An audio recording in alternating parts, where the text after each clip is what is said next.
can't see chat. It's literally just subs. All I see are subs. What the fuck, man? The channel record was a level 30 hype train. Bro, this is absolutely insane. It is. So, you ready for this? I'm so proud of you.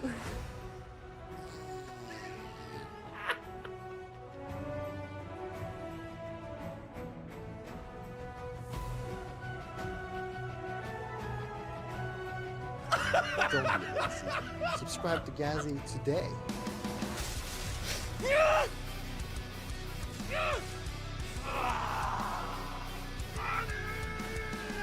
Did you seriously eat more chips? Yeah, I can do that.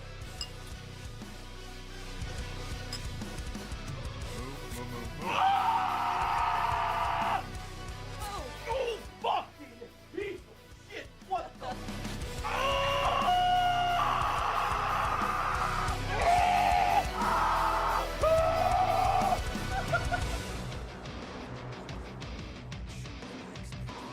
Well, we just broke 15,000 subscribers. Fucking Christmas time! You're using it without the thing!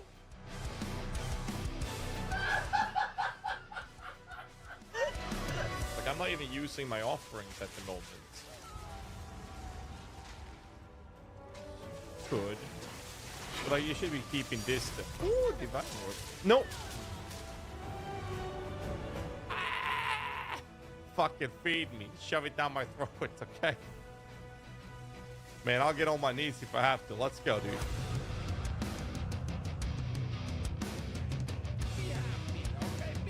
How's the gamer, you know dead? Really is it bad? Boom!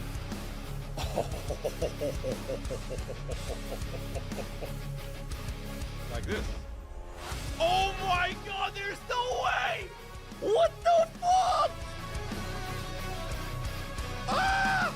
Bye everyone, my wife and I have dinner plans for now. See you guys tomorrow. Have a good one, everyone. Yeah, I'll see you tomorrow. Because apparently I'm just gonna be here forever, Mako. Forever! 6 seconds. 5, 4, 3. No! No! No! 4, 3, 2, 1. No! No! 4, 3, 2, 1. It's over! It's over! Oh man, it's over. Come on, just be happy, okay? Be happy.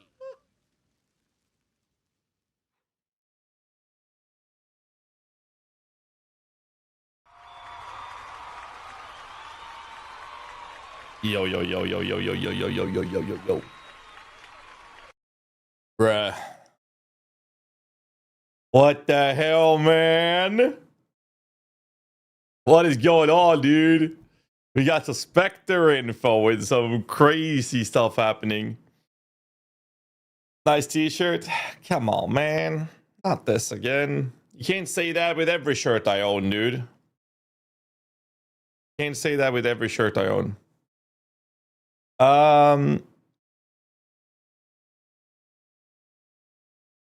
Trust.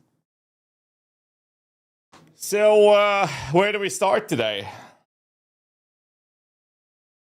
Where do we start today?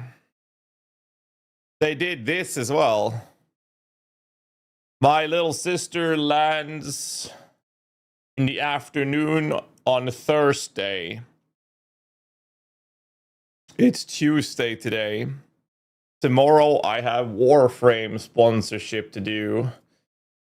So here's my preliminary plan. Okay. Let me explain my problem that I have right now. Okay. Here's my problem. I'm gonna try to explain this. League starts at, what was it, 2000 hours? Or was it, I gotta double check it now. Hold on. Was it 20 or 22 or 21?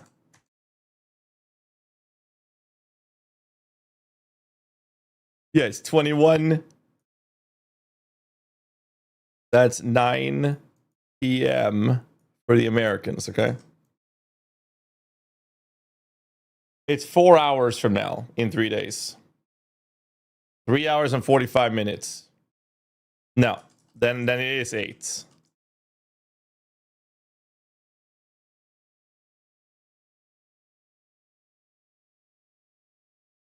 I can't make an 8. Jesus Christ.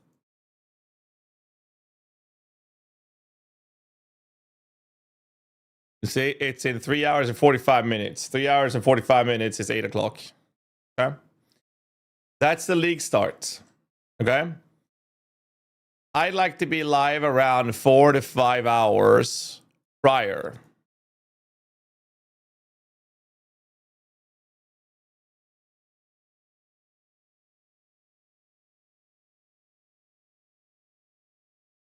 Which would be 15 or 16, which is 3 or 4 p.m. Okay? Basically, when I'm going live right now is the latest I want to be live on. This is Friday, right? This means I have to be sleeping. I have to be sleeping at least 9 hours prior to that.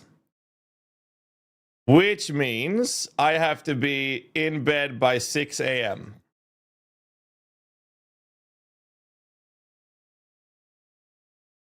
Okay.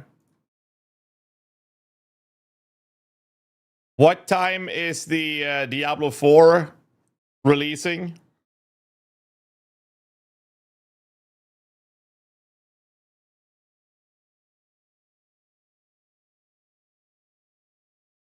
What is D4 releasing? Like 5:30 or something.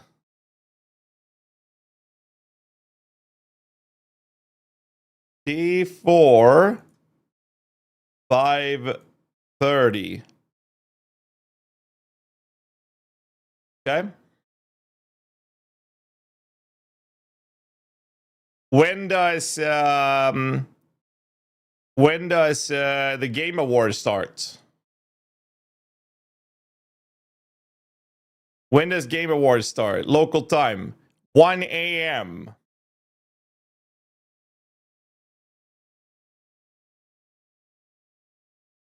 Right? Okay, so here's the time frame equals sleep. Okay, that's basically the league start day, right? Let's look at Thursday. I can't fucking do this. Thursday. Okay. So this is Thursday.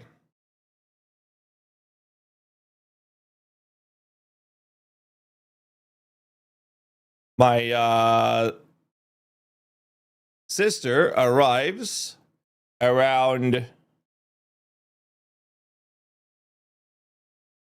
He lands with the plane around 15:30.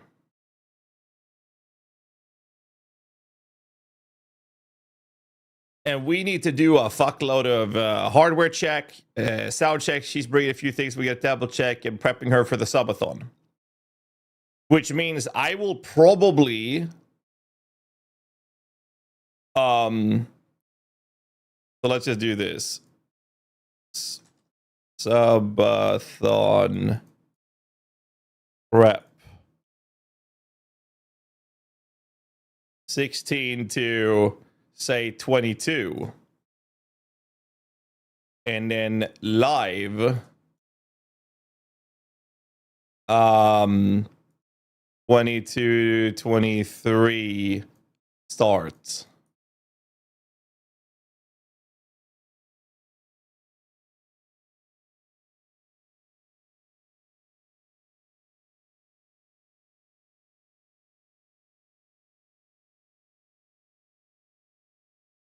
That means we enter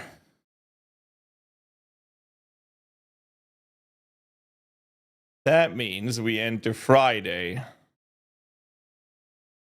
Right? The Game Awards 1 a.m.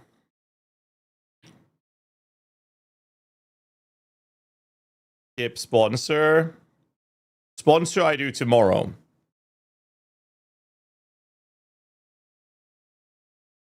The sponsorship I do tomorrow, because there's no shot I can do it on Thursday. Because here's the thing. This is happening.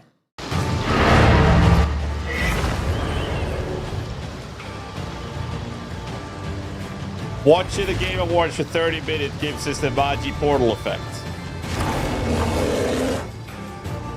Purchasing a sub or gifting a sub to any channel watching it, this channel. I mean, I've been watching this channel and gifting a sub to this channel during the Game Awards gives you the battle-hardened warbear shapeshift effects. This channel. Oh fuck, that's loud.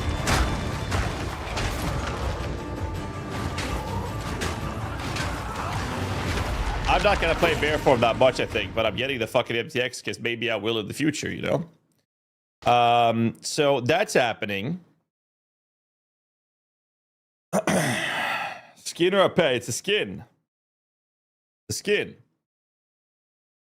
Which means I will be streaming till around 5-ish a.m. Then sleep. Right?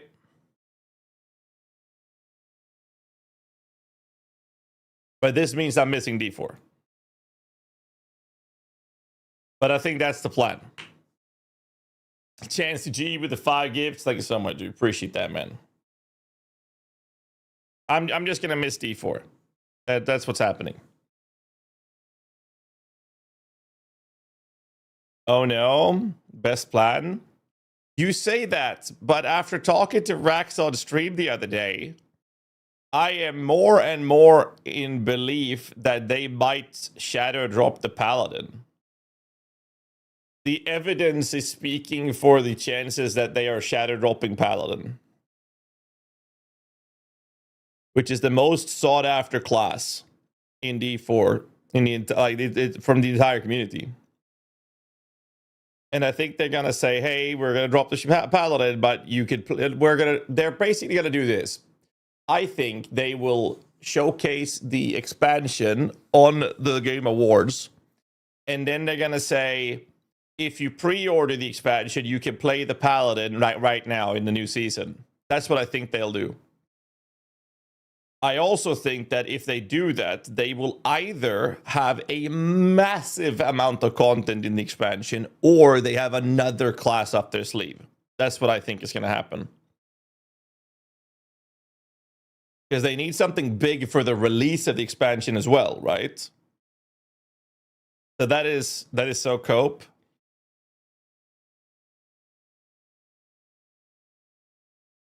Shadow Drop doesn't mean free. No, it won't be free.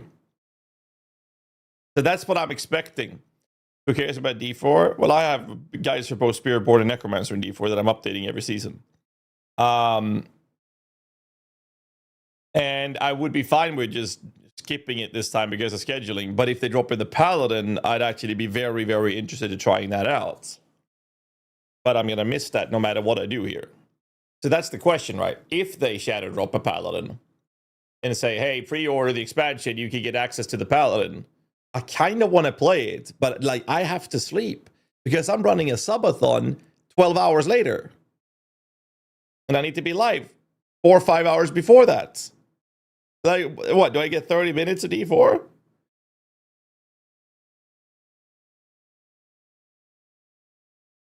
I don't even know where to begin.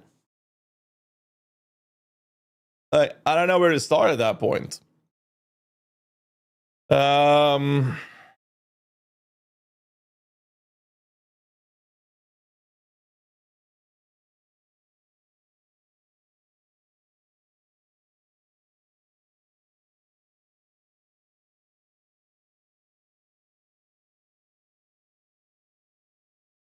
There's enough to make a build guide. Well, here's the thing: if they do shadow drop the Paladin, the servers are going to be fucking smacked. So I won't even get into the game in the first 30 minutes. I doubt that, and then I'm gonna go to bed. Salcidator, she is just, that's her short name. It's my sister. That's my little sister. Consider cloning yourself? Yeah, kind of. I'm running a subathon on Friday. So it's like, okay.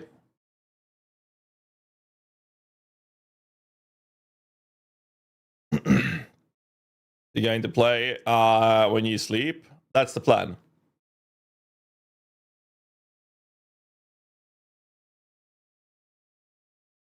Anyways, so I think this is what's going to happen.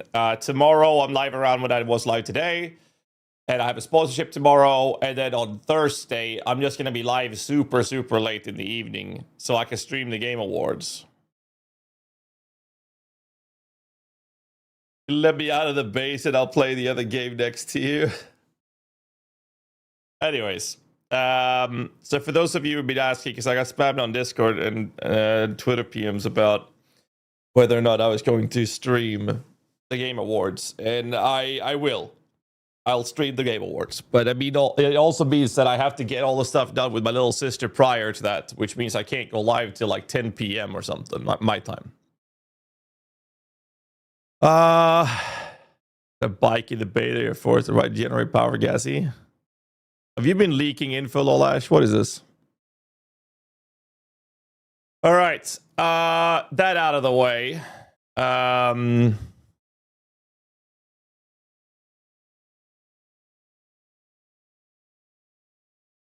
There was some interesting stuff.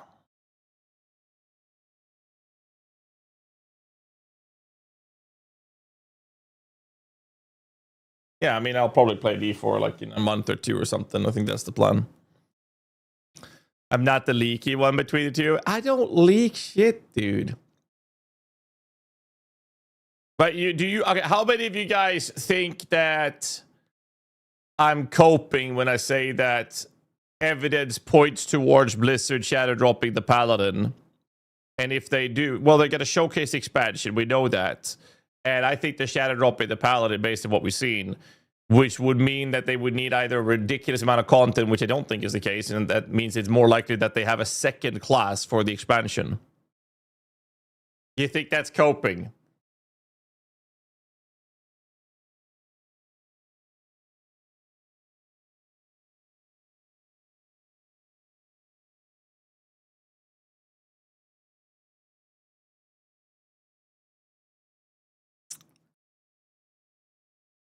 I'm willing to put money on the line. I'm willing to bet money on them doing that. Yeah. I am that confident. I would take that bet. How much are we betting, boys? Who wants to bet against me? Let's get some money on the line of this. Who's against me? One of the biggest signs that this will happen, they showcased weapon transmog. In the same picture, there are two weapons, then a flail. The theory is that the flail is just a horse MTX. Which is not, that doesn't make sense when they're showcasing three weapons, or two weapons and then the flail next to it in the same picture. And if that's the case, I'm like, okay, well, some people said, well, if you pre-order, you get the MTX for the expansion. I'm like, that doesn't make really sense. Why would they start marketing that right now then?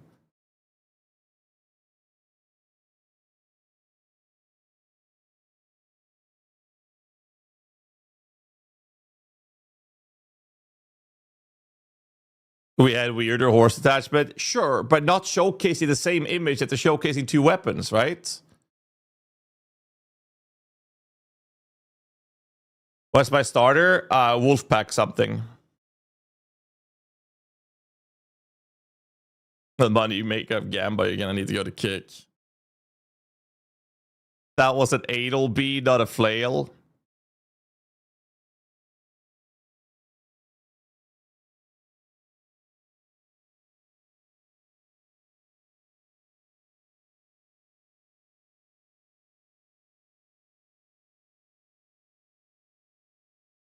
Instead of making sense, more rare than making sense.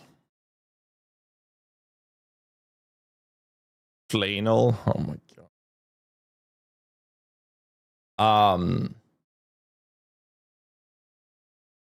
That's the big evidence. No.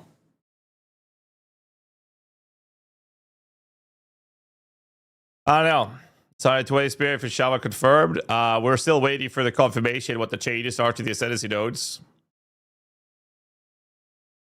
They said that the images that we've been looking at is something they sent to the media outlets a week ago that are still being changed. So we don't know. It's the end result will be.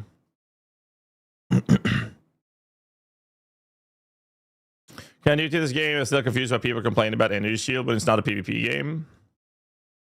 Well, it's about general defenses.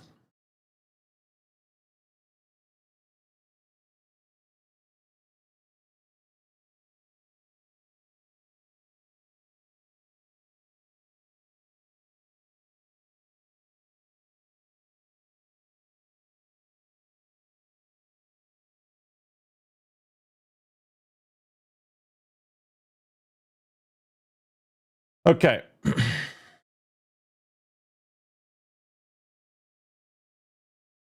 If we're moving league starts to now, league start now PW2 having MTX for the award show.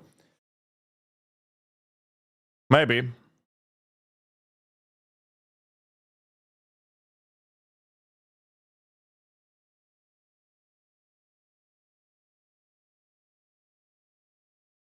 All right. Let's go through Spectres, shall we? Shall we talk about Spectres? A lot of people will be just sitting here waiting for me to talk about Spectres. Just want me to talk about Spectres? I'll talk about Spectres. They'll threaten me with a good time.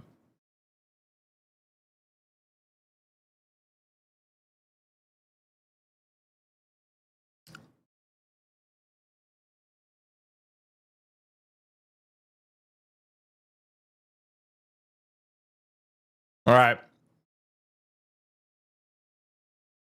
New patch update. Spectre changes right here. Okay. Let's get through this.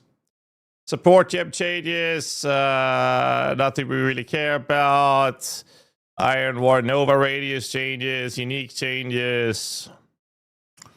Item changes. Lower the rarity for Rabbit Idol.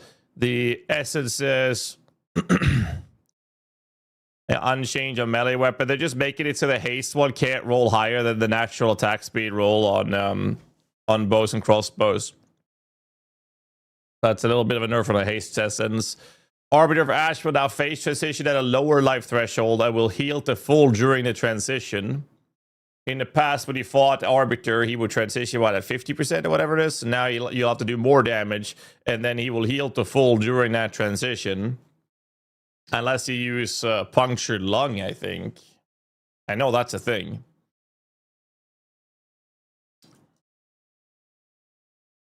This one. Enemies you fully armor break cannot regenerate life. Enemies you fully armor break are maimed. That might work. I know that works on other bosses that don't heal between transitions and stuff. But either way, I think this is pretty good for the game. You actually have to fight the fight. What else do we have before Spectres? Bug fixed. Issue causing explosive shot will remove fully broken from enemies. Escape shot. A bit of a buff. Okay, fine. Ice tipped arrow. Significant buff. Okay. Row amount no longer increasing movement speed. Okay, in bold. Now, they did it. They actually increased the spirit reservation cost for the row.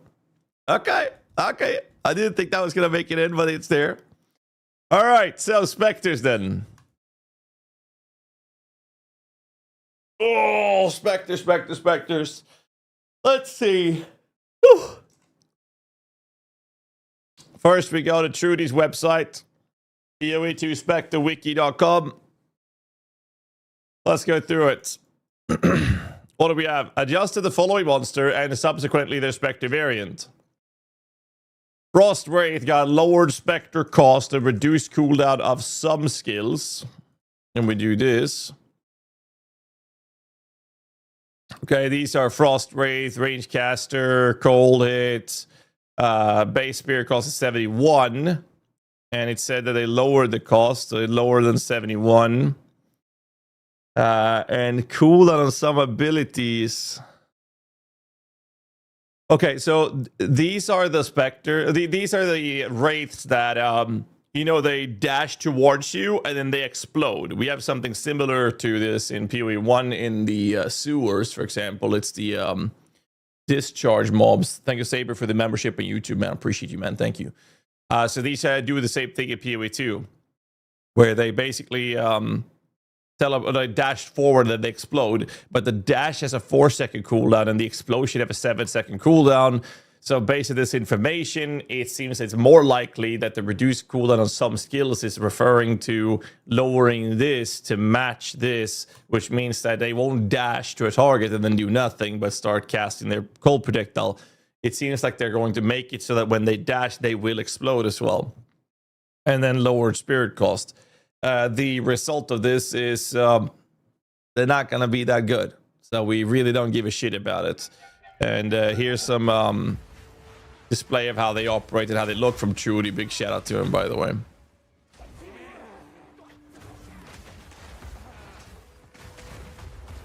See the explosion?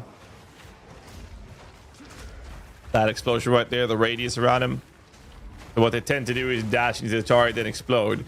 But they seem to be doing the explosion without dashing to the target as well, which is kind of awkward. Was there any AI improvement? Okay, they have AI improvement here, but that is not part of the Frost Wraith. So I guess as long as they're within range, they don't dash, which is kind of awkward. But that's a thing. Either way, I don't think that's going to be very good. Then we have Lightning Wraith, which is just lowered Spectre cost. Let me go into Lightning Wraith. 100 spirit base cost. They just lowered the cost of these. Okay.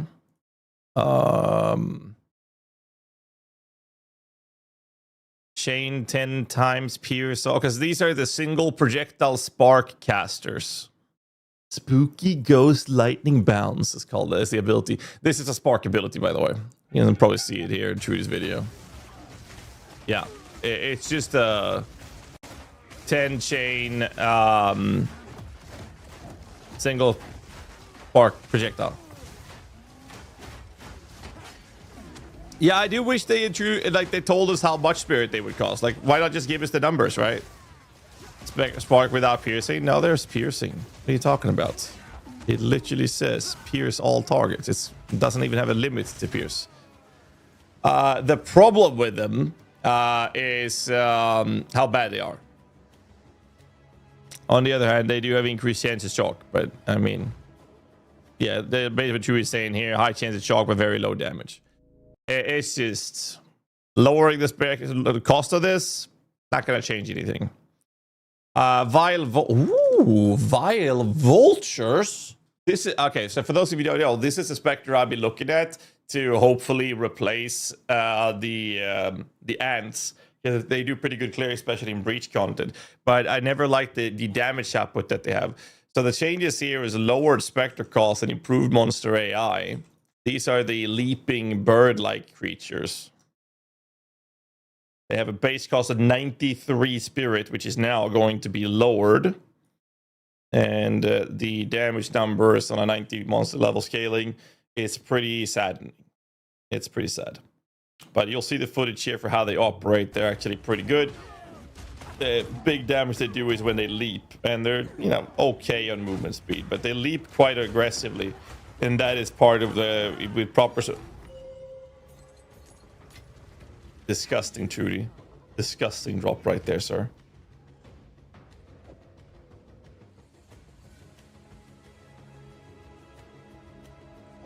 Bruh. Trying to have a good time here. What? Anyways. So with proper supports, they can actually do very, very good clearing in general. However, their on-hit single target damage output is kind of ass in general.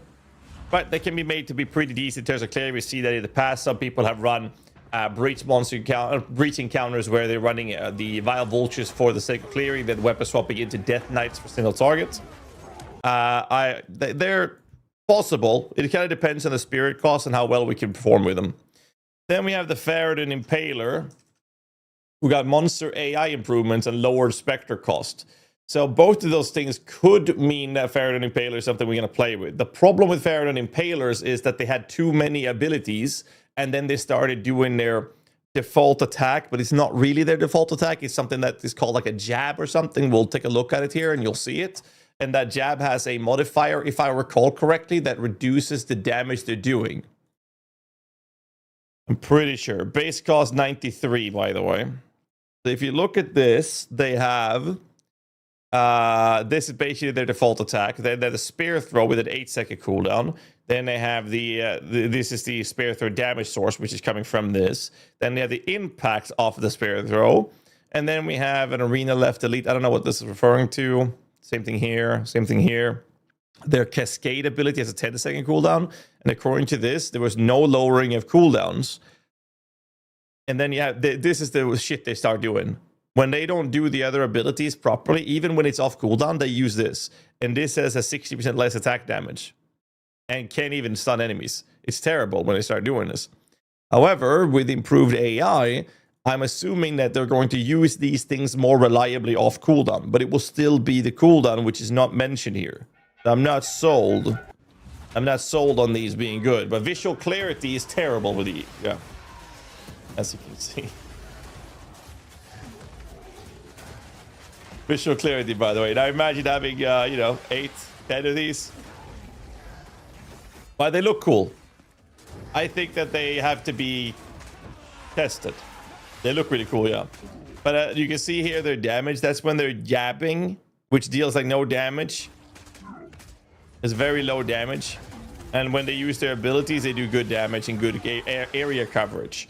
The problem is the inconsistency of it. They remind me a lot about the PoE 1 Spectre that has the same problem, which is the Itava Heralds. There's just too many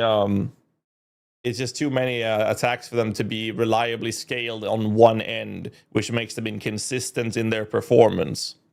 Their bleed is good, but not enough DPS. Well, the problem with that is that the bleed don't stack, right?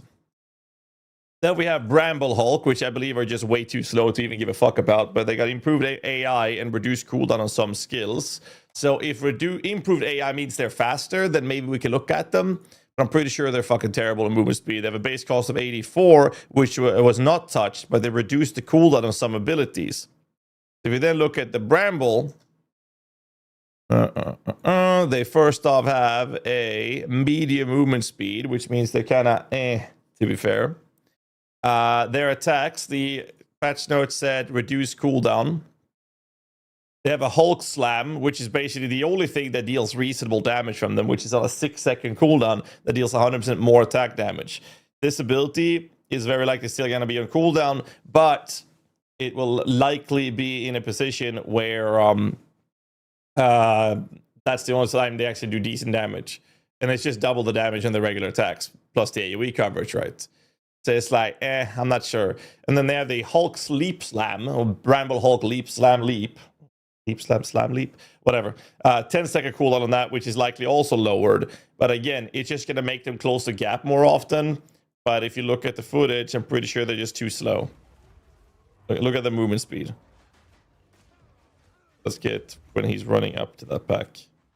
Look at that. Like, you're up on the face of the enemy before the minions even react to them. And then they do this Oonga Boonga, slamming their chest like a gorilla kind of thing, which is not buffing you or anything.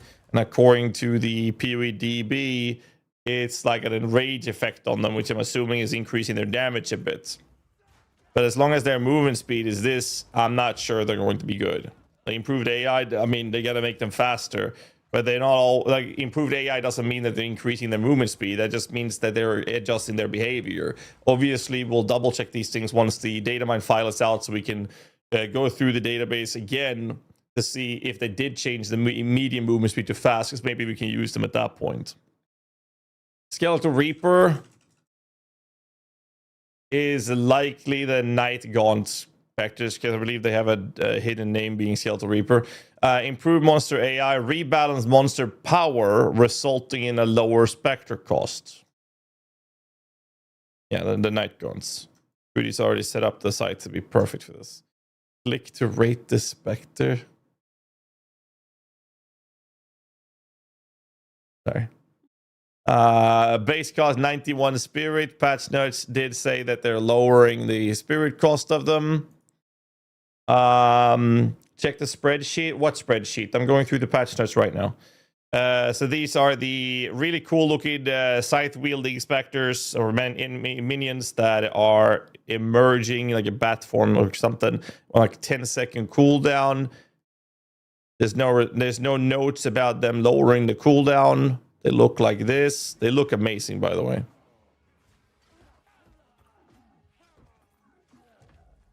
So if they rebalance monster power, look how slow they are. Yeah, fucking slow they are. And then they have to fly over. Even the emerge thing is slow. They are tagged with very slow movement. And as a result of being very slow, utilizing them as a Spectre, we talked about this last time we talked about Spectres in depth like this. As long as the minion moves slow, they are basically dead on arrival. We can't use them. They're terrible because of mobility. So we're just gonna not use these. Then we have cultist archers. Let's see. Cultist archers have been something that a lot of people like for clearing. I've always complained about them being reliant on a cooldown. So sometimes they do good clearing and good damage, and then they're like, I'm not gonna do shit till my cooldown's back up, and it's really annoying. They have a base cost of 60, and the patch notes is saying monster AI, yeah, whatever. Reduced cooldown. Ooh. Wait, hold up. So here, this ability right here, 8-second cooldown on the Rain of Spores. That's the one you clear with and do damage with, and it deals good damage, but 8 seconds.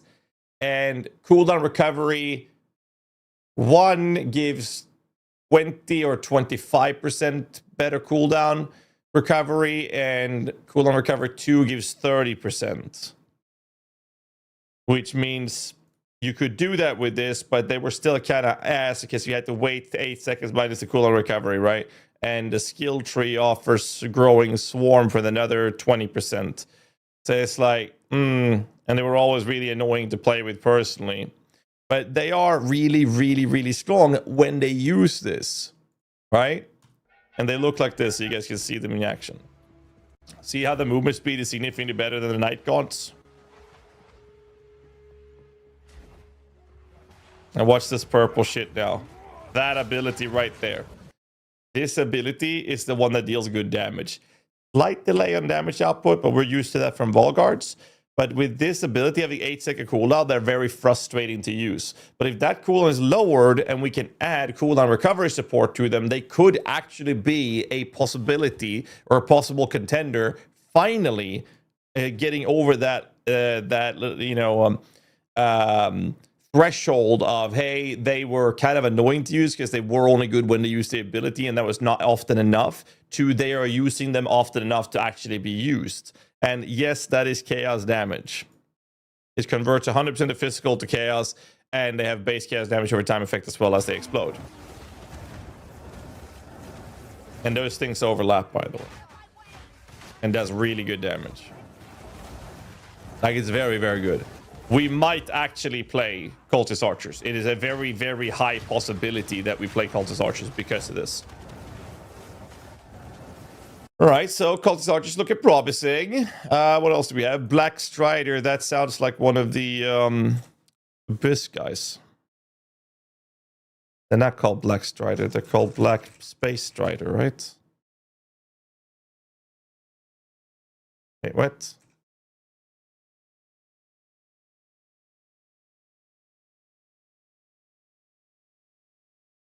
No, these are Titan Grotto, Ashen Forest. It's the Barrage guys with the web. Yeah, these are the Mortars. These are the Mortar guys. Fast movement, by the way. Okay, what's Passionate saying? Rebalance monster power, resulting in lower spirit cost. What's the Strider cost?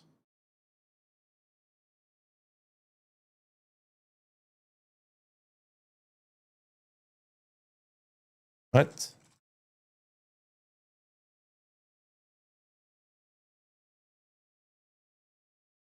Not even in the list here? Okay. Improve monster AI. Increase the web mortar skill damage.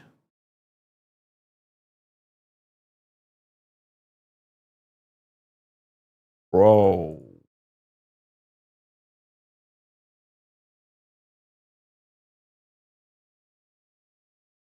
This ability is on an 8.5 second cooldown.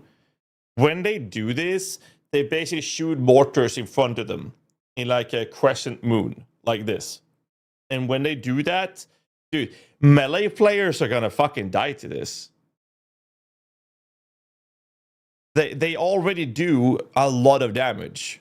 And according to the patch notes, they are increasing the web mortar skill damage. So if you're a melee player, you will have to be careful with these spiders. Yeah, they look like kind of spiders, right? So when they use the mortar, get the fuck out of it or stun the target, because they will do a lot of damage. This is already doing tons of damage. The problem with using them as specters is the 8.5 second cooldown, which the patch note is saying they're reducing cooldown. And the only skill they have that has a cooldown is the mortar. Which is weird why they say sum of skills, because that's the only skill that has a cooldown. Now the question is that enough to make them viable? So the thing is, the area coverage of the web mortar is significantly lower to that of Volgards, Powered Zealots, Cultist Archers. And Cultist Archers, we've already confirmed that with a lower cooldown and cooldown recovery support, could be a possible good contend, and like absolutely a potential choice to run with. Even if they make this cooldown shorter than the Cultist Archers cover so much more and overlap so much better than what these are doing. I don't think we'll run them, but they do tell us that the increased damage here is kind of scary for melee players. All right, let's look at Mud Simulacrum. Slam damage is more consistent and reduce the cooldown of some skills.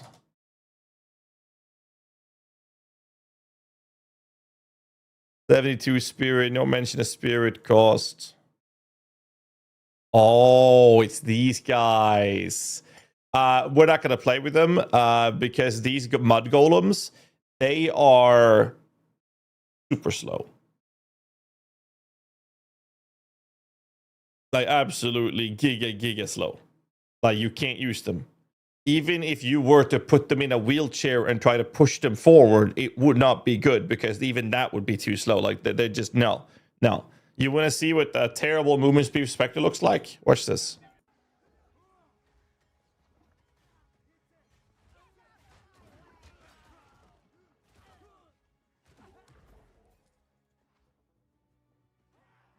Oh, you outran them after half a screen, so they have to like teleport over to you? Oh, I wonder why. Maybe it's because they're very slow movement. Maybe. No, they're terrible. We don't use those. Werewolf Prowler. They actually look cool. I remember testing these. Werewolf Prowler, base cost 64 spirit. They are, yeah, it's the Werewolf Prowlers, yeah. The damage is terrible on these, though. Slight...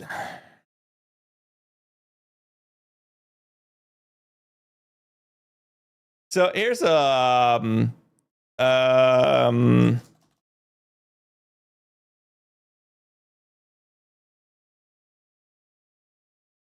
Here's the thing. If they had said increased attack damage, I would have been excited. Because they AI-wise, they're not very tanky, by the way. They're not very tanky at all. But they look cool. Watch this. And their APS was what, 1.5, right? No, sorry, attack that 2.25. Like they're not terrible in terms of behavior. But if they said increased attack damage, then I'd be like, let's check out how much they got buffed. But because they wrote slightly increased damage, we're just never going to use them. It's just a sad reality. We're just not going to use them. It's very simple. Bit of a shame, actually. They're pretty cool, though. I like the way they look. Ancient Ezomite. Adjusted the lightning arrow skill to correctly be attack dam. Oh. These are the guys that were like scaling with caster spell damage instead of attack damage, right? Battle, thank you so much for sub, man. Appreciate you, dude. My alerts muted. That's why I don't hear anything. Low lights with the prime earlier. Appreciate you, man, as well. Why am I not? Yeah, they were muted. Apologize for that. So I believe they had an issue where they weren't scaling properly, and that just means that the lightning hour is now properly scaling lightning damage. They're still not going to be very good. You can see them in action here, thanks to Trudy. If behavior-wise, keep in mind these footages from Trudy is not there to showcase the potential max DPS you can do with them. They're just showing the mechanical and behavior approach of them. But yeah, as you can see. Remember what I said about slow movements?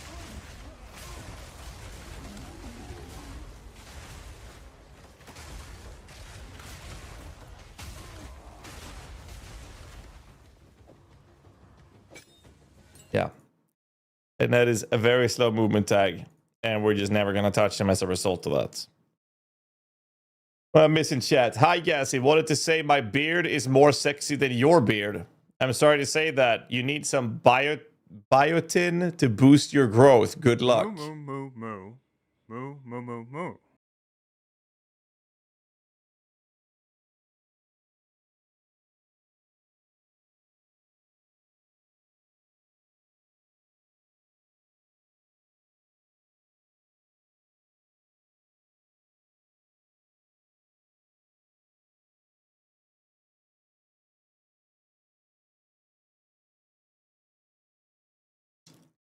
Anyways, Brimstone Crab. Reduce cooldown of some skills. Let's have a look at the Brimstone Crab. Brimstone Crab, 55 Spirit, which means they're very likely very squishy. We double checked this in the past. They were very squishy like the Prowlers. What else was attached? They just said reduce cooldown. Let's find out the cooldown. Death Mortar with the shell, Fire Hose, Trigger Roll, 8-second cooldown. What was the text again? Was it damage or cooldown? Just cooldown. So this might be seeing a lower cooldown. They have a flame. Oh, now I know which ones these are. So they look pretty cool actually, and their flamethrower is doing surprisingly good damage, but because of the cast time and not being long enough for them to consistently burning shit, they have a little window of that, and they have a massive cooldown on it. Even if that gets down to less than half, it would still be kind of ass. But we can take a look at them in action here, and you'll see them. You see that flame? It looks really cool, right? But area coverage with it, and the mobility of them, or the movement speed they have, and all those aspects is just making these complete ass to use. So they're too slow. They have a cool looking ability, but damage wise and the cooldown wise, they're just ass. So yeah. I mean, they look cool, I guess. There's that. Next one is Mar Acolytes. Improved monster AI and reduced cooldown. Mar Acolytes, 67 base spirit costs. Medium movement, so we'd have to double check them. What was the text again? AI, reduced cooldown. Which means they have the throwing fire has a 3.5 second with a conversion of 100%. And they have the more Acolyte slam with an 8-second cooldown, which converts 40%. Remember that's okay. So they look really cool when they sling their weapon and shoot out the fire stuff. It actually look really cool when they're fighting. You see this? Like, that looks really cool. I just don't think that with the reduced cooldown that they will be good enough to use, because what happens is this: once this is on cooldown and then this is on cooldown, they'll revert to this unless the cooldown reduction is so drastic that they will be able to spam, for example, the throwing fire on a consistent basis. I don't think they're going to be used. The other problem is this is not doing good damage. That, like, I don't even know what to say there. Yeah, they look cool though. They look cool. I mean, I'm not saying that they're not going to be good, but we have to check the cooldown. If they can spam the ability and we'll have ways to scale fire in a better way, then maybe. The problem is 100% conversion kind of locks it in place, but I'm not sold on them being a possible contender. we'll keep our eyes on them, but that's about it. All right, next one is Quadrilla got just improved monster AI. I don't know about Quadrilla personally.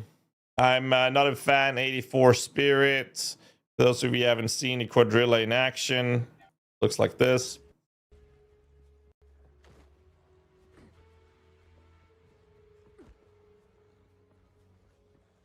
If he can find any enemies. There you go. Yeah, it's more of a tame beast thing, more so than a Spectre. We've all seen them in action. I think it's more about tame beasts and Spectres on this end, at least personally. So if you look at the text, it just said improved monster AI, and they have a few abilities with some cooldowns on this as well. With the Quadrilla charge thing, and then they have the taunt thing. I'm not sure how well that is being used, or if that's just a cosmetic kind of thing. But it's just improved AI. Basically, they'll do their abilities better. They'll be more aggressive, whatever. We don't know exactly the exact impacts on the AI changes. The problem with the only thing that can make them good would be like the whole what Lola should say it actually in chat right now with the shockwave tech and the AI changes. I mean, we'll have to keep our eyes on them, but I think it's more about a tamed beast approach being attractive more so than Spectres from at first glance. Then we got two of the Iron monsters. We got Iron Sharpshooter, who got AI and reduced cooldown. Iron Sharpshooter. Base cost 64. What was the text again? It was AI cooldown. Yeah, AI cooldown. The pretty squishy. Movement speed is mediums. We got to check the video. The sniper. Oh, right. It's these fuckers. Okay, so they have a 10-second cooldown on a range barrage sniper laser. The sniper laser is terrible damage. Is this one right here? Which seems to be like a fast, ticky hits, more so than a damage over time thing.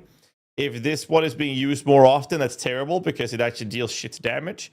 The barrage thing is kind of meh.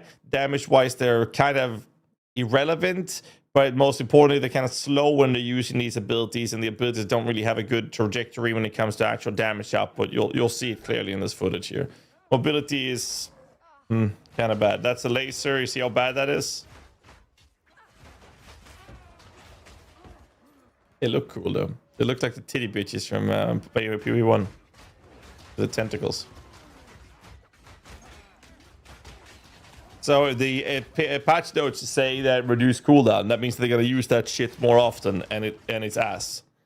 So yeah, now how about now? Iron Thaumaturgist, improved AI, reduced cooldown. Let's have a look at this. Iron Thaumaturgist, base cost 67. These guys are medium movement speed. No, they're fast movement speed. I take it back. So these are the... Oh.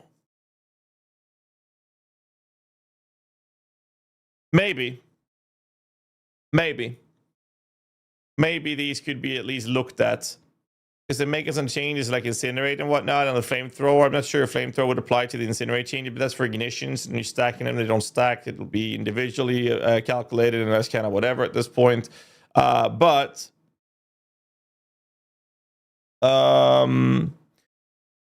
this ability is actually cool for area coverage or clearing. When they use this, they feel like they do no damage. They look cool, though. I'll show you here. They look cool. You see that fire? It's like... It really is whatever, but you'll see when they go up, and you saw the guy in the corner. You'll see it here now as well, where these guys going to use the flamethrower ability. That actually looks pretty cool, but I don't think it's going to be a good mechanical ability to use for a Spectre situation. And you guys, use your flamethrower. There, you see that shit? It's good, but it also seems to be the kind of ability. Not only does it have an 8-second cooldown, which they are now lowering, but it seems like the enemies have to be close enough for them to do that. If they're not close enough, then they'll shoot their projectile instead. So that's an AI-related issue, but it says improved monster AI. So we don't know what impact that has, but since the damage numbers are kind of ass, I'm not sure if they're going to be something we're going to care about using. The movement speed is okay on them, though. So there's that. Next up, we have Fungal Proliferator. Improved AI, reduced cooldown. Did they really put Volgar's last? Okay. Fungal proliferators, 84 spirits. These are dead on arrival. I know which ones these are. It's the fungal beast, and they have the whole cascade vomit thing. Patch note said improve monster and reduce cooldown. It doesn't matter. And the reason it doesn't matter is because of this tag right here. Right there. That tag. Look at their movement speed and you'll see why.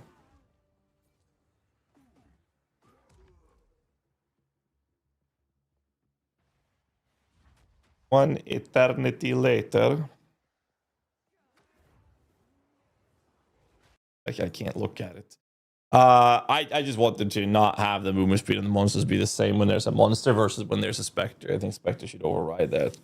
Saber Wolf for the $5 donor. Thanks so much. Do you think we'll get golems if so, if PoE2? Not anytime soon, at least. I don't think so. All right, Volgards. You guys were talking about Volgards. Let's see. Wait, it wasn't grenades that's getting changed, right? Yeah. Volgard grenade. Volgard grenade. Face period 50. All right. Well, I don't have to show the footage. Well, actually, I can show you the footage as well. Okay. So, what is actually happening to the Volgards? You guys ready? Volgards, which throw oil and explosive grenade, now have an 11-second cooldown on their oil grenade, previously 2 seconds.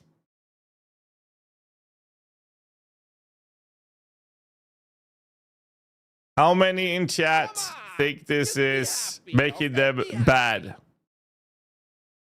Wait, actually, how about this? Is it a W or is it an L? Just spam up the chat, and if you're watching this on YouTube, before continuing with this video, let me know in the comments if you think that this was an L or a W. And I will explain it all for you. It's not actually super simple, but it's simple. Not super simple.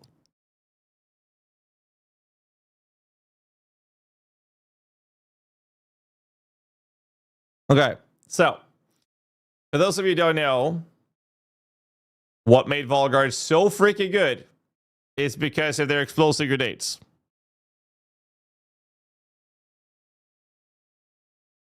Right? But it says that they now have an 11-second cooldown on their oil grenade, not their explosive grenade. The explosive grenade has a 2-second cooldown. That is why when you played Volgards, that they would cast their grenades, and you'll see like, wait, I did like no damage. And then 2 seconds later, they'd shoot the grenades, and now the entire fucking screen exploded. That is because they were alternating. We gave them attack speed to make sure they kept alternating, so that every time they casted their grenades, their explosive grenades, they would do damage, and then they would immediately cast their oil grenades, and that did like no damage. And then the next attack would be the grenades that did tons of damage. What they're doing now is that they will cast their grenade that deals a stupid amount of damage, then they'll cast their oil grenade, and now the oil grenade is on an 11-second cooldown, and the oil grenade is what covered the entire screen in fire. So visual clarity should be noticeably better with Volgards as a result of this, which means your GPUs can no longer fry eggs. You actually have to bring your eggs to a frying pan on your stove in the house. You can no longer use your Starforge PCs as a kitchen. Now, I know Starforge PC does basically everything you could ever ask for in the entire universe, and they are, in fact, the best PCs on the planet for minion builds. I know that, but you can no longer use it as a kitchen, which I think is a good thing. Either way, oil grenades. So what impact does this have then? There's a couple of issues that this brings to the table. So let's have a look at it. First, I'm going to show you the visual clarity that you're no longer going to endure 24/7 on the screen. These are oils. You see the oil? Boom. Boom, boom. You see this fire? That comes from the oil being set ablaze. That will only happen every 11 seconds now instead of every 2 seconds. Which means you're not going to cover your entire fucking screen in fire and walking through Dante's fucking Inferno in every map. Okay? That's basically what's happening. However, However, no mentions on AI improvement, no mention on any other changes except for this, which means it's a big win, right? Not just a win. So the reason the Volguard grenades were so strong and why there are very few minions out there that can compete with these guys, something like Powered Zealots, which I'll probably play with, based on this information we have right now, Powered Zealots is definitely up there, or the Cocaine Ants we've been using, also known as Frozen Mandibles. The reason they have been competitive is because of this modifier right there. That modifier is saying that these grenades, not only are they considered mortars, or grenades are pseudo mortars, they deal 340% more damage. That is multiplying the damage you're doing by 4.4. That's a lot of damage. And then you can splash it. So that's why we use extra projectiles. It's ridiculous. This is one of the main reasons why many other Spectres cannot even come close to competing. But the visual clutter has been tremendously annoying. A lot of people can't play them because of the fire stuff that's going on, using them for leveling and whatnot. But with this change, the oil trap, or the oil version of this, it's only every 11 seconds. So let me paint up a picture. These two here is only when they die, and that's irrelevant. So we're only looking at these three things. That's their default attack, the grenade that explodes, and their oil grenades. So what's going to happen? Your minions moves up. There's a boss in front of you. They will start, and I would assume, based on me playing them and what we've seen in footage and me playing them, that they actually have an AI that prioritizes the usage of their oils. So they're going to start a fight by throwing their oils. That deals like no fucking damage, because this modifier don't exist here. And it's really freaking annoying. They also lose a little bit of exposure from this, because the exposure is now only every 11 seconds. So this will then apply the first cast. Now that's on 11-second cooldown. Now, based on your attack speed for these guys, they will then shoot their grenades, which is the explosive grenades, which will do tons of damage. Now, no matter how fast attack speed you have, what will happen now? The third thing they do, they've moved up, they've thrown their oil grenades, they've then thrown their explosive grenades, tons of damage, the world is ablaze. But now their oil grenade is on a, 9-10 second cooldown, and your grenade attack is now on a 2-second cooldown. What do you think they will do? They are going to move into enemies and start swinging like their life depended on it. So they're going to move up into melee range. However, growing swarm on the tree right there has 20% CDR. Sorry, I'll try to avoid abbreviations. That's 20% increased cooldown efficiency, or cooldown rate, recovery rate. There's a support gem called cooldown recovery as well. This one gives another 30%, and before that is 25%. Now, since you cannot get 100% cooldown recovery, means you have no cooldown. That means that for 2 seconds to go down to 1 second is equivalent to 100%, right? So that means if you give them 50% cooldown recovery, then they should have a 1.5 second cooldown on their attack, which is their attack time. Sounds good, right? It means that they would be casting this all the time. Well, the problem with that is that you are going to inevitably give them attack speed.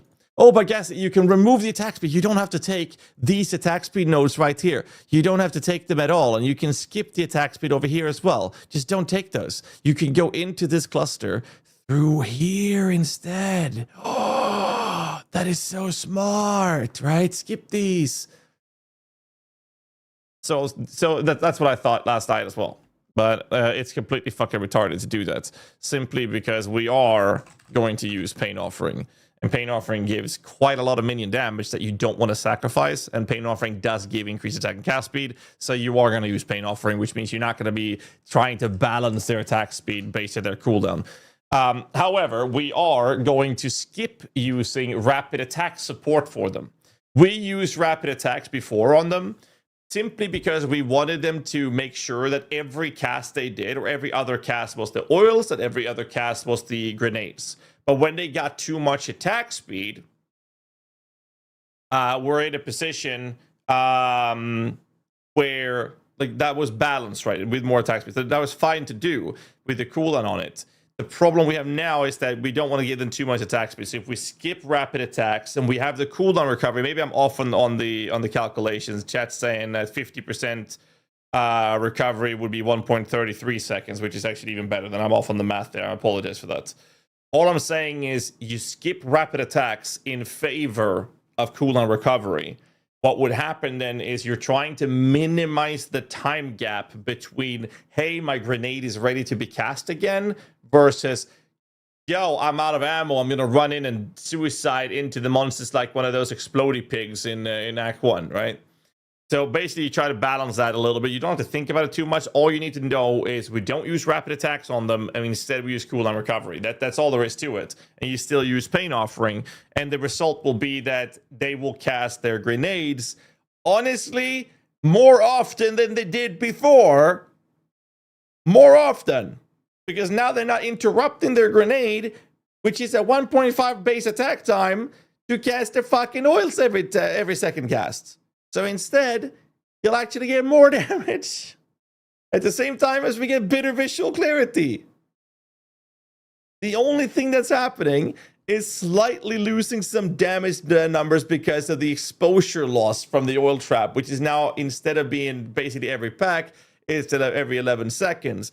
But they should theoretically, based on what we calculated, have significantly better performance, significantly better visual clarity, and do more damage. They might even be competitive to like powered sellers or something after we play test them with CDR, right?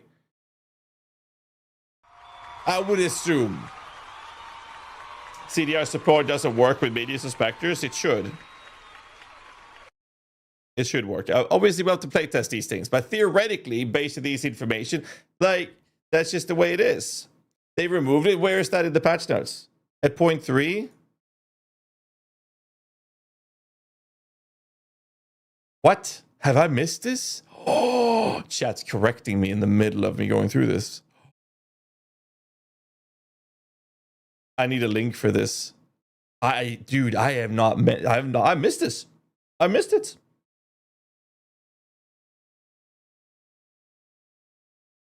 But how was it removed? Because I've been in game and looked at the skill.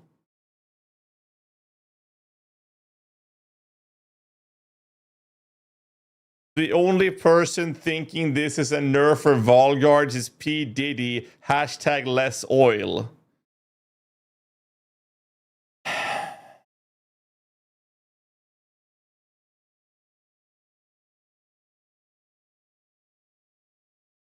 I'm gonna log into the game and verify. I take your word for it, but I'd like to see it myself. Just to verify, because I've completely missed that they changed that to cooldown recovery. So we're gonna verify it real quick.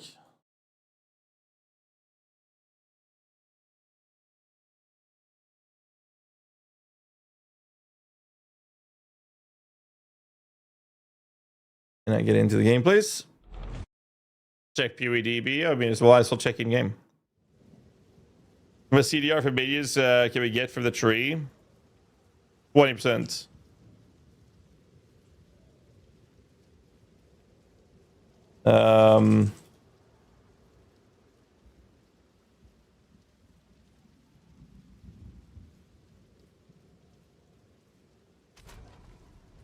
Let's log in. Let's log in.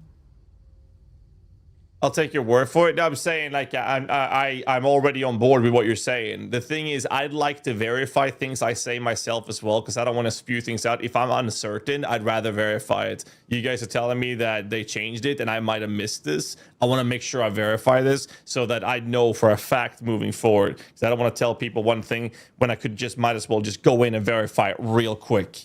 It's just better for everyone. I'm human. Shit.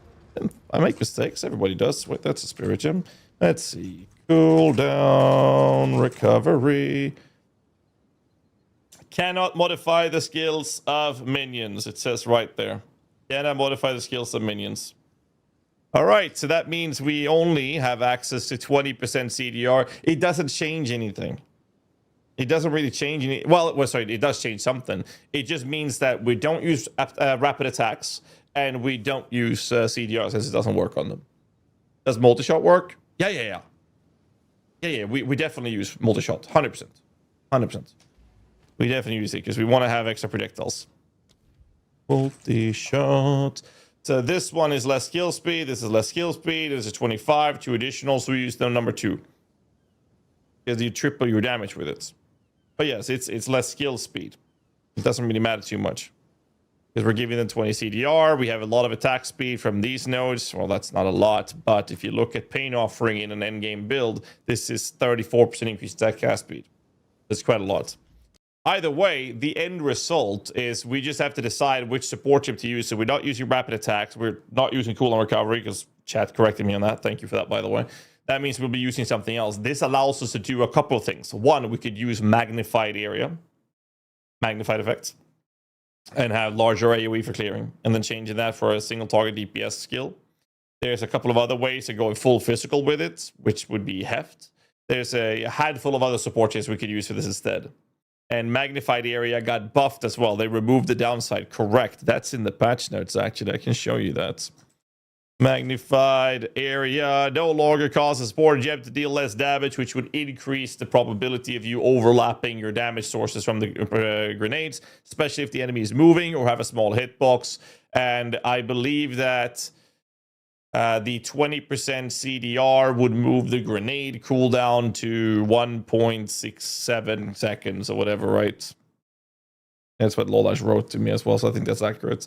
I'm off on the math today. I don't want to say one thing now. 6, 7. Oh, fuck's sake. Man, I'm just catching L's after L's here. Anyways, Ball Guards are seemingly pseudo-buffed.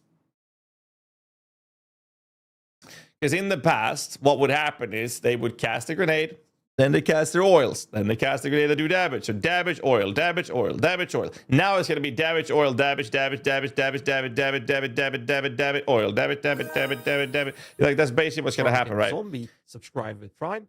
But we have to test them out because we need to see how bad will it be if they try too much to be like, hey, I cast my grenade to do damage, and now I have like half a second to go into melee range. Are they going to start running up to melee range?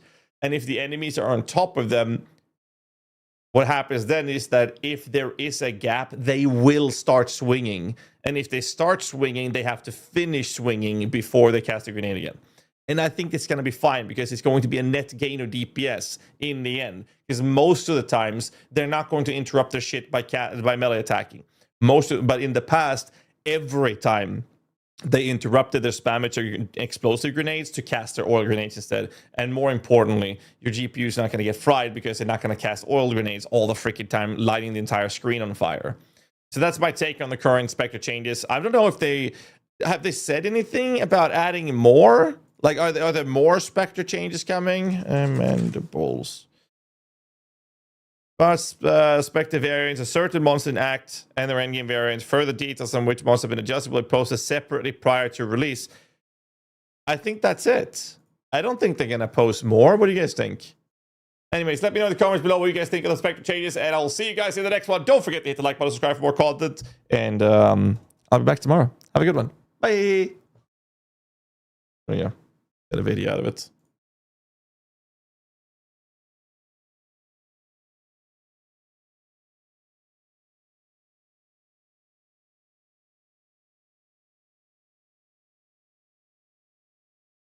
Storm made the skeleton get as main minions. Should be alright.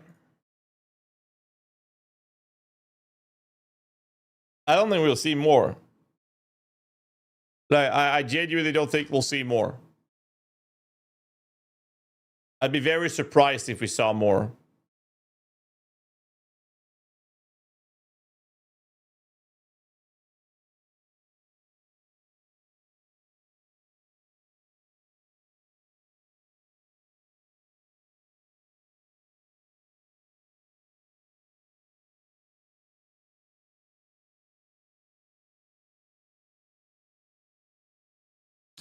"21% CDR from Amulet, Kurgle, Desecrate. You can get their cooldown to 142.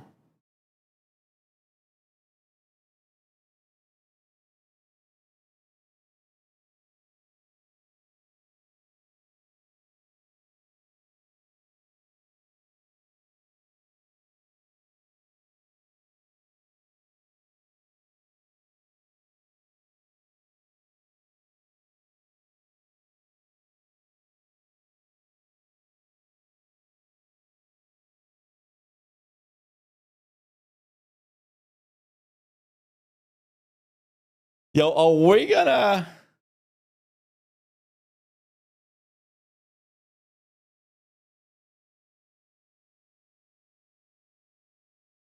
Are we gonna play Volgards in the end game?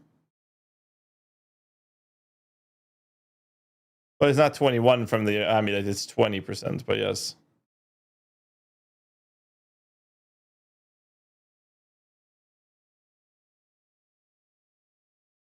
Heavy swing is melee attack speed, or melee damage. We're not going to use that.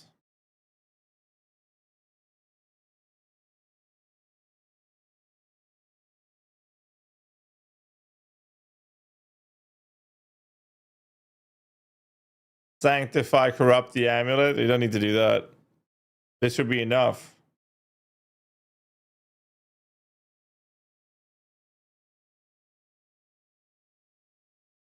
Shaman 120 Spirit was a scam. Would you suggest media starts? No, I still think Shaman will be really good. Even if they might nerf that. I don't think they should nerf it because the trade-off of replacing your charms is kind of a big deal.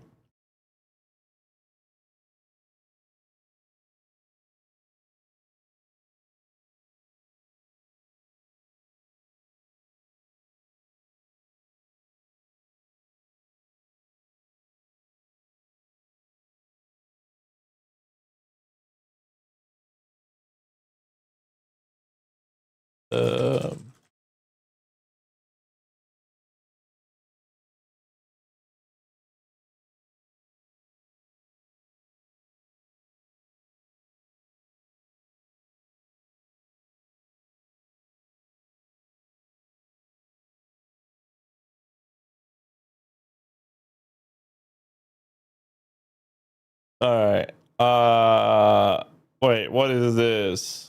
Harbut made an animation. Oh God.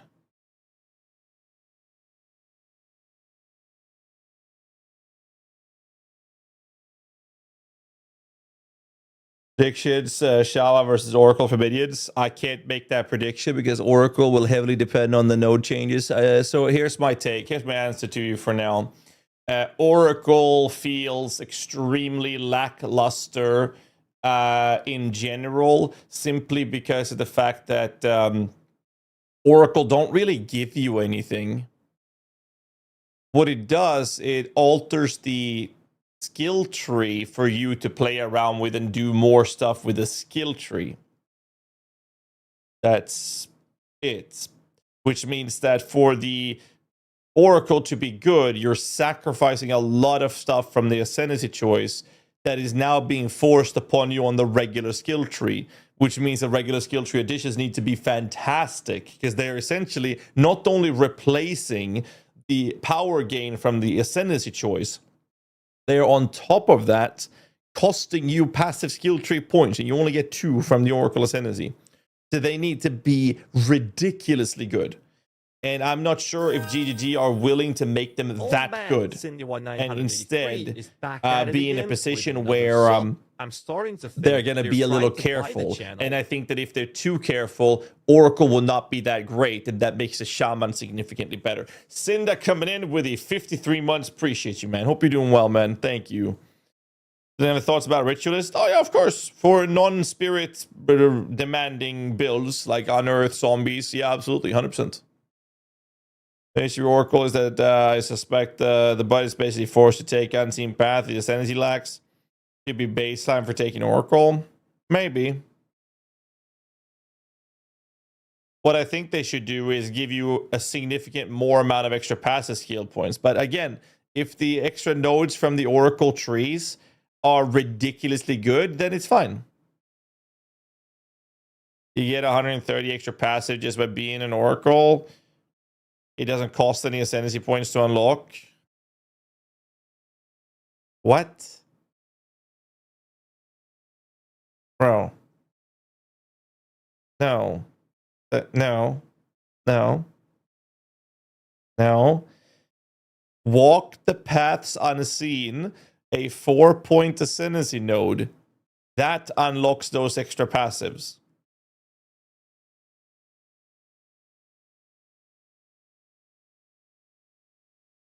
Unseen Path gives you extra skills, probably some keynotes.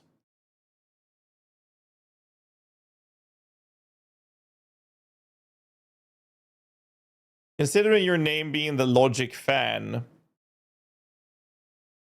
what is your logics to your conclusion saying that? Is they seem to be lacking. Not trying to be rude. I'm just saying.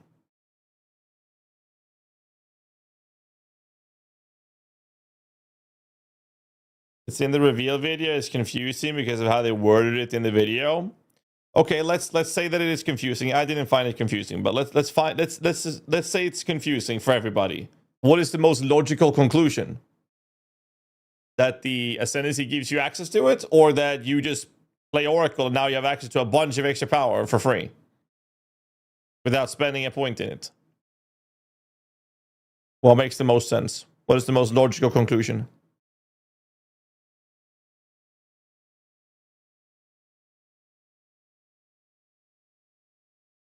Just saying.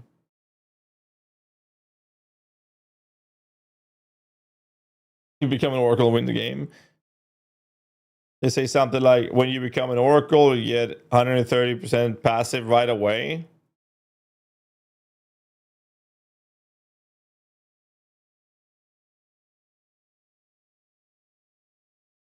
Can you send me a link with a timestamp of that? I'll have a look at it.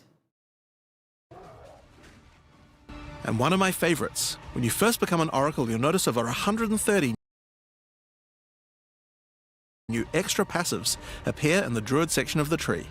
By allocating the Unseen Path, you use your power of foresight to learn from alternate futures and gain skills that would otherwise be unavailable to you. For example, self-sacrifice.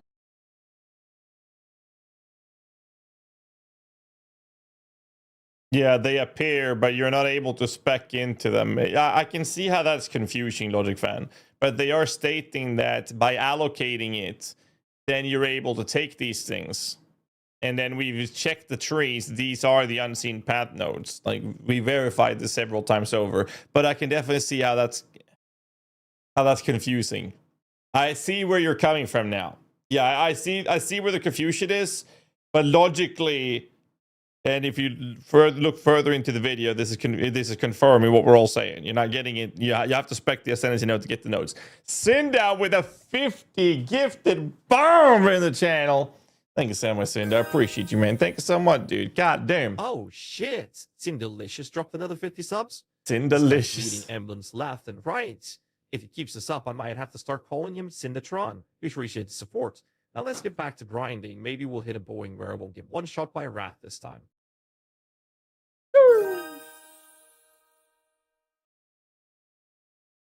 Big, dude. Thank you, man. Save for the subathon on Friday. Oh, come on, boys. Cindalicious. I like that name, Cindalicious. Yeah, Logic Fan, I can definitely see now how it can be confusing, but it, like, further in the video, like literally the next couple of sentences are kind of confirming it, and we check the situation as well. I will check the tree changes as well. Gives you skill you won't otherwise have access to. Okay, but listen to him. You will see visions of your future self using specific skills. If you decide to follow this path by using the skill yourself, it will do significantly more damage.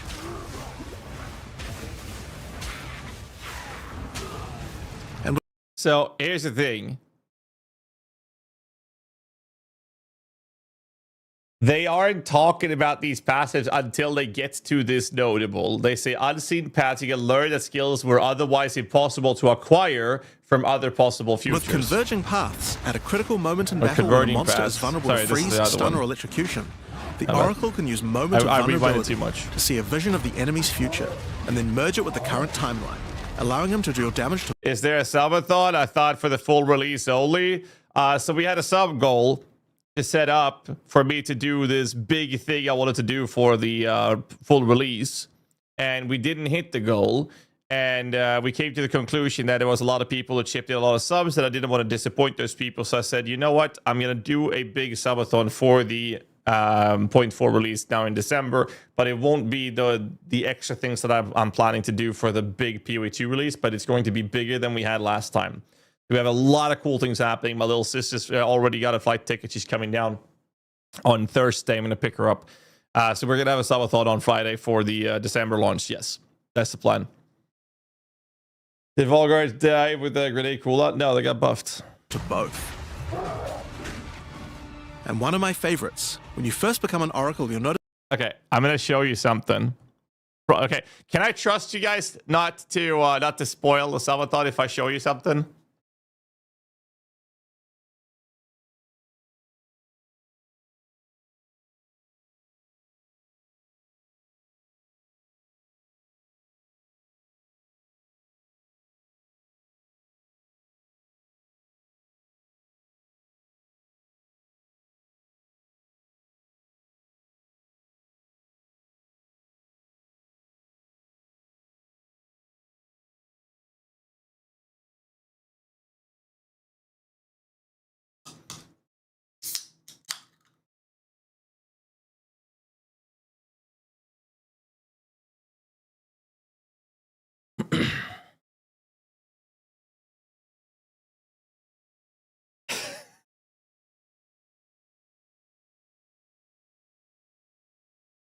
Why is everybody spamming butt plug? But yeah, Cinda, you're right. I wanted to do the next one for the release, and now they're like talking about releasing it 2026, maybe 27. So I was like, I think I made the right call in doing the subathon for this December.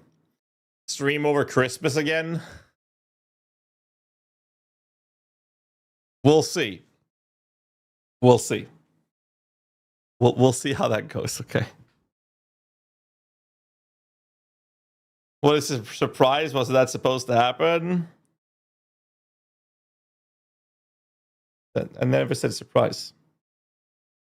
Shaman is good for so why do you think Shaman is so good? Could you explain? The spirit early. You can get 3 charm slots by Act 2. All right, let's continue this for Logic Fan first. over 130 new extra passives appear in. And one of my favorites, when you first become an oracle, you'll notice over 130 new extra passives appear in the druid section of the tree. So the passives appear on the tree. By allocating the unseen path, you use your power of foresight to learn from alternate futures and gain skills that would otherwise be unavailable to you. For example, and then they're saying gain skills, for example, then showing some of these nodes. Yes, but Logic Fan, he's saying you can gain skills otherwise you couldn't get otherwise. And then he's saying an example of that is one of these nodes. That's the logic conclusion. Self-sacrifice. Either way, I was going to watch this animation. And somebody asked about the... someone asked about the shaman. If I can find the fucking images.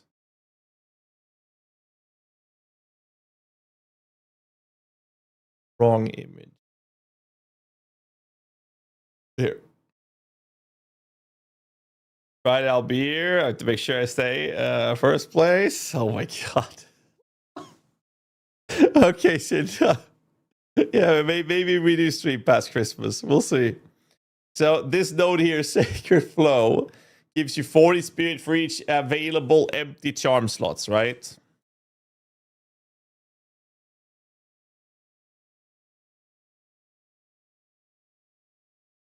That means the node, Apocalypse, and Shaman.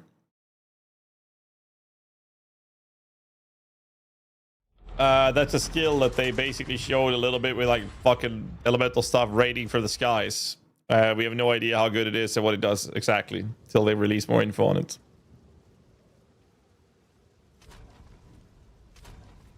So, charm slots. Area level 30 or higher, or item level 30 up to 59 can drop belts that can roll up to 2 extra charm slots. Belts from level 60 or higher can roll up to 3 charm slots. We can only have 3 charm slots, which they've talked about maybe giving us more possibility of getting more than 3 charm slots. Not right now, but in the future, potentially. So, why does this matter? Because they made a change to Valley of Titans in Act 2, where the relic reward from Valley of Titans gives you, both choices, gives you a charm slot. Watch this. They give you a charm slot. both choices gives you a charm slot. This charm slot means that from the beginning, you will now, just by taking this, have 2 charm slots. That would be if you don't use charms, which is a big trade-off. You will now have 80 flat spirit gain. However, area level 30 can drop item level 30 monster. Well, actually, area level 28 rares can drop item level 30. Area level 29 magic monsters can drop item level 30. And area level 30 white monsters drops item level 30 or higher. The Shar, Spires of the Shar, is the first area that has monster level 30. The Path of Morning is level 29 and the Shar is 28. The rare monsters from here and unique, magic monsters and rares from Path of Morning, and any monsters from Spires of the Shar. Every belt here can now drop with two extra charm slots. Combined with the extra charm slots for this, means that as long as you trade away the power of charms from your character, you can, by the end of Act 2, have 120 extra spirits. It makes the Shaman a very strong early game play. However, you do sacrifice your charm slots to make this happen. That's one of the main reasons why I think the Shaman is really good. Either way, I'm going to watch this 36 seconds video from Carbot.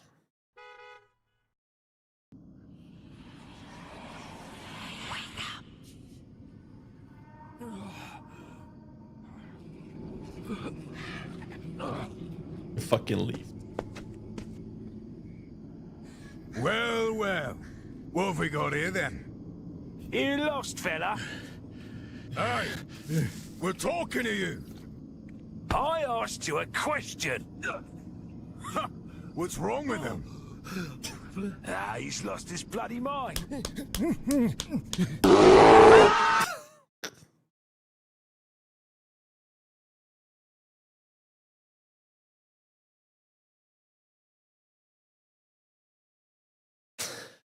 What the fuck, man?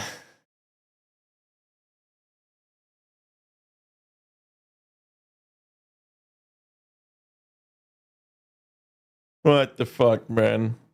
Okay. Holy shit, dudes.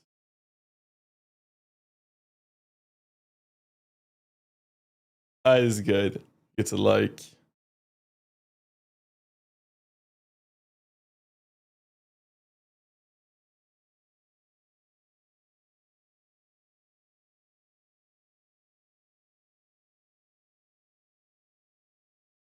That is so good. So Oracle also viable as a summoner? It is. The problem with the unseen path and the powers is this. Taking that path gives you 2 extra passive skill points. And the power from the Oracle is not from the Ascendancy. It's what the Ascendancy opens up with the skill tree, which will cost you passive skill tree on the passive. It will cost you passive points on the passive skill tree. That's where the power is, which means that it's a double cost essentially. And because it's double cost for you to do this, the nodes from the unseen path have to be ridiculously good. Like actually ridiculously good. Like these nodes here, they have to be hilariously strong. Because these nodes will cost you passive skill points, right? And you only get them after spending 2 Ascendancy nodes. So 2 Ascendancy is worth of points, 4 points. And you also get the Traveler's Wisdom, which would allow you to do things like this node right there. If you take this, you can allocate nodes within a medium passive around it, which allow you to get access to this node, which they showcase in the video. This is the reservation reduction thing, right? But it still is going to be quite drastic. Like these nodes have to be so fucking good because they are essentially going to be a double cost Ascendancy nodes for you. Which is it just better because there's a lot more media nodes there, which early on you're not that far off with the Druid. Also, Jonathan said in the interview with Talkative Try things like there being some pretty cool nodes on the tree, such as Dual wielding talisman and a scepter that costs us some extra spirit. Rage to minions being notable to make it easier for us to apply rage to minions instead of going with the whole process of doing Warlord. There it is. With the Warlord Berserker shenanigans, we don't have to do that anymore if there's a node that specifically shares our rage with minions, for example. There's a lot of things around there. Proper support for Wolfpack, Wolf Minions Fantasy. That's something I'm extremely excited for myself personally. So we'll see how that goes. I think that on the Wolfpack topic, I think that Tactician is a possible contender. Because if Tactician can get into the node where you can use a Scepter with Talisman, you can have all the damage from a two-handed weapon and giving 25% of that from the ritual, sorry, from the Tactician. What's the name of that node? This one. Watch how I do it. Allows you to press a gain attack damage equals 25% of your main hand's weapon's damage. That would be from a two-handed weapon without sacrificing the bonuses to minion stats from a scepter. So a Tactician is a very, very strong contender for this, but you'll have to level with something else. So you're sacrificing a lot of travel nodes to get up to this part of the tree, which is why I think that it will be good, but I'm still in the boat of saying that I think that you'll be better off with a Spitakitava, Titan, Shaman, maybe Oracle to play with the wolf packs. And I think they will be better than the Witches Ascendancies, personally, at least from a theoretical perspective. Hey, dude, hope you're doing well. I don't know, you spotted my message yesterday, but you have cursed me with your talk about being sick the other day, and I now have COVID, so I might miss the start of a league. Talk about bad timing. Grey Wolf, let me tell you a story. Folks. When COVID came to this world, and I got hit with COVID the very first time, it happened on the fucking, like, 2 days before a league launch. Yeah, this was before vaccine and everything, so COVID, like, it was rough. My fiance was sick for about a week before she started feeling better. You know what I did? I had a mega pint of tea. The mug was this big. A mega pint of tea. And a Twitch partner blanket around me for league start. And then I streamed for almost 30 hours. And then I slept for 6 hours. And then I streamed for more than 20 hours again. It took me more than 2 weeks before I started feeling better. So you missing league start because of COVID? That's weak, man. It's weak. I'm sorry, but I'm just telling you the truth. That's just weak. You just gotta, get your gamer shoes on. Get your ass on that RGB chair you've got and game. Suck it up. You don't have to try to look somewhat normal in front of a camera in front of thousands of people. All right? Just get a blanket, get some tea, and start gaming. If I can do it, you can do it. All right? That's all I'm saying. It was excruciating, by the way. It was so bad. It took me so long to recover from that. But I did do that. Which is, and it's not recommended. Well, sorry, it is recommended. I mean, it is definitely what you should be doing. You're having issues since the Bills doing Anyways. damage. Get a life. And it took me several weeks before I started feeling better. It was terrible. The Portal Boys, Eternal Guard, I think. Yeah, Spectre will be good this patch. I don't think so. Invasion-based minion build on one league. And do reverse path. Possibly. Weird to ask, but we stream during the coming Twitch drops. I need a channel to let run while I sleep. Yes. I will go live around 10 p.m. my time, which is in what, 4 hours from now?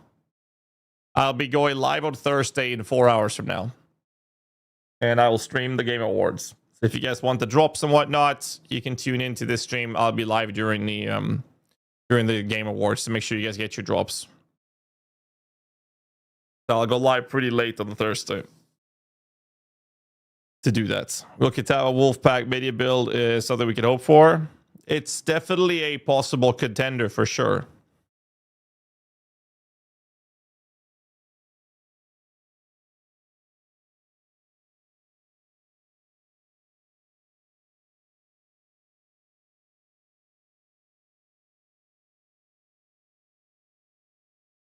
It's wake up and give you a sub for the bear effect. True.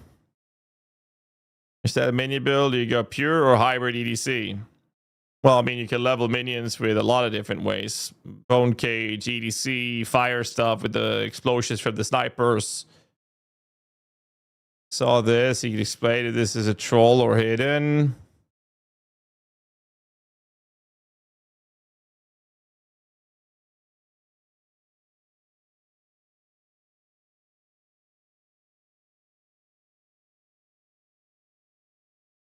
Fishing line strength from quality. Hasn't this been available for a long time? You know, there's other things like Demon Magus, for example.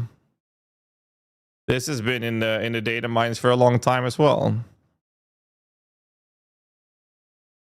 You talk about Volgards? Yeah.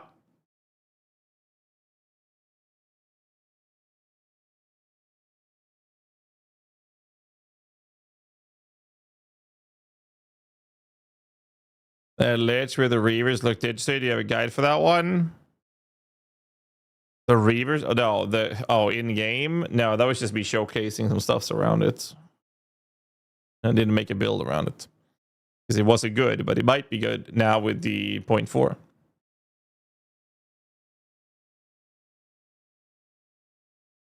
Alright, 20 spirit from Shaman is there unique to give the 100 spirit early on. Dawn something. Dawnbreaker? No, Dawn. Enfolding Dawn. This is like the leveling through the campaign unique for minion builds. This on the Shaman? Woo. Again, though, like people say it's overpowered, it's too strong. You are sacrificing your charms. That means bleed immunity, sun immunity, shock immunity, like all of those things, freeze immunity. You can't get that because you can't run charms. So it's a pretty big trade-off. Now, mini builds can handle that easier than other builds, sure. But it does come at a pretty noticeable trade-off. It is a very noticeable trade-off.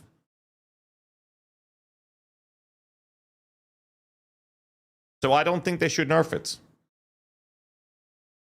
What about 2 rage for Reaver skeletons? Now we get 20,000 ES. Yes, but they said that they're nerfing ES, so we don't know how much that's going to be.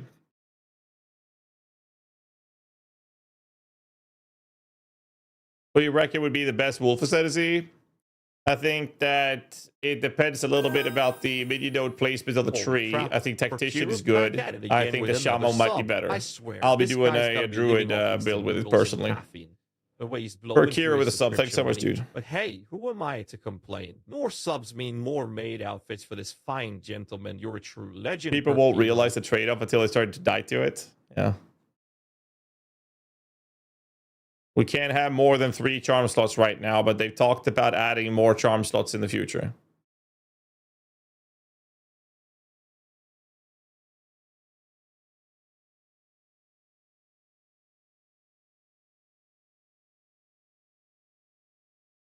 Sun freeze combo. Yeah, for sure. What about the socket node and shaman? What do you mean with socket node? You mean walk the paths unseen, or? No, you mean, sorry, you mean Wisdom of the Magi. And I think that that one has the possibility for late game to be absolutely insane, depending on what the bonded modifiers are.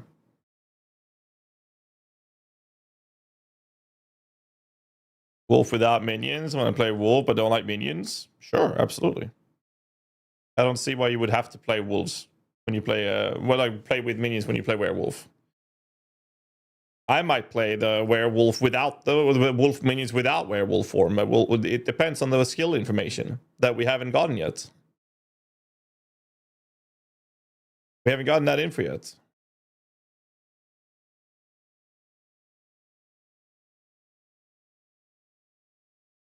A second, will probably be Shaman early and switch to Oracle later for Druid. Yeah, I mean, the Oracle is more of an endgame thing, pending the power of the nodes, right?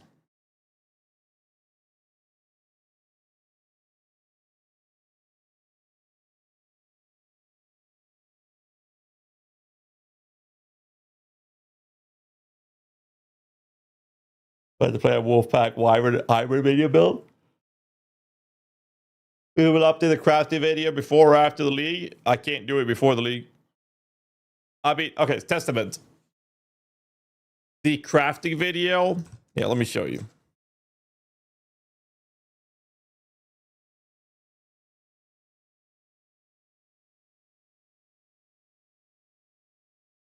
This on the item, which allows us. This is a 46-minute long video. 46-minute long. I don't know how many hours it took Kikis to edit it, but it took me almost 6 hours to record. We are remaking it. We are. We have to. It's just that I can't do that before the league. Because the homogenizers are gone, yes. The problem here. The problem is that it took me almost 6 hours to record. And I have no idea how long it took Kiki to edit it. And I need to see how the crafting will feel in the patch before I can make a guide on it. Check analytics. Is it worth $1 per hour?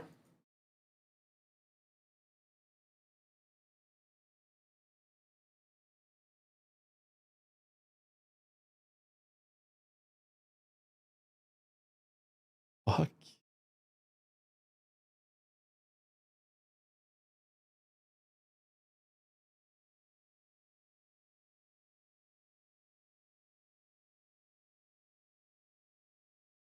We are remaking this video as soon as we can.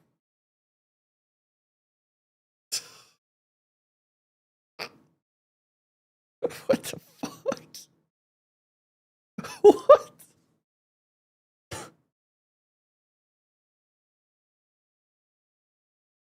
What the fuck, dude? Okay. I care less when it comes to crafting guides. I care less about that aspect and more about there being proper content out there for the community to learn from. But that was not bad. That was not bad. What the fuck, dude? DP. Now I'm a big fan of DP. Thanks for the $5 dono, Saber. What class do you think will be released next after Druid? If there's any. If there's one other than the Druid you're excited to do. I want the Templar, but I think that they are going to prioritize swords before Templar. I think they're going to do swords, then axes, and then Templar in that order. Because we got dexterity, we now have strength intelligence. I think they're going to give us strength dexterity next. And then after that, I think they're going to give us pure strength, and then they're going to go back to strength intelligence for the Templar. That's what I think they're going to do. What about daggers? I don't know. I don't know. I am most excited to play Templar as my next class. Whenever that happens. To answer your question. That's kind of my take.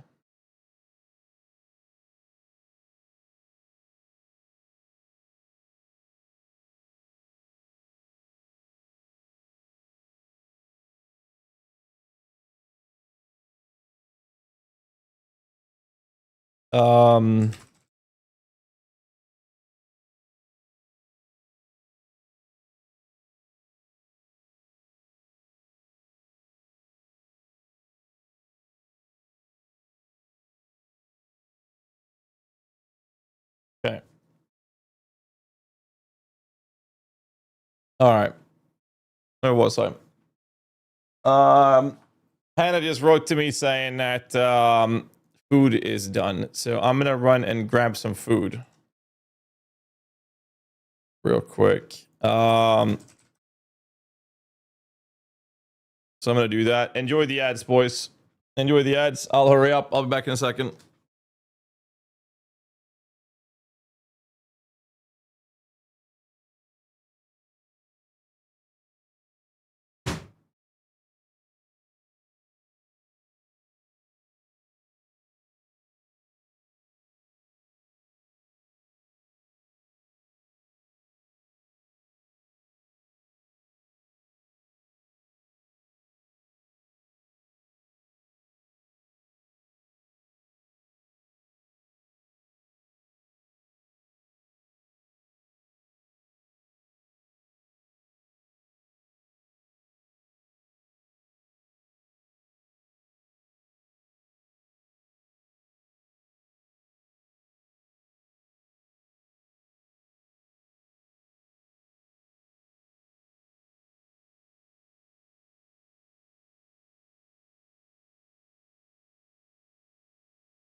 Got food, boys.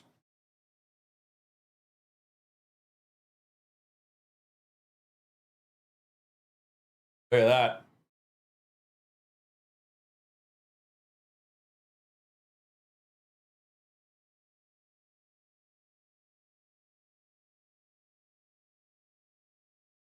What is it? I don't fucking know. Anna's family's here, and her brother used to work as a chef for many years. And he's the one who's been cooking. I'm like, okay, I'll take it. All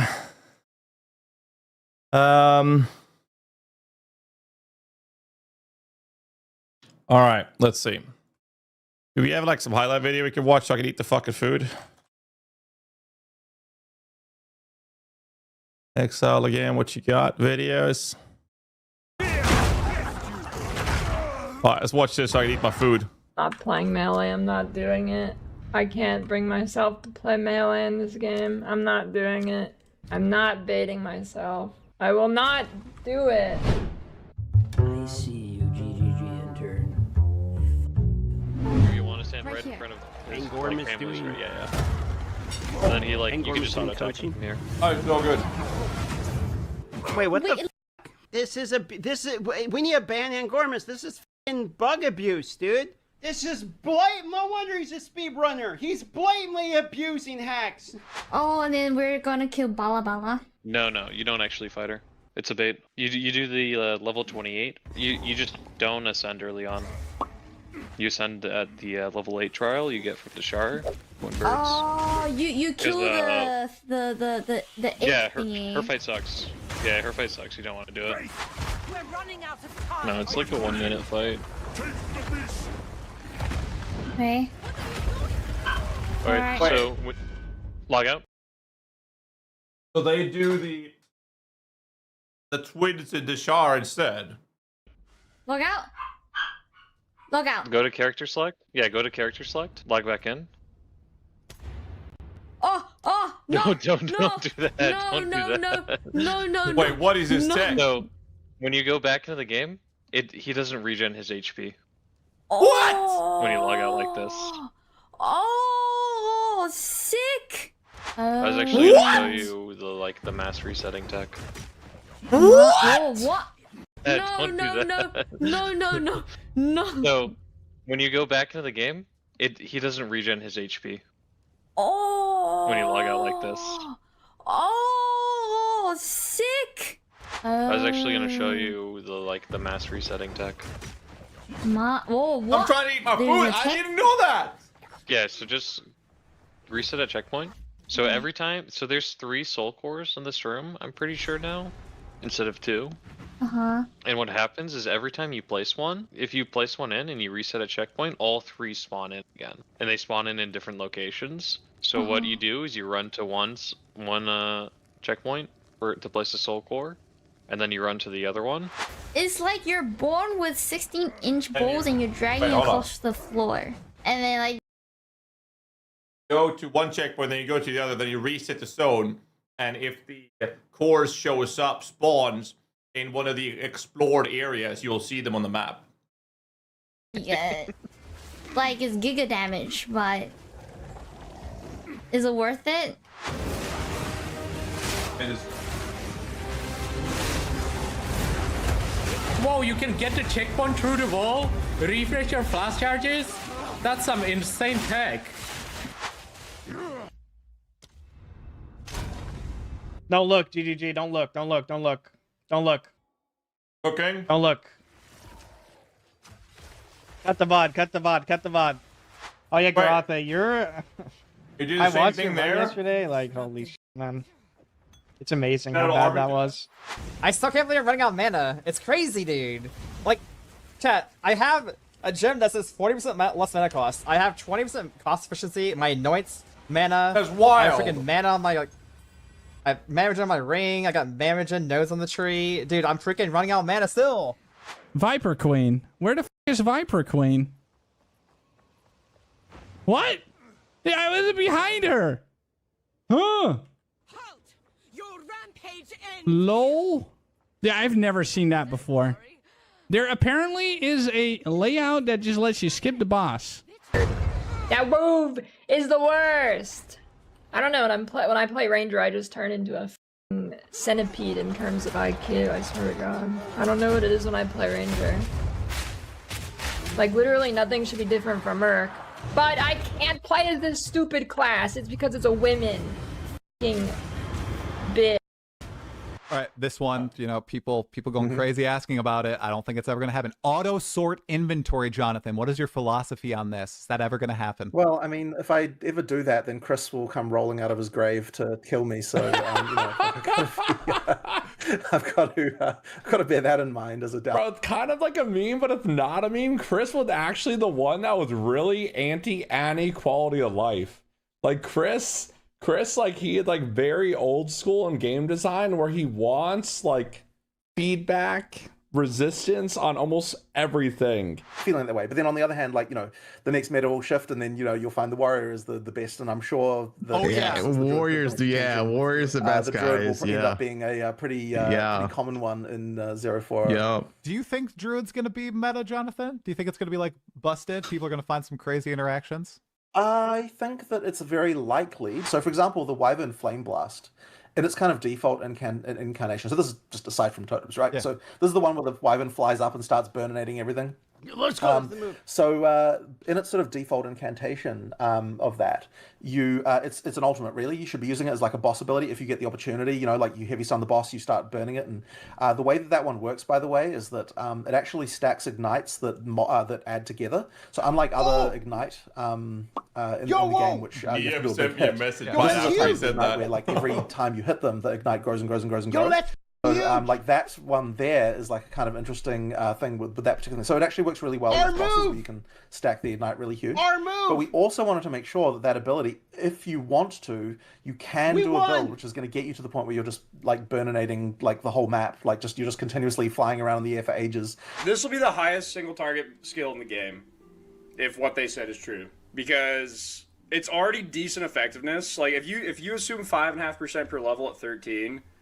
1.055 to the 8th is level 21. So with no further plus gems, it's going to be 859 per second. But if it full stacks the ignite at 8.5 times effectiveness, that's a 7,300 effectiveness skill, full ignite value. That's going to be the highest single target skill in the game by a mile.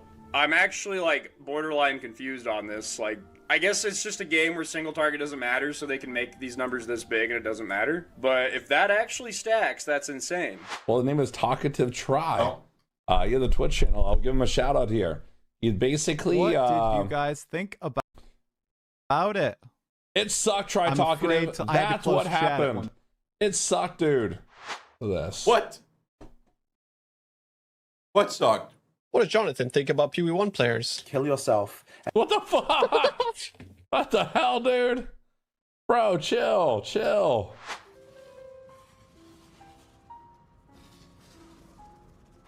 And like all of this stuff needs to be brought up, not, hey guys, so there's this new MTX that comes out. It's really pretty. I love the way you designed the purple on the wings. Like when they flapped, the purple, yeah, pretty. Like who the cares, man? Like bring up the stuff that matters, the stuff that's gonna fix the game, so like the game becomes better, dude. Not. I don't care about purple wings, man. As much as I also agree that it's fucking frustrating to hear such out of touch questions from somebody who doesn't play the game. Like it's just obvious he doesn't play. Like I'm sorry, bro. Like I'm sorry.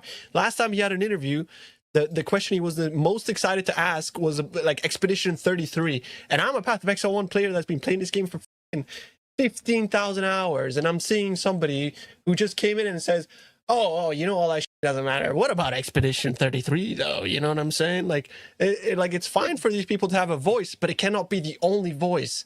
Because then it makes us fucking mad. It makes you mad, and you have every right to be mad. But it's not Try's fault, and I don't think you should take it out on him specifically.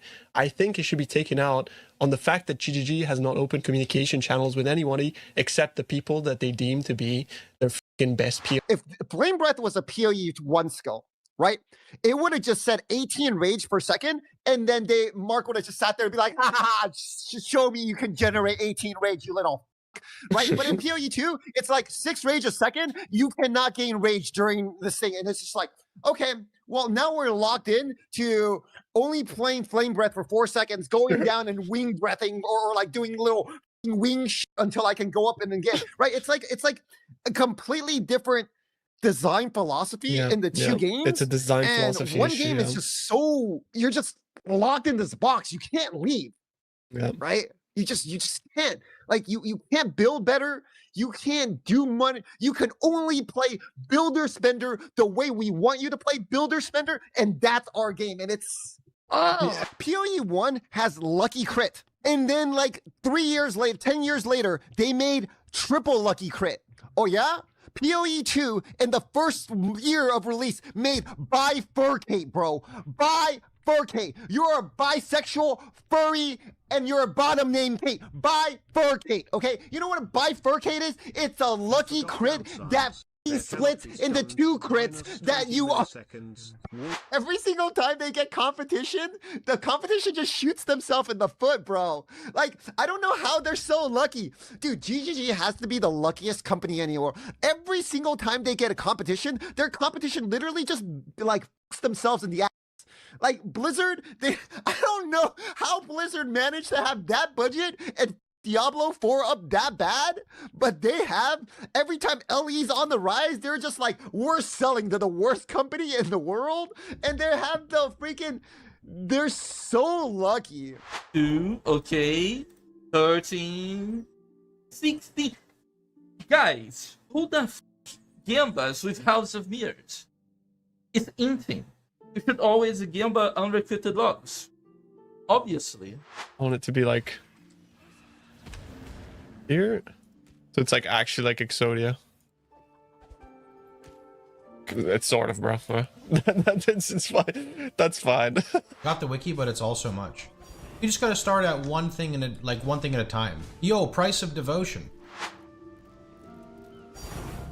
I see brothers. Wish I had a brother.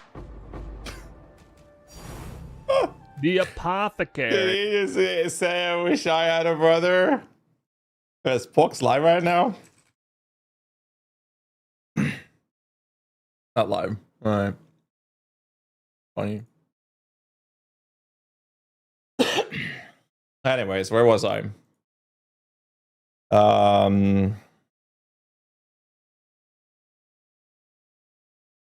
Second.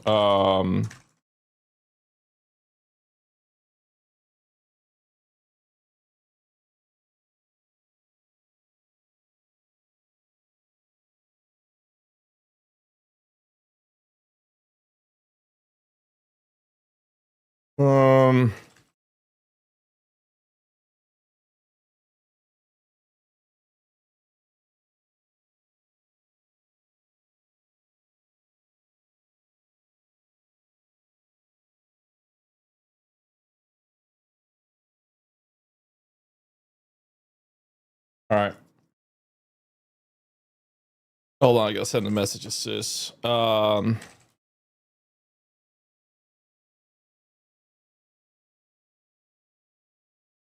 second.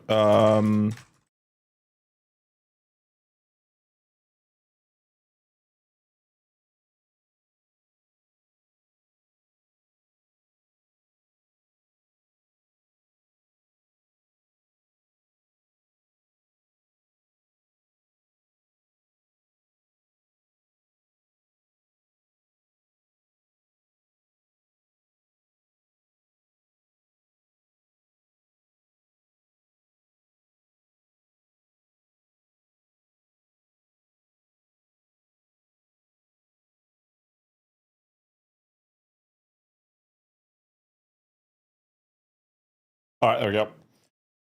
All right, where was I? I did poke Rax. I should probably send him that message as well.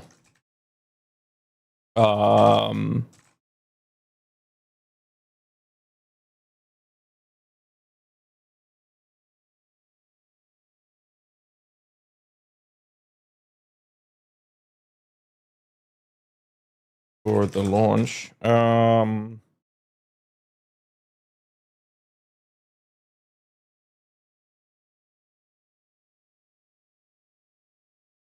right, there we go. Where was I? When GHAZZY closes, he can send us to raid Rue, and then we can all get banned from his chat. No. Why would I ever do that? I don't mind raiding Rue. Some people like his content, some people don't. Some people like my content, some people don't. Nothing else to be added to it. Let's not be assholes. I'm very happy with the community that we have. I'd like to consider that I think that for the most part, our community is quite civil. I like that more so than brain dead, cringe screaming, and toxic behavior, personally. Will you do a guide for League Star? Yes, sir. The minus 50% spirit for having a scepter talent as a max spirit, or just spirit for the scepter? Don't know. We'll see when they give us the info, right?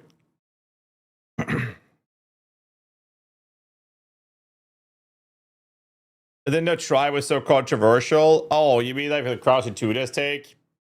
Talking to try being controversial.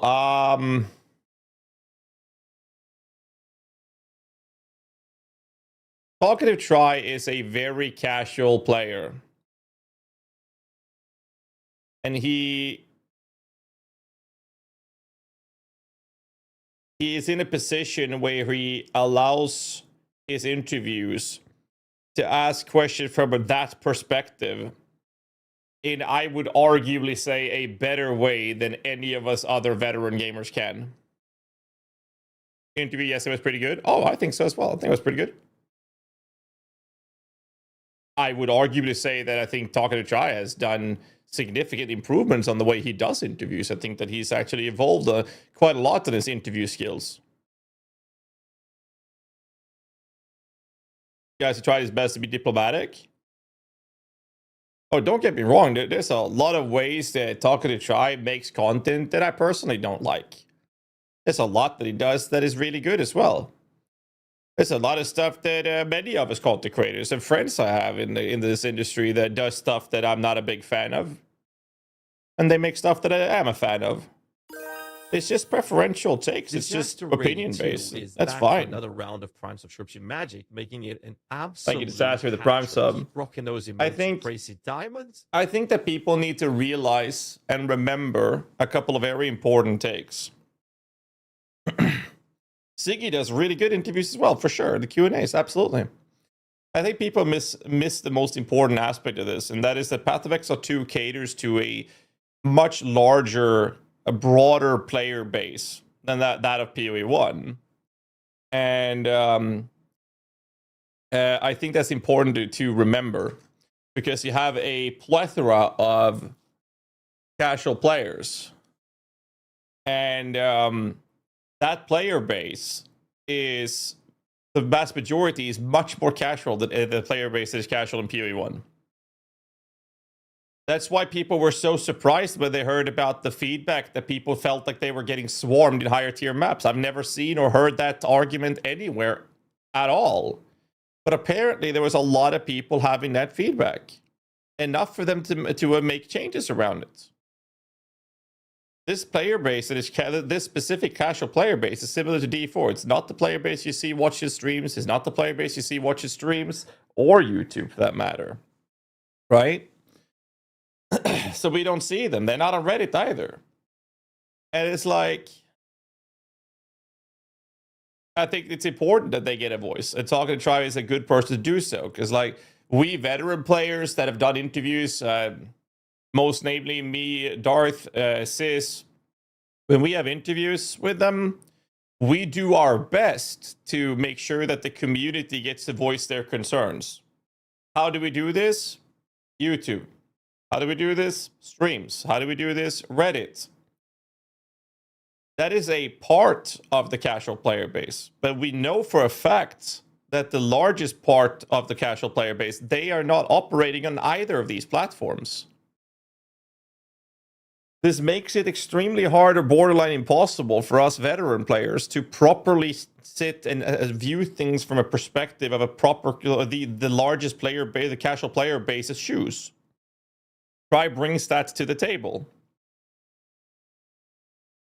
GHAZZY is another streamer, and no matter if you like his content or not, it doesn't matter. I think that he's bringing up questions that are very good. I thought the last interview was really good.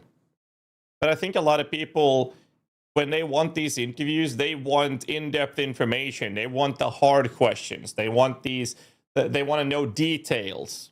To the extent the casual players don't give a fuck, but the veteran players do care very much about those things. It's like Asmongold said, Path of Exile's player base community is the only community in the gaming industry that can look at a spreadsheet and get super excited about it.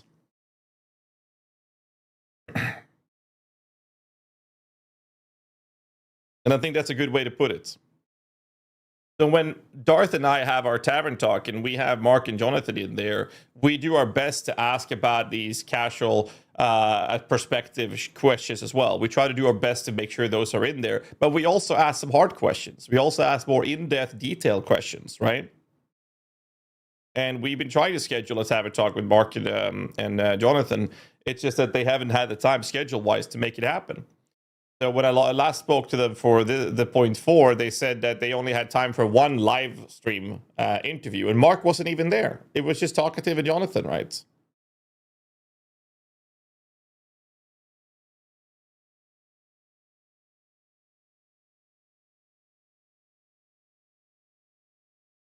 WoW Vanilla players enjoy a sim sheet a lot too. Oh, for sure.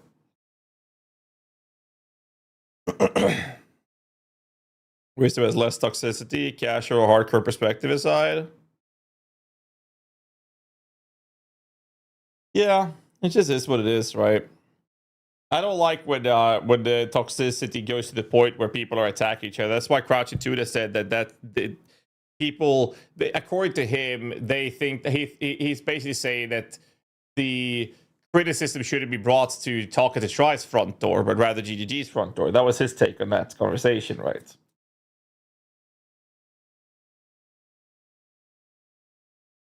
A tavern talk after the 0.5 endgame update would be good. I think so as well. Get the other jab did for before league start? Very likely, yes. Either tomorrow or Thursday. Probably tomorrow because of the TGA. Most likely, at least. Seems to be the take, at least.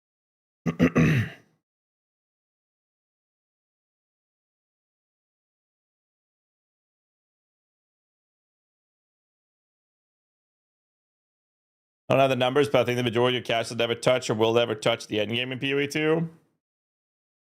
You know, there's a large player base that plays the campaign and don't touch endgame at all.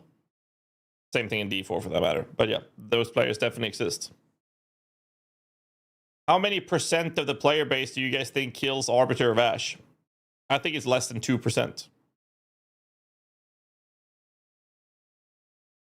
I think it's less than 2% of the player base. So around 1%, I think would be the most realistic estimate of how many people actually killed Arbiter of Ash. The easiest version of him. Now, how many people in the chat right now do you think have killed Arbiter of Ash? I'm pretty confident when I say that I'm very, very certain that there's more than 1% of you guys watching who have killed it.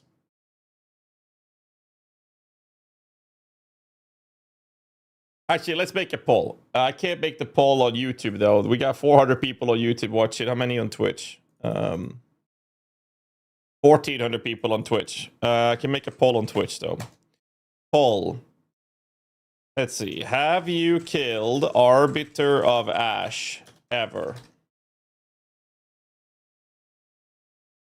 Yes. No. Here, you get 1 minute to vote. Let's find out.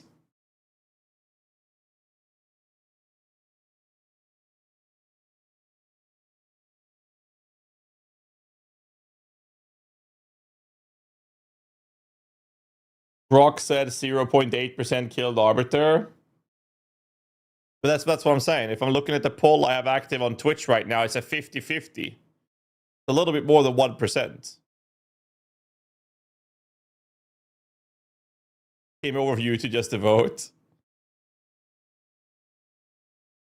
Your chat is not casual too, but that's what I'm saying. The casual player base exists, but there are casual players that do consume content through Twitch, YouTube, and Reddit as well. But what I'm saying is that you casual players in the community here right now that are watching the content, you are far from a casual player compared to the actual casual players that don't even consume that. The vote ended exactly 50-50. Okay. Why are there only 328 people voting out of 1,500 people watching? Guys.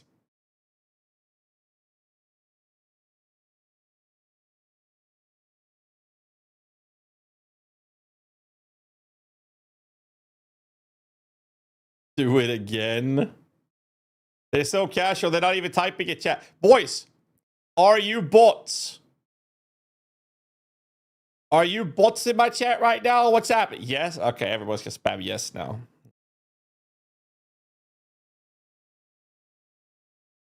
Driving?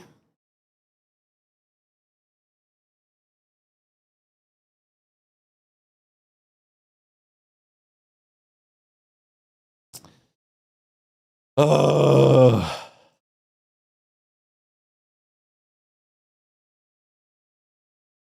I don't like it. It's shit.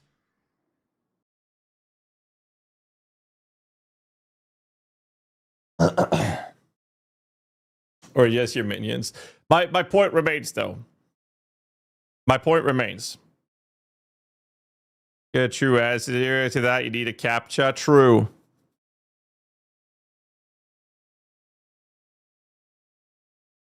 Fucking base hunter.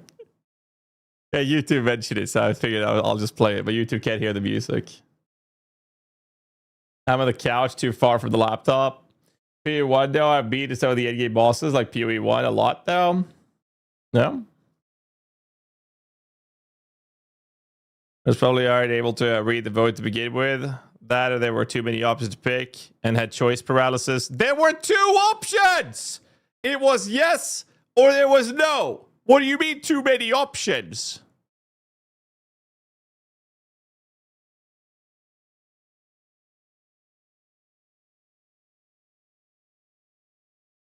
It's a hard choice.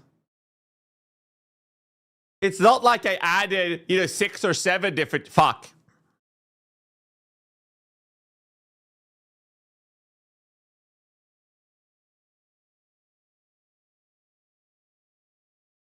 Anyways.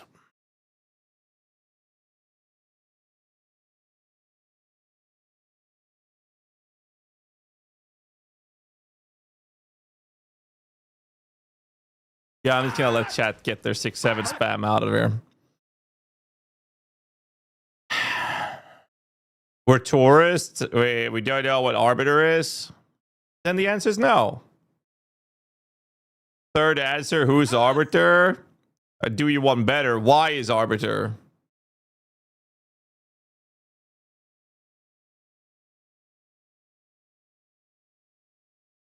Probably just a shame to say they haven't. There's no shame in that.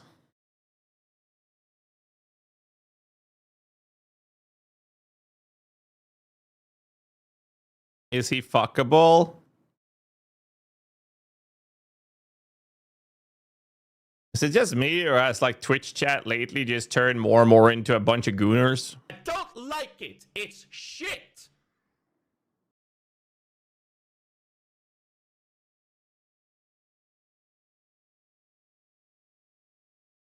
Lately, they ask. I can fix it, Siri. Okay. Ay. Either way, I can fix her.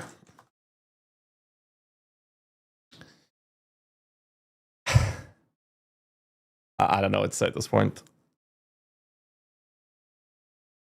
3 days left before we can go have fun, boys. So what's the plan today? Let's talk about the wolves. I have too much shit up right now. Don't need that. Can save this. Don't need that. Don't need this.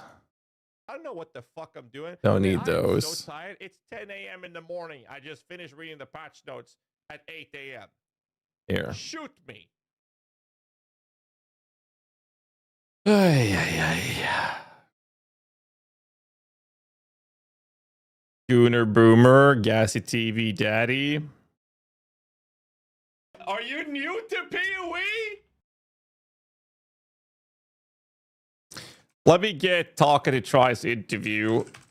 I want to hear in detail what they said about the wolf form stuff. On the gem? And does anyone have a timestamp? What's the timestamp for when he talks about the wolf minions?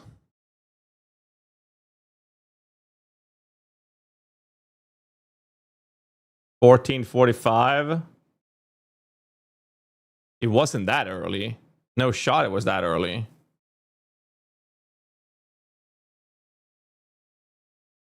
In the cards, I know you mentioned. You know, it so on I the actually was JP interview. I was pretty keen on that, and I was actually talking to another streamer recently about it, and it wasn't me. It wasn't me. Yes, I fuck you. That's not it.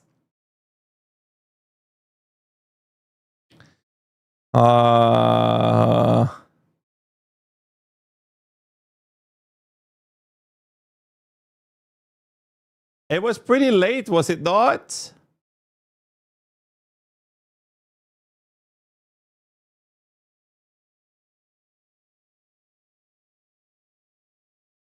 What? Where is minions in here? Am I blind? The Druid tidbits 30. This. Do you think Druid's gonna be meta, Jonathan? Do you think it's gonna be like busted? People are gonna find some crazy interactions? I think that it's very likely just because of the fact that it's had so much attention. Like, and I mean, so right now, the thing that we're kind of doing this week a lot is like testing in-game viability of like as many things as we can do. So we're trying to make sure that like, okay, so for example, right, like we were looking at like, okay, the like minion stuff with all the wolves, it's just not really kind of working in an in-game context. And like now we're like, okay, let's try to add some support to the tree to make it happen, right? So now, for example, we just added a keystone, which is that you can use a scepter with a talisman in order to get spirit as an animal. But then the keystone downside is that you got minus 50% spirit.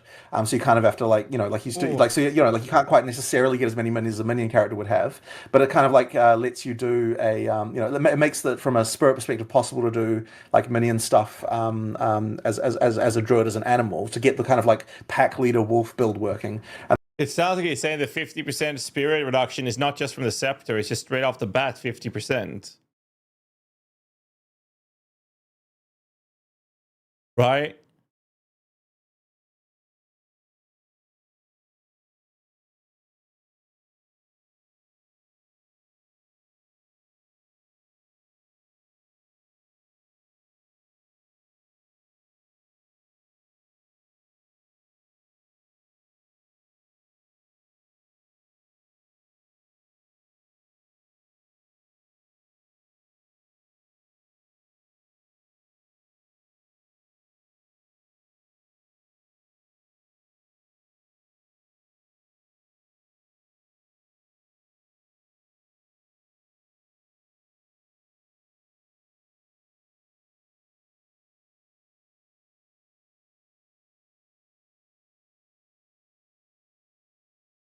And the other thing we did was he said, okay, there's a notable that will make it so that your rage bonuses apply to your minions, so that you can get oh wow, you know, like actually get your spirit perspective possible to do like minion stuff as a druid, as an animal, to get the kind of like pack leader wolf build working. And the other thing we did was he said, okay, there's a notable that will make it so that your rage bonuses apply to your Oh, wait. He didn't say rage is shared with your allies, which is what we've been able to do in the past through Warlord Berserker. He said rage bonuses.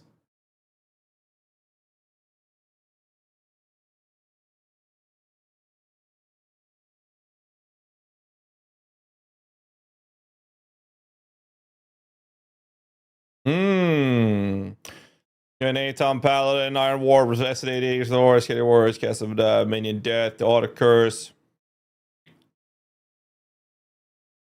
Sounds fun.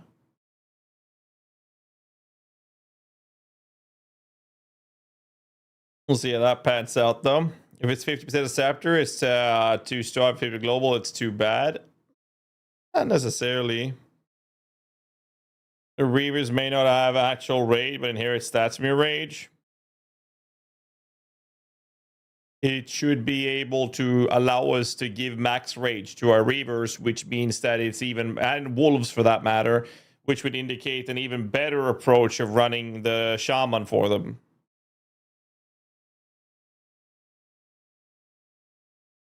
You made a warrior minion with these beetle horns. No, I've not. Minions so that you can get like actually get the damage to a good place with your wolves and that kind of stuff, right? So we're like okay, we're just being very careful to look at the individual builds that someone might want to try and be like, okay, let's try and make sure that there's support in the tree for that kind of stuff. So that's really what a lot of this week is kind of going into, just those kind of like, just make sure that there's the options there for someone, and that might be a unique, it might be a Jigsaw with the prime. Thanks so much, dude.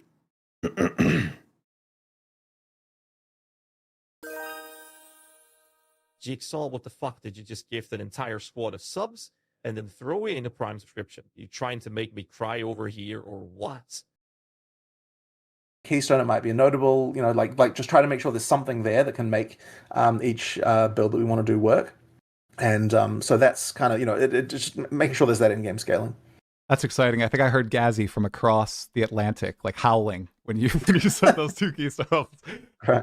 About the druids and minions, there's just wolves, right? It's the wolf pack. Does it require spirits? Did anyone clip that, by the way? I'm not sure if anybody clipped it. What was my reaction? I forgot.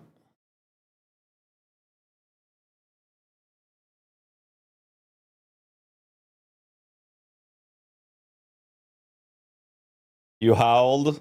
Yeah, I did do that. In terms of the ones, that come with you, so you have you've actually got a so there's two ways to get wolves. You've got the Wolfpack and Predator Mark. What's called the Reservation Gem, the Spirit Gem, that gives you a pack, and that gives you up to 6 wolves that respawn like up to 6 spawn. Like that's the one I was talking about, right? Wolfpack, up to, it's a Spirit Reservation Gem. Up to 6 wolves. Normal minion, and then you've got the mark, where when you kill monsters, it summons a wolf, and with that one you can get like another, I don't know, 10, 15, like bunch more. Geez. So you can have like a pretty sizable pack if you if you're going for that. But yeah, it's just a question of making sure the stats of them can actually get to like reasonable levels compared to other minion builds. To make sure that's viable. Okay. Do you see more animal companions coming in the distant future once the game is shipped?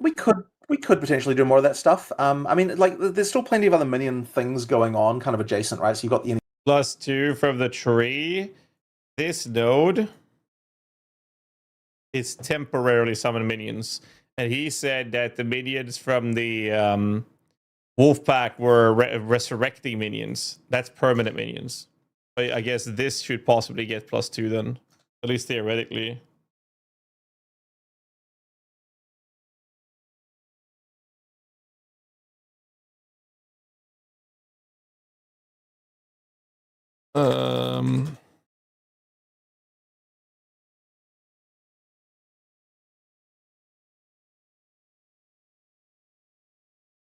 Sorry, I'm responding to Rax.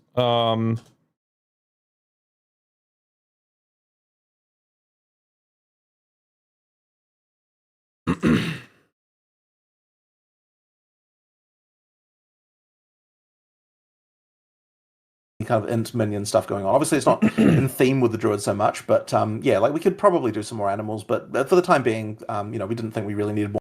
Duration-based minions still despawn / die when we sprint out of reach. Yeah, they do. Or to sort of make the druid work, and like the druid isn't primarily a minion build, right? Like it really is only the case if you're, you know, if you're doing that whole kind of pack leader fantasy, that's like the main minion fantasy you'd have as a druid. So yeah, that we want to make sure at least sure that that one was working. Oh yeah.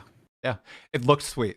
I mean, the Tundra Wolf looks amazing. So I think I'm going to gravitate toward that eventually after I try out the bear. All of your other wolves that you have, by the way, turn into snow wolves when you turn into a snow wolf. So like your whole pack gets the upgrade. So it's kind of cool. Attention to detail, pretty sweet.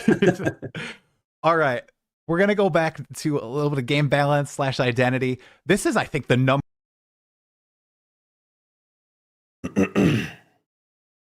So that's what we have. So it's not that the wolf pack gives you a wolf costs this much spirits, take as many as you want. Its wolf pack is a set spirit reservation, and you can have up to 6 wolves with that or something, unless it is a reservation cost per spirit cost per wolf, but a cap of 6. That could also be the case.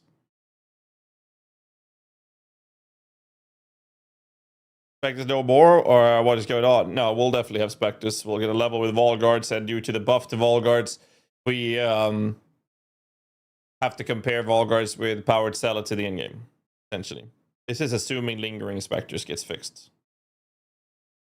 Is on PV2 DB, it's called Summon Wolf? Nope. The Summon Wolf detail in the DB has been there for a very long time. And the initial version of that, which is based off the Gamescom playtest 2 years ago, the wolf, when summoned, lets out a howl that applies a crit weakness on enemies. That is no longer happening. Ripper Eyeball, they fixed that, their Shin. They made it so that the visual clarity is better. That burning your entire monitor is only happening once every 11 seconds instead of every second. So you won't be lighting the world on fire to the same extent. It's a performance buff as well. You think about the keto that you mentioned, where you could have a scepter talisman, but 50% less spirits. It allows us to play around with things like tactician with watch how I do it notable or node.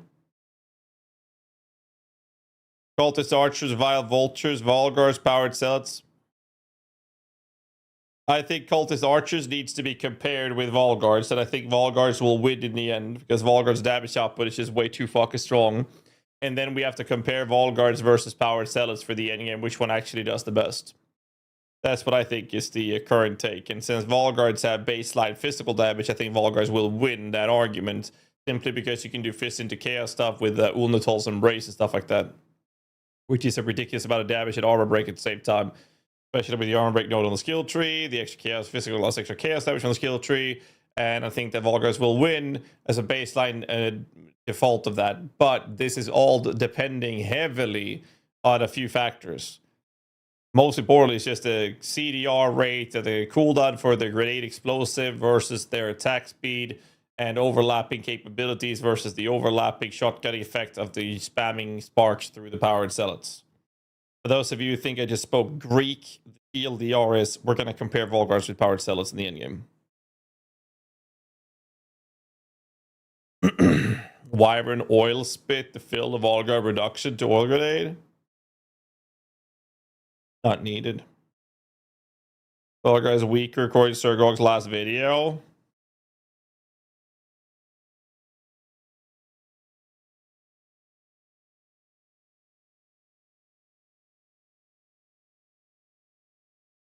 This one, 4 hours ago. This video. Oh, howdy all. Grab yourself a drink. It is time for some Path of Exile 2 discussion. Welcome to day 6 of teaser season for patch 0.4.0, the Last of the Druids expansion, and the Fate of the Vaal league content. Today, we're going to be talking about a much shorter list of changes to the patch notes that took place today, and also an MTX promo that Grinding Gear Games are running. Also, quick heads up, there's a couple of technical problems I had yesterday. Now, I had got a new camera, and when I installed the new camera, it factory reset. Why would you get a new camera when you need a new mic? My microphone, which was not something that was Oh. desirable because I'd set up some settings on that made it sound less bad. Never mind, I'll take it back. I then went and redid all the settings on my microphone. It was sounding good. I recorded the video. Then guess what? I realized I had an OBS filter in that was also part of my settings. Anyways, long story short, the sound that you're hearing right now in this part after I'm editing, this is going to be the thing going forward. I have a halfway house. I have something that's better than yesterday, but not perfect in the rest of today's video. But I do believe I have fixed the underlying problem, just that it's going to come up tomorrow rather than today. Today's going to be a shorter video than yesterday's, which is probably for the best because yesterday was something like 3/4 of an hour and that took me like 4 hours to edit. But we're going to go through the patch note changes. Firstly, there are a number of support gem changes. Now, Quill Burst. Should we put this in numbers? Let's say that you take 2,000 damage, but your armor is sufficient to reduce that down to 1. Notable of these is that the other things are going to be very, very different. After that, we have a number of monster changes. These are all pretty minor. So we have lowered Spectre costs, reduced cooldowns on some skills, improved monster AI, lowered Spectre costs on a bunch of things. But probably the one here that matters the most relates to Vile Guards that throw oil and explosive grenades. These are going to be much worse. Now, when I say much worse, I mean they are going to be less powerful as monsters when they're facing against the player, so they're going to be less effective at killing players. And when you elect to Spectre them, if you do, because you probably won't anymore, they're going to be much less effective as Spectres, as well as being less effective as monsters in general. That's because the cooldown on their most dangerous skill is being raised from 2 seconds all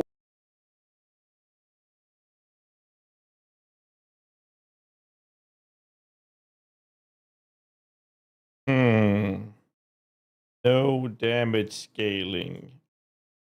The thing that deals the actual damage. Most dangerous skill. all the way up to a massive 11 seconds. This means that most of the time they're only going to get to use that ability once per fight. So they better make it count. And let's face it, when we're talking about Spectres, they are not going to use it when it counts. They are going to use it against a trash monster that would have been killed by anything much smaller. And in situations where they turn them into a Spectre, it's not just going to be once per encounter. It's going to be once per several encounters because Path of Exile 2 is a fast-paced game. 11 seconds is not the time that one encounter takes. 11 seconds is several encounters. So keep that one in mind. Vile Guards, both as enemies and as allies, they're going to be weaker than they were. Otherwise, there's a bunch of minor things here, a bug fix.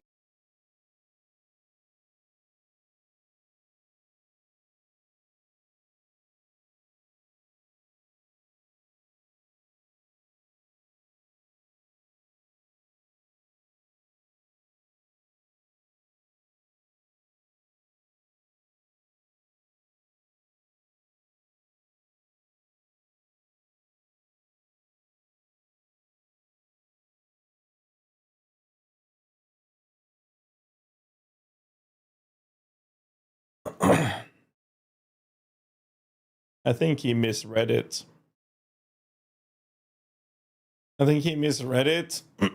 And therefore made a statement. If you misread the text, then yeah, they suck dick. That's about it.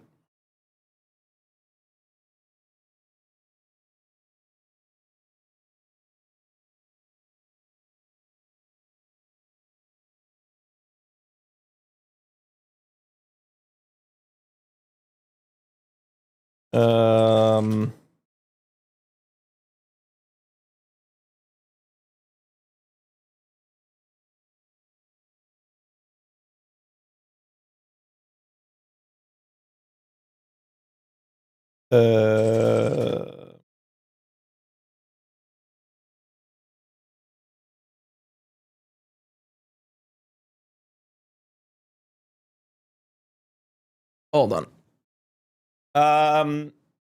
I don't know. This is just no. This is not right.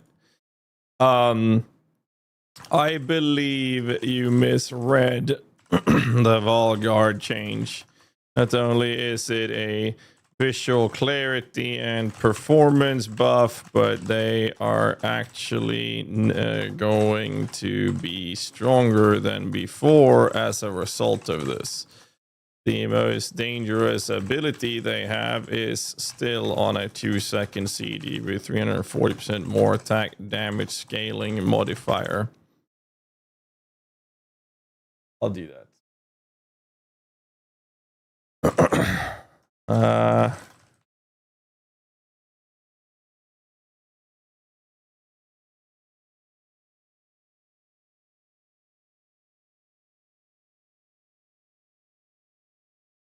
Interesting. No, I think he just misread it.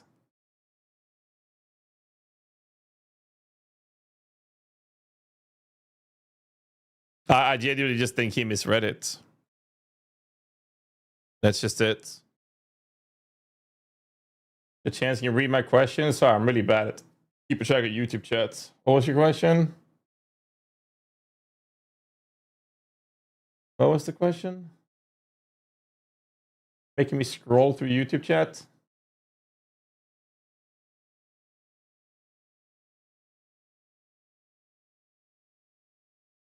Can't find it. What was the question? And I ask you, why is it stronger, Guess you just entered the video interested with your Volguard before, and I think it was a nerf. Why is it stronger? Oh, Jesus. It's not so easy to explain in a few sentences. The TLDR is that they have 2 grenade abilities. Both have a 2-second cooldown each. So they cast a grenade that does the oil, which basically deals no damage, but it applies exposure to enemy, and that's the part that lights the entire screen on fire.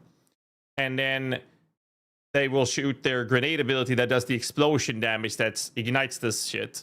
That's the one that deals the most damage because of this modifier. That's the modifier that makes them so good. I thought they were going to remove this. And that's the damage. What they're doing is that their oil shit that lights the screen on fire, this is 11-second cooldown. This is still 2-second cooldown. So we want to use things like Growing Swarm to give them cooldown recovery, which should put them at a 1.67-second cooldown. And then you have the approach of them attacking. They have the cooldown recovery on Amulet from the Desecration modifier for another 20% if you want to get that as well. And basically, you'll see them more often shooting their explosive grenades instead of their oil, which is doing more damage at the cost of a little bit of exposure. The only downside is that they will sometimes try to move into melee range to do the attack when this is on cooldown. But depending on how far we can push this in terms of CDR, that time frame could be like less than half a second, which means that they'll shoot the grenade and a half-second window they try to move towards the enemies and stop to cast a grenade again.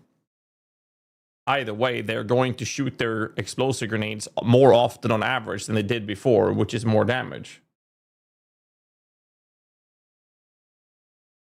Is there a chance you will look into how we could create shape-shifting witch maybe with minions? Basically now I'm new and I lack a lot of knowledge to figure it out myself. Without proper information across the board, like we can't really do much theory crafting, but I mean, I'll definitely be looking into shape-shifting form minion stuff on other builds, especially the wolf at least is going to be one of the main things I'll look into as soon as we have more information. I won't be sad. You never looked at YouTube, guys. Yeah, well, YouTube stream is just a bonus stream I have for some people prefer to watch a YouTube over the Twitch. But you got to keep in mind, there's what? How many people watching YouTube right now? There's like 400 people watching YouTube. And there's... I'll have to... I don't look at viewership normally. There's 1,400 people watching on Twitch. It's I do my best. Time to manually cast organize. I still can't see the ground. The patch notes says oil and grenades, so it's easy to misunderstand. Oh yeah, that's why I said. I mean, I definitely think it's just a. I think it's just a matter of. I think it's just a matter of misreading it, right? Because it does say which throw Volguards, which throw oil and explosive grenades. Because there's actually quite a few different Volguards. I think there are 3 different versions, right? We can double check. If I search for Volguard, you have the undead Volguard, not the undead. You take the Volguard, Excoriator, that's Excoriator, undead, Undead Volguard Grenade, Volguard Spear, Volguard Bow. There are 3 different versions of them. So they're clarifying that they're talking about the Volguard that throws oil and explosive grenades. Now have an 11-second cooldown on their oil grenade. Not 2 seconds on their explosive grenade. You just gotta finish reading the sentence, right? Yeah, we have a rituals build for minions, which could probably inspire from. Typing Space Rock build. I have an 0.2 rituals build. We might be updating for 0.4. I was at work and they don't. I'm also at work and they don't block YouTube. Yeah, there you go.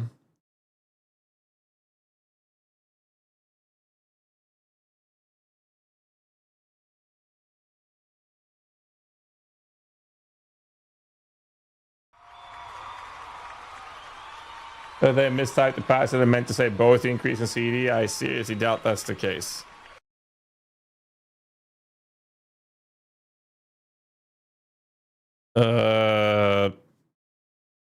Rex asked me where. Why do I not just do this?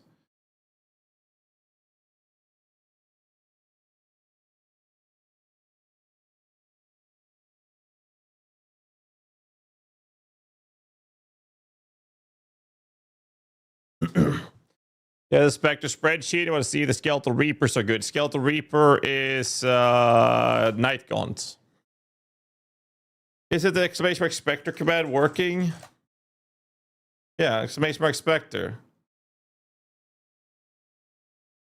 Yeah, let me link this in the YouTube chat as well. There's a website made by Trudy himself. Do check this out.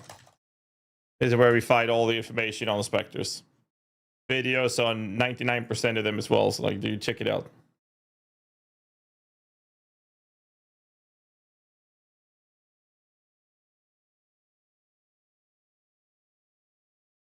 All right. Big Black Knight that does big hits. I think you might be talking about Death Knight. I think these are the guys you're talking about.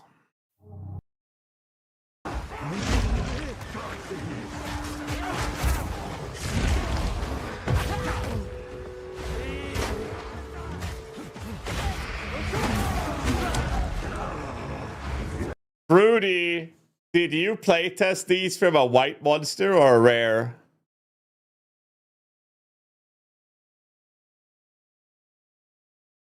Death Knight Elites, there we go. There we go. That's the right ones. They're slow, yes. That's why these were only used as a weapon swap for single target specifically. If they had more movement speed, we would always use them. But we use these for single targets. We can't use them for single targets if we want to. We lose the rare Spectre variants. Okay, so how to explain this? When you raise a Spectre from a mob, the rarity doesn't matter. For the most part. There are exclusions to this now. It doesn't matter because you'll only get the base white monster version of it as a Spectre.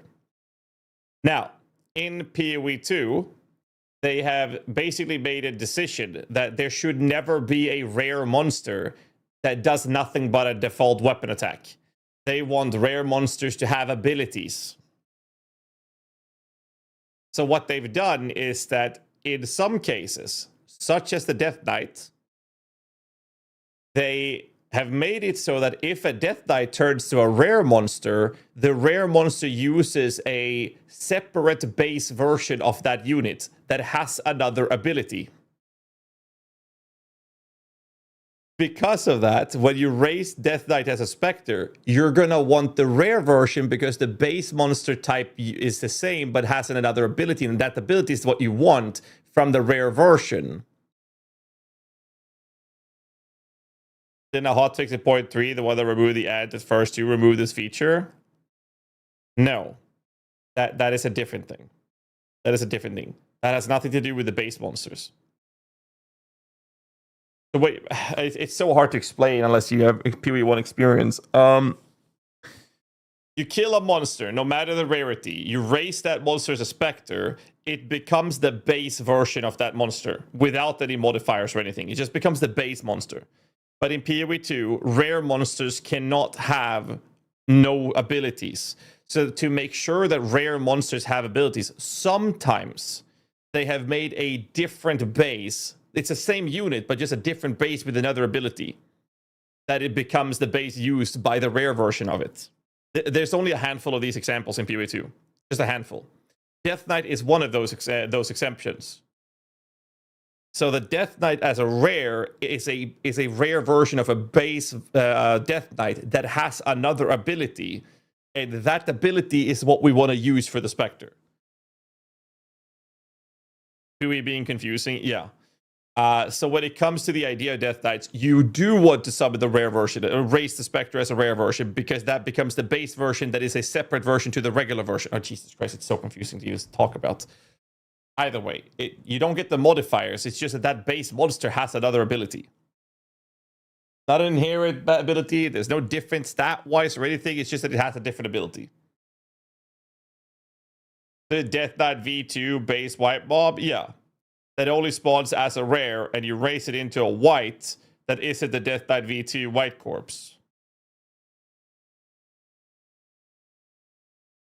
Yeah, it's just it's another version of it, essentially.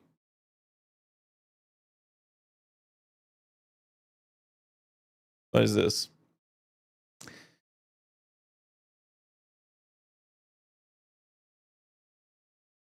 I'm gonna lose it with the amount of times I have to explain this. The data mine information on the companion has been there since the data mine information became available from the launch of the game.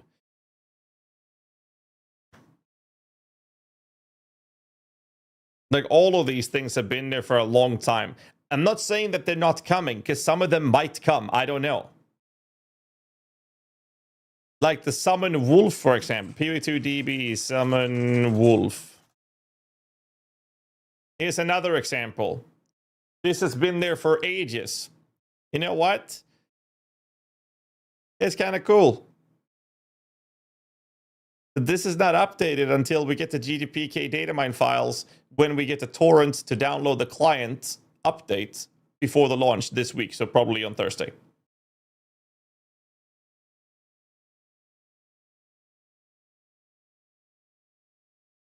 There are things like this in the game, in the data files.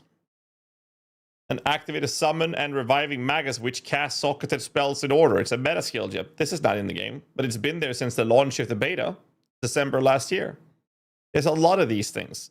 There is rigging metadata in the GDPK file right now that is hinting at the idea of a where tree form, which is what Jonathan was talking about in the latest interview.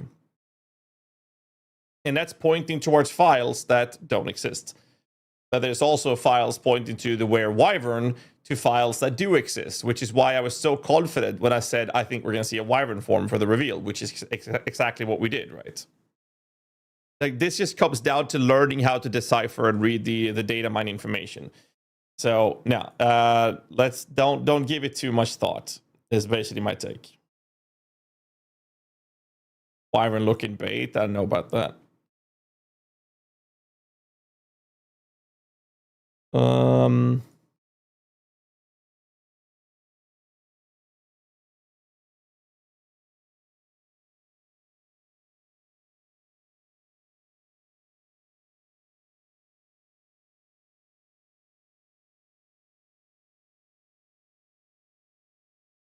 Give me a second. I got a message to Pox. There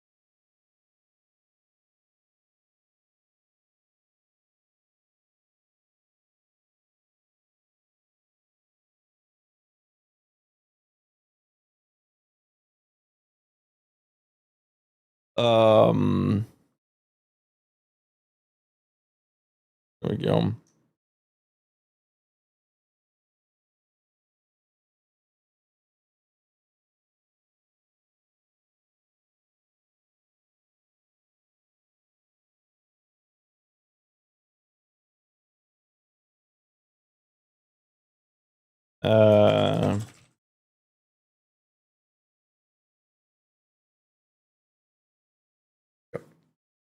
going to try a Wyvern summon.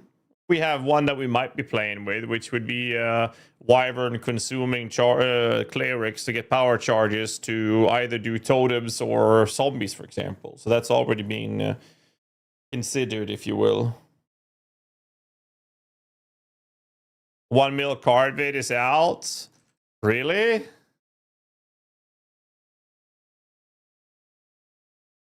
We opened 1 billion stacked decks. It's a 53-minute long video. Though. Welcome, Jesus. everyone, to opening 1 million stack decks. What the hell is going on? We have set out on a journey to open exactly 1 million stack decks. They are here. This is 960k almost. And the rest of them are here in my stash. And this is going to be a massive undertaking. Unfortunately, as always with these End League projects, we always run into tech issues and we are always limited by the technology of our time. This time, it's rate limiting. No matter how many people are here, there is a rate limit for how many things you can do in an instance, and that includes opening stack decks. So even though we have 6 people here, if everyone starts spam opening, people run into the operation cannot be completed rate limit issue, and the action doesn't happen. So even though we could open them a lot faster, if we all want to be here together as one happy family, which we kind of do, we can't spam as fast as we could if we just split up. So we're going to start with being together as 6 players. There's going to be 4 people opening at all times and 2 people looting. Bazooka is looting nothing but Reign of Chaos. Reign of Chaos is the highest weighting card. It's going to be the most common one. There's going to be tens of thousands of them. So he's going to be looting those. I'm going to be looting the top 15% of cards, which is 150,000 cards. So otherwise known as 300,000 clicks, because I also have to stash them, of course. So there was an idea of looting all of them, but that idea is far, far out the window because storage issues. Not only time, there is only a limited time in the world. Looting 1 million cards with 2 million clicks will destroy everyone's wrists and, most importantly, everyone's stash. The card tab has a limitation, the same limitation as the currency tab does. A card can only stack up to 5,000. So eventually, stuff like Reign of Chaos, Doppelganger, all the common cards are gonna be 5,000. And 10,000 and 20,000 and 30,000, and then you need 6 card tabs to store them. We don't have that, and also we don't have the time to loot every single card. So what we're gonna do is gonna loot the top 15% of cards and loot the most common card for data. This is such a cool project. I have reached out to over 30 streamers, and during this process, at any point, any of them can message me and just jump in, join up, get an inventory, open it up, you know, have some fun with the community, get some things, get some cool cards, and then hop out and make room for someone else. We spent a few hours on making a filter with some funny sounds. I have like 15 different categories of high tier cards that have their own sounds, from legendary PoE related clips or PoE NPC sound packs or stuff like that. So there's gonna be some funny sounds, hopefully. I think that's enough yapping. We gotta get started. Thankfully, I didn't need to buy 14 currency tabs to store these stack decks because I can just buy them on Faustus and then have them sit here. So we have 300k stacks just sitting here. So I can start distributing them now. And then the opening begins. So first we'll be here as 6 players, opening all in this one instance. If the rate limiting is too annoying for the openers, so later on we might split into 2 instances of 2 people opening in each, and then Bazooka and me jumping in between those instances to loot the cards. All right, I'm trading this in inventory, and we all start, okay? Good luck, go, go, go. All right, guys. This is either gonna be based or cringe. It's gonna be based and cringe. There. Nice. That's rare. That's so rare. How many do we have? Price of Devotion. That's the 2nd Price of Devotion. That shit's so rare. Holy. I'm so sorry. Thanks for coming. Mega Blood. Yeah, guys, I dropped a bunch of good I cards. heard it. Insane Cat at Nox. First one. Never mind. Never mind, Rue. First Insane Cat. Mega Blood. Mega Blood. Mega Blood. Wait, why is it playing both? Wait, Nox is a different sound. There's a different Alk saying Mega Blood sound for the same card. 75, 80,000 decks It is in. fucking wild. Wait, are they using my RNG from all the times I got nothing from all my stacked decks? And then they're capitalizing on my RNG? Oh no. I'm wasting my luck? Oh no. Oh no, they're wasting all my RNG! They're literally Card from the last 900. Final cards in conclusion. Fuck. The operation could Alright, not... look at the statistics. Stats. 1 million stack decks. It cost us 14,000 divine-ish. 13,860 or something like that. It took 36 hours to open. And the most common card is Reign of Chaos. Bazooka was looting those. And we got 34,804 Reign of Chaos cards. All of the Reign of Chaos is listed. Some of them actually sold, but here's 5k, 10k, 15k, 20, 25, 30, and he has 4,000 more. I guess it's missing 15 here. So that's the Reign of Chaos count. How about the other cards? Let's go to Wealthy Exile. So we looted, or I looted, top 5% of the cards based on the rarity. The first question that everyone had, was this profitable? Did we get more than 14,000 divines out of this? Now, even if we did, extracting this value is an insane amount of time and effort. And even if these cards are worth that much, you have to turn in like thousands and thousands and thousands of cards, which is never gonna be worth it.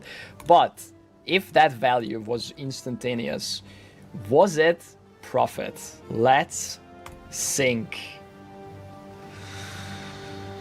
We made 15,000 divines. We made...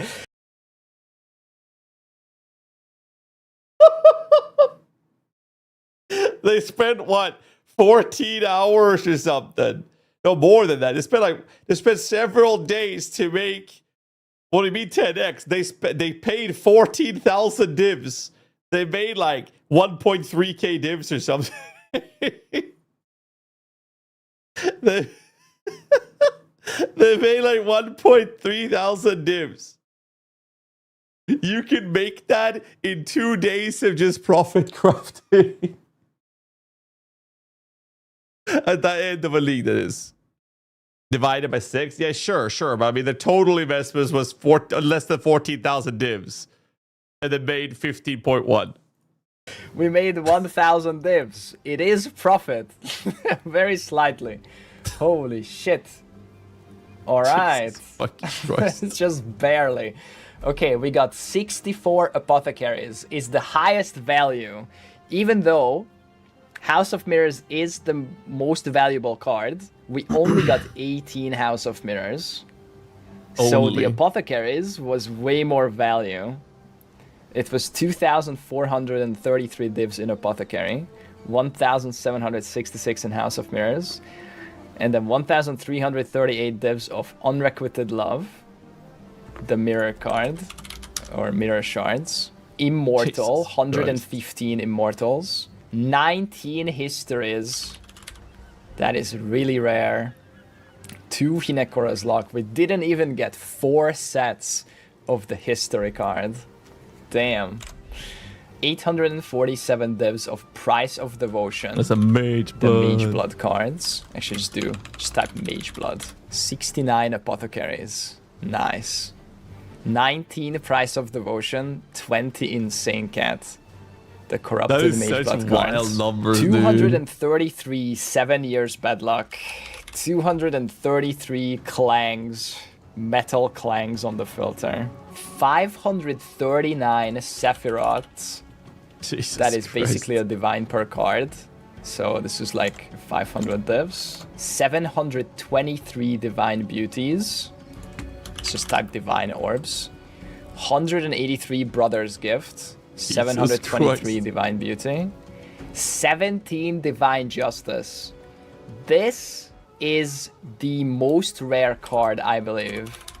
We got 18 House of Mirrors, and we got 17 Divine Justice. It's probably within variance, but Divine Justice is incredibly rare, and this is only a 7 div card. It's a Grand Spectrum for 1 card. Christ, so dude. this card only drops from Armorer strong boxes and stack decks and altars and divination boxes, of course. This is super rare, and it's even rarer than House of Mirrors, or about the same, right? It's like within 1 card.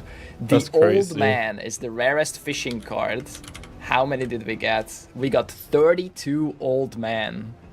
It's 12 cards to a double corrupted fishing rod, rare. And we got like twice as much, less than twice as much as House of Mirrors. This card is really rare. Lake is another rare card that is not super valuable. It is valuable, but not like, it didn't even make the top, I don't know, 20 here. Here is the Lake. We got 32 of these, also about as rare as the Old Man. 8 cards to a Reflecting Mist. The one that got away, 35 of those, also similar to Old Man. Replica Baited Breath, 7. Who asked? 64. I see brothers. 128. Let's compare the brother cards. So we get 183 brothers gift and 198 brothers stash. That's also probably within variance, but we got more exiles than divines. Divines and exiles are supposed to be the same rarity. 85 stacks of regrets for all of this. 233 Enlighten cards. Imperfect Memories. Uh-oh. 3,511 Chaotic Dispositions. That is 17,555 Chaos Orbs. Alright guys, let's turn them in. Avian Pursuit. He turned them in? Yellow Juice. There's no shot he turned them in. Fishing. That would have taken an hour at least. 80 the catch. Incubated Fishing Rod. And the most common fishing card was, I think, Baited Expectations. 798 fishing item. Almost 100 sets. Albino Raw Feather. That's another kind of rare. 108 Albino Raw Feather cards. The Fishmonger. How many sets is this? Not even half an inventory of sets. Holy. The Vast is also rare. Song of the Sirens. It's a fishing rod. Unique fishing rod. We got 7 sets and 4 extra cards. Very rare. Home. That's crazy, dude. The exceptional gems. That's a lot. That's more than an inventory at least. The Squire. The Shield Bearer. Wow. 9 sets of the Squire, plus 1 card. Not bad. 73. Alright, let's take a look at the Headhunter cards. We did not loot Patience, because that was outside of the top 5% rarity, but yeah, let's look at Onta cards. 290 Nurse, so 36 Doctors in Nurses, 93 Doctors. Damn, that's 11 Headhunters, 40 Fiends, so 3 full and 7 more, and 20 Demons. That is really rare. Demon is basically House of Mirror rarity, right? We got 18 House of Mirrors and 20 Demon. 2 That's even at the point. Double corrupted Headhunters. Science, beautiful. bro. Exalt cards. Science, rare, I guess. try it out. 442 of the 10 Exalt That's stack. so cool, though. Just slightly more than a full inventory of 10 stacks of Exalt. All right. Well, we got the answer. It is profitable. Not by much, but it is profitable. Yeah, the sample size is not big enough. You're right. They need to do this again. Sample size is not big enough. Ay. Not big enough of a sample size, man.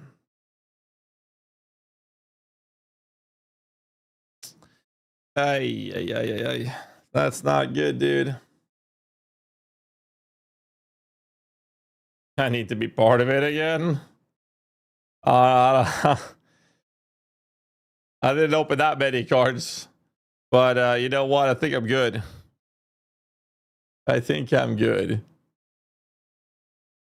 All right, so Sir Gog had this video where he says Volgar's got nerfed. We've confirmed that's not the case. Double-digit sample size, at least 10 million. True. I'd actually do you one better. The sample size wasn't even 1 billion. He's talking about decimals on the billion. So, you know. Need to step up their game. Their game. Oh my god. Nah, it was a cool project. I really like that they were doing that. Either way, Wolves. When do you guys think we'll get more info on this? And if we now know that the wolf pack gives us up to 6 wolves, then the Predator's mark can give us 10 to 15 plus wolves, but it requires the mark to be triggered. How strong do you guys think the wolves will be? Jonathan said that when you turn into snowy wolf, your wolves turns to snowy wolves.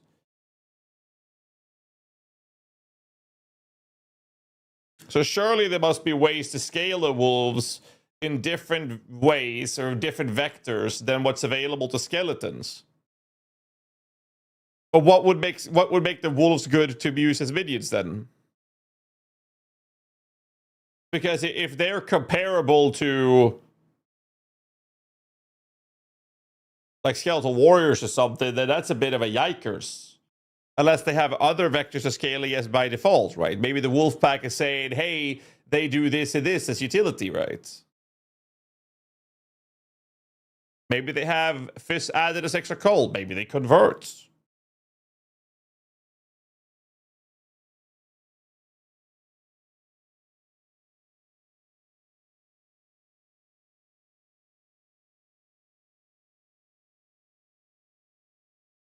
Here's the clip for my reaction. Let's see this. From across. Was that in-game scaling? That's exciting. I think I heard GHAZZY from across the Atlantic, like howling when you said those two keys. Okay. Anyways.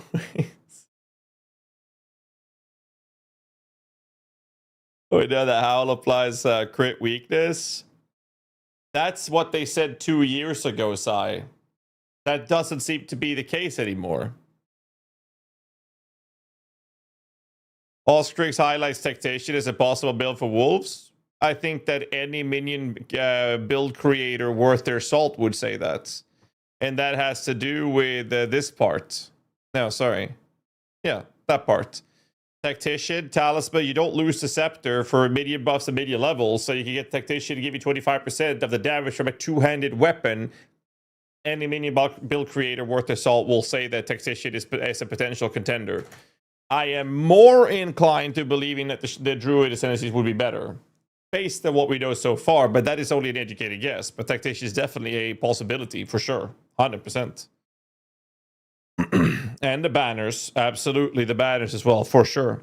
And Allstrix is a fantastic guide creator, so yeah, if he says that, I'd take his word for it, but I'm also on the same page. I agree with him. Another way to make it get viable is old words, so surely it has to be at least decent. Yes, but what GGG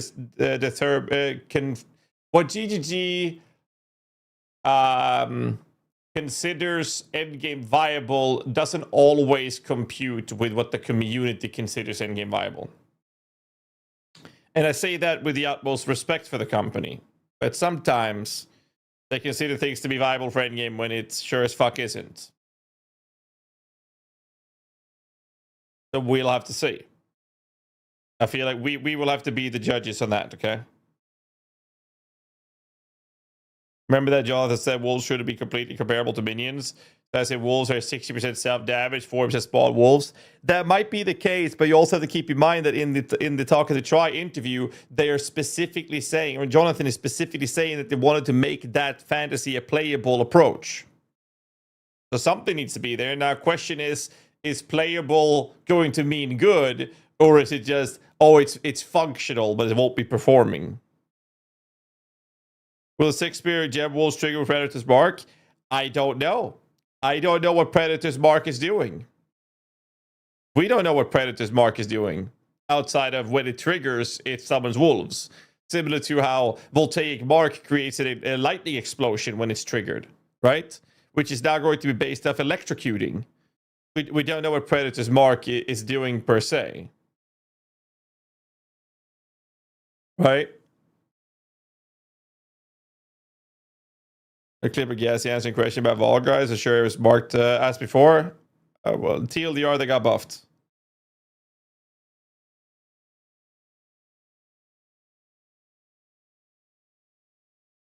Triggers on death, cross/slash explodes marks. Yeah, but surely there's a way to trigger it without using cross/slash. But we'll see.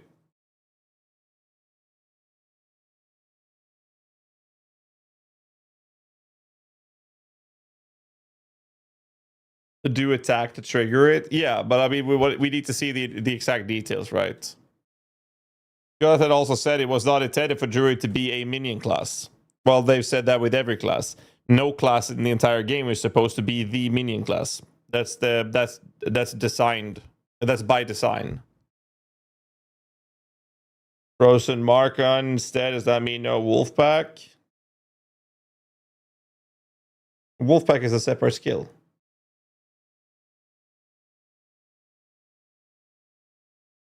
Hounds they use to apply the mark.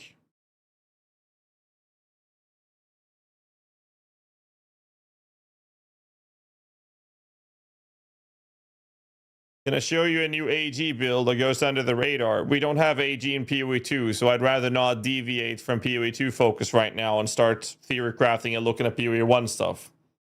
At least not right now. Appreciate it though, because I'd rather just fully focus on the PoE 2 preparation because we're 3 days out. Mark can be added to the wolf auto attack, so the wolves are auto spawned and not a skill.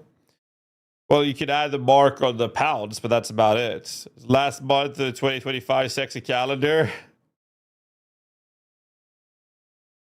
Yeah, yes, it is. The dream would have have other minions apply the mark, but GD would never allow that. We don't know the exact details of the mark till they show us the skill, Jim, is all I'm saying. 3 days out is still no passive tree. So the reason why we don't have a passive tree is because in Path of Exile 1's website, there's a skill tree you can browse on the website. They create that with what's called a JavaScript. It's a JSON file. JSON file. And the abbreviation is JavaSon. I'm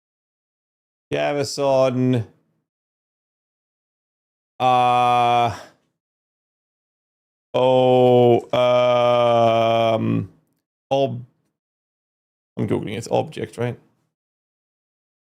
JavaScript object notation is the abbreviation. There we go. Also referred to as a JSON file. They have that automatically created and be readable for the PoE 1 skill tree. Since they don't have this on PoE 2 forums, they don't have an automated process to create this file that people are digging out the skill tree from. And they aren't done with that. They said that they're looking into making this.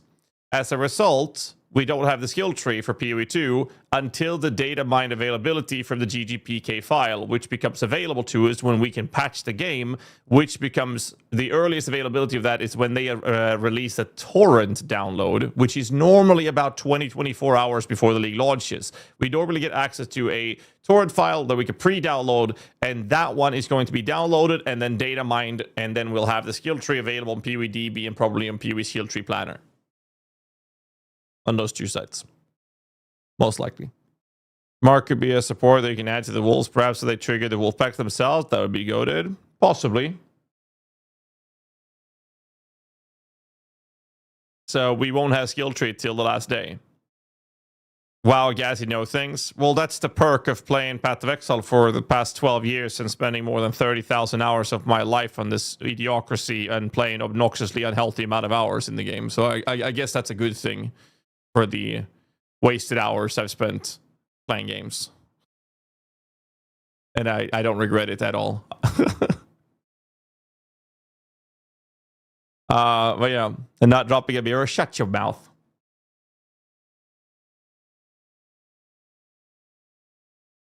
Look healthy to be. I'm just trying my best to prepare myself for the subathon on Friday. You have Mark and hand in PoE too? Do we? I actually don't know. The Pounce ability for the wolf will have it. Either way. Subathon? Good band, but no, we're running a subathon. You can type exclamation mark subathon. We had a subathon last December, and I'm doing another one this year. This one is going to be bigger than last one. And I've set up some sub goals in there that if we stream past Christmas, I'll set up a Lego goal for Hannah again. And me and my sister, we will both be shaving each other's heads on stream. If we break the sub goal that we hit last subathon. I will shave my sister's head on stream, but she will shave my head on stream if we break the sub record from last subathon. I've already watched that one, clones.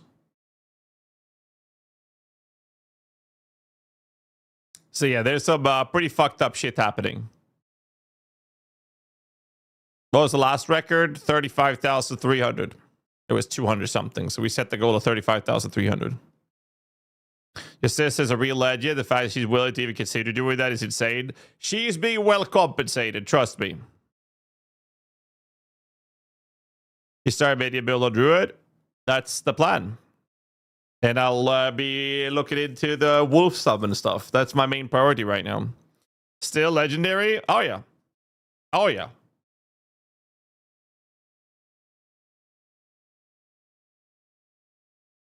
She streams on Twitch every now and then. If you guys haven't checked her out, here, let me give you a shout out to her. That's her Twitch. Give her a follow. They just got here. Will SPECTRE to be viable now in PoE 2? They've been viable since they got into the game. For sure. Buzz cut, a full Chrome Dome. Buzz cut. Oh, it said that they add spiritual aid node for media damage scaling for player damage. I don't think that will happen, actually. Mustache waxy says neat. Mustache wax. I have agreed to wax my chest, my entire chest. Now, mind you, I have a hairy chest, okay? Because I'm one of those really hairy monkey dudes, okay? That's me right there. I'm very hairy. So I got a hairy chest. I've agreed that there's only one way you're going to make me wax my entire chest on stream. And that is if we break the Twitch platform's hype train record. I will not happily. I will agree to wax my entire chest on stream if we do that.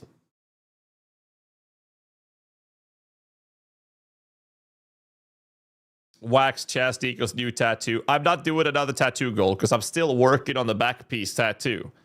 Like, I still haven't finished the back piece. Like, it will be done sometime in summer next year.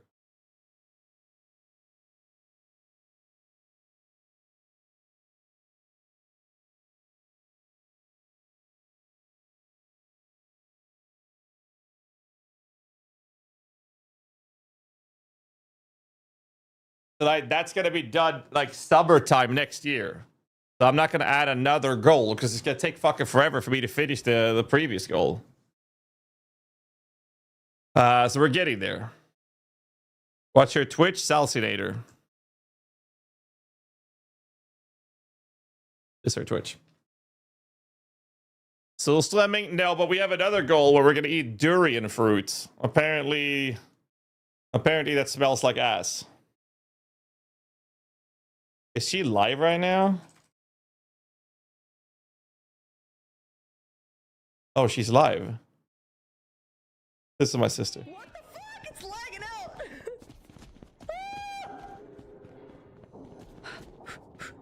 Guys, we gotta find a door. Oh, there's a door. Okay. That's not good. I can't open the door. Oh, that was that one! I forgot that's where the fucking monster was! The fuck is she playing? I forgot I locked a monster in there! I'm an idiot! Holy shit! Oh my fucking god. Fuck me, man. Let me put these keys in and get you guys in here, and then... What's this? Can I get out?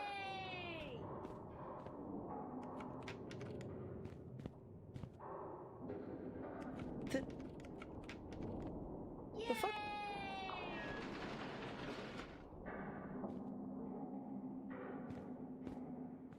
Oh, I did it! Oh my god. Oh, we did it. We fucking did it. Holy shit, guys. Oh my god. I forgot that I locked the monster in there. Hang on, my brother's in my chat and things are going crazy. Can you just give me like a couple of seconds to read the chat? Things are going crazy. Backrooms horror game, apparently. Oh, Jesus Christ. Thank you, Aftercry, for the 5 gifts, man. Did I just see what I think I saw? Is this SPECTRE? I've already been announced. Yeah. 361 actually trying to buy their way into my good graces with these subs. 5 tier ones. Man, I feel like I'm getting married again. Holy shit. She has a sub goal. About GHAZZY being chicken She has a sub goal. 18 subs to go. Guys, if you have Prime subs, throw them her way. Throw some Prime subs her way, boys. We need 18 more subs to hit her goal. In the subathon now. Yeah, I believe you say there's streams. I don't know about that. Well, you know, there might be a sub. Either way, but yeah, this is my little sister. She'll be coming down for the subathon. She's flying down in 2 days, and in 3 days we start the subathon with the launch. It's gonna be fun. Pineapple negates durian smell, so get some just in case. Link her Twitch, sure. Yeah, there's some YouTube chat as well. He'll help you get while you rest. Yes, that's the plan. So she's coming down to help with the subathon as well. Ay. Wait, Shaun of the Dev, pop the Prime, thank you, sir. For her, she needs 17 more subs, boys. I endured it in winter once. It was so bad, I put it in a bag and threw it out of the porch, and then I had to live with a stink for a few days even still. Oh god, that doesn't sound good at all. Hey, there's the subscription. There we go, boys. Glad to see you still tease your sister.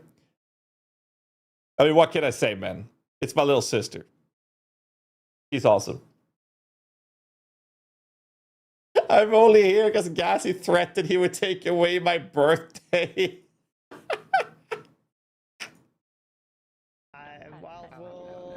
How's it going, Brian? Good to see you. So this is This is funny. Venus and Salo. Yo, did you with the gifts as well? Shush! Wild Wolf, let's go close to Cool Enemies. Shush! Fuck is this game they're playing though? Durian is illegal to eat publicly in some countries. That's terrible, man. Yeah, that's part of the sub goals. Thank you so much. We put those sub goals pretty fucking high though. Thank you. We're gonna eat it outside, yo. Yeah. For every fucking follow. Let me see if I can cancel. Our fucking follower sound is so annoying. Yay! This tiny channel can't handle all the support. That's not how it works. Oh my god. All GHAZZY wants to play League of Legends. Fuck no. No. Don't say that.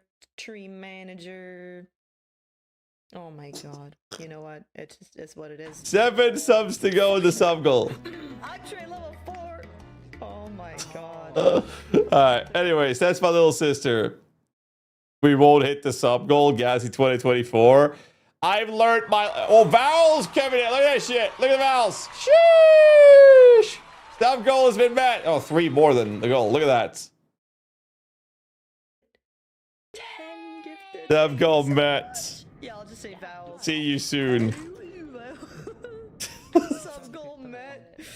See you soon. Thank you, GHAZZY. Thank you. Thank you, boys. You guys are wonderful. I like how happy she gets. I like when my sister's happy.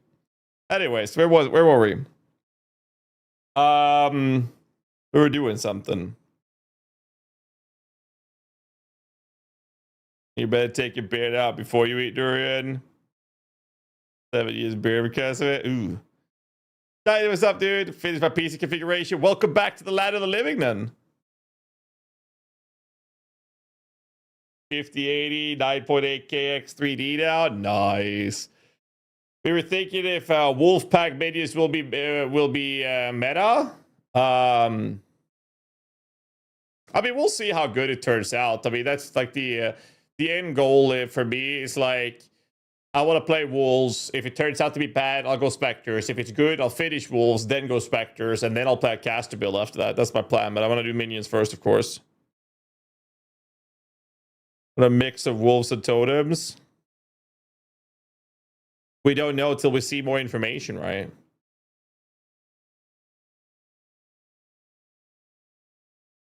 Reavers are going to be really strong. So do I.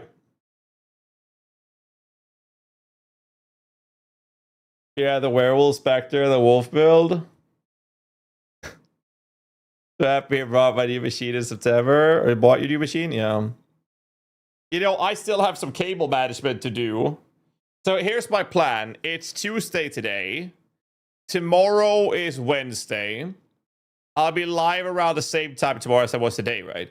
And then I'm gonna do the PoE stuff, go through whatever we missed today or in the night, and see what more we can do. And I hope we get some skill in for tonight for the wolf stuff. I really do. And then my plan is I have a sponsored stream to do tomorrow night for Warframe, which I'm quite excited for, actually. Check out how that game has developed since last I played it, which was many, many, many years ago. And then on Thursday, I'm picking up my sister from the airport and doing all the hardware checks and sound checks and everything we need to do to set her up for the subathon. And then I'll be live on Thursday night before the Game Awards, and I'll stream that till I need to go to bed before the subathon. That's my plan right now. Necros Warframe. Yeah, I mean, I'll play it tomorrow. We'll see. We'll test the game out. Have some fun. That was Gaddy watering a garden this season. True. Enigmatic, thanks so much for the sub, man. Appreciate you, dude. Thank you. Whoa. Enigmatic. So that's my current plan. Just dropped the subscription. So I think tonight is the night I fix my cable management. Because I bought a new XLR cable. I bought a new one that's a little longer. So I can move my stuff. I could theoretically move it back to the left side, but I don't mind having it on the right side of me, actually. IRL cable management stream. I mean, bro. My stuff that I have that I need to fix. Okay. Let me show you. Let's see. So here's a DP cable. Here's a USB cable, USB cable, USB cable, DP cable, DP cable, HDMI, HDMI, HDMI. 300 zip ties. That's just the start of it. I didn't have long enough cables for some of the stuff. So I had to get, I basically had to get new longer cables for half my shit.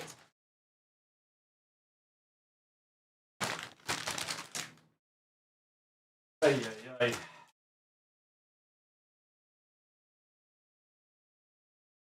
And that's just the cable stuff.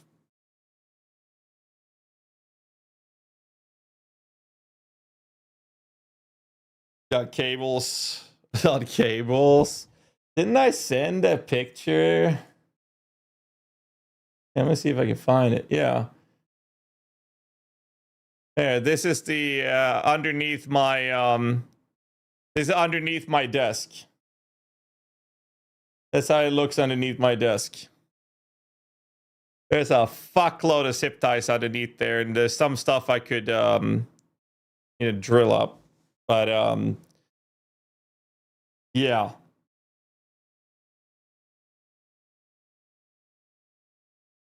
This is underneath my desk right now.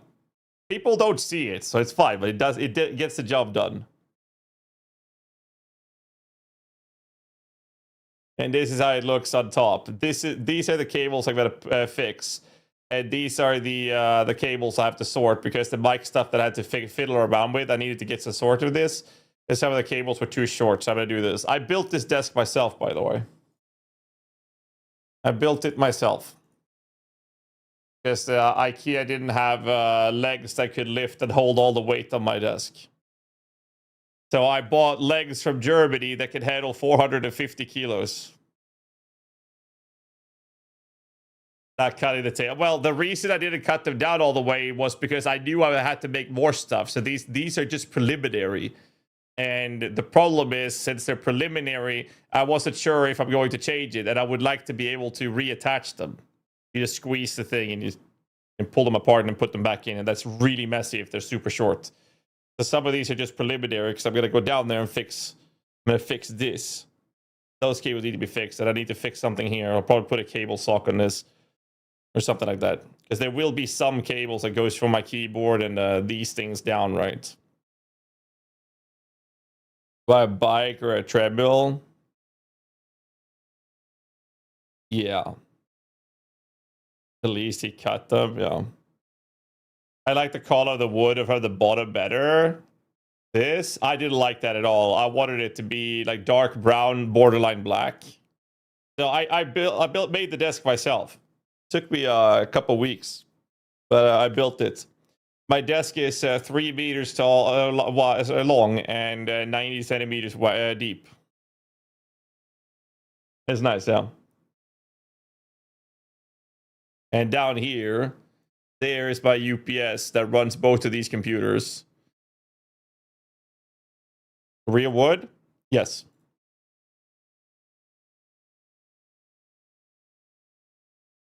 Yeah, I built it myself.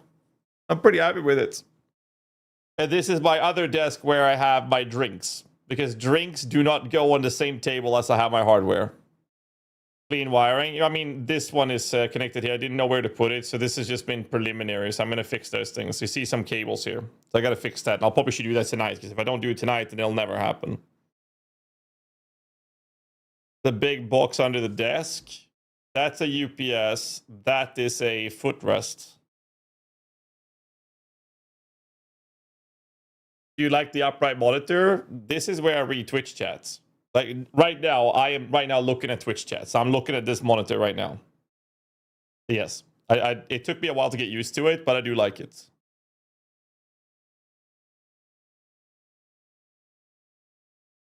The cable guy says, did someone say cables are kind of my thing?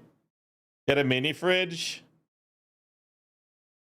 I can't show you because I have props for the subathon that would go into my camera. Can I move it without that being shown? Okay, hold on.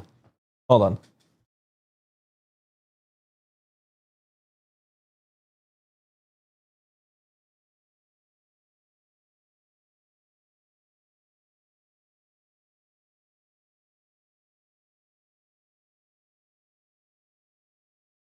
I've covered it. Let's see.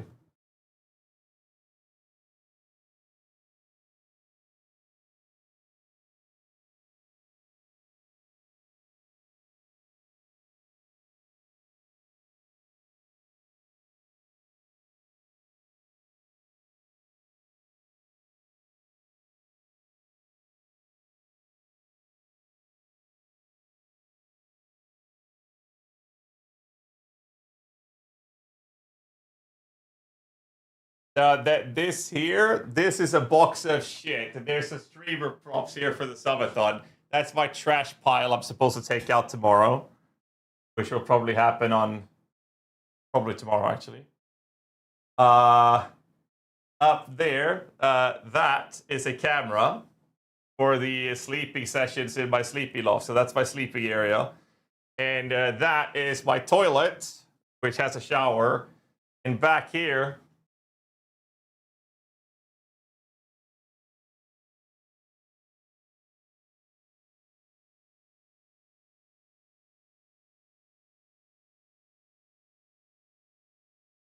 I have a kitchen. Got a kitchen. It's a cave. Why is it empty? Because I need to go to the store tomorrow and fill it up. It's fucking empty, dude. It's not prepped for the subathon yet. But I got everything I need in there. So, yeah. And that's my front door. All right, go out when I get my food.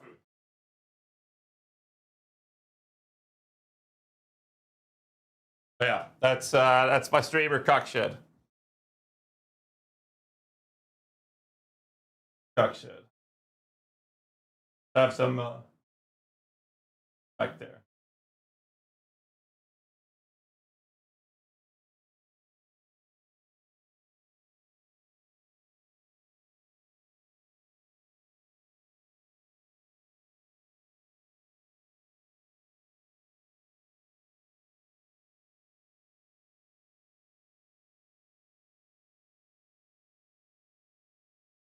Anyways.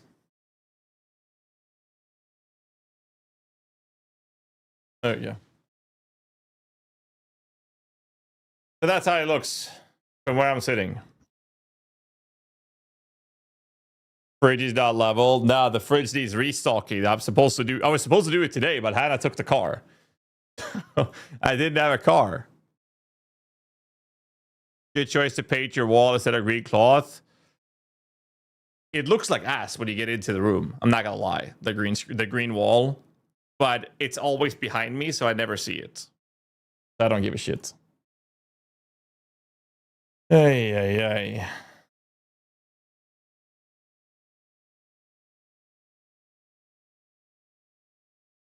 That's my setup. Yeah, soundproofing of the walls. If I've yeah. So the first thing we did when we bought the house, the week before we moved in, I had a construction company layer the walls in like I have a cuck shed right on my in my garden. That's where I'm sitting right now. So the week before I moved in, I had a construction company come in and layer the walls. So I got 2 layers of walls around the entire building. So I could scream all I want in here and my neighbors won't hear me. That was my first concern. So yeah, it's pretty fucking soundproof. Rubit, you've seen me scream. You've heard me scream. It's only part of your house? I mean, this is just a smaller building in the house we bought. There's socks in the box? No, that's trash. What are you talking about? That's trash. That's from IKEA. It's like a cinnamon buns trash. That you buy pastries in like a paper bag. The socks of the yeah, the Twitch socks.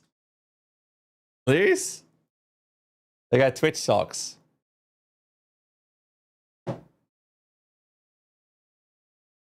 Northern quarter of your mansion. Okay. Were those a TwitchCon? No, Twitch sent them to me like a year ago or something. I don't remember. They're not really comfortable, so like they've just been there in a box. It's like I don't know what to do with them. Probably end up throwing them in the end. There's Crotomas prioritize the curses at a shape 4 skill. Call wolves with curse. My idea is probably better with blood base. I have no idea, Rusty. We need more information for me to make an actual verdict.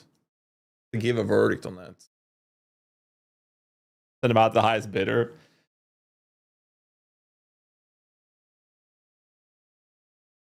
Considering setting warm light for the stream gives full white's time for the ice. They're not full white. Wonder if I can see how many Kelvin I have on them.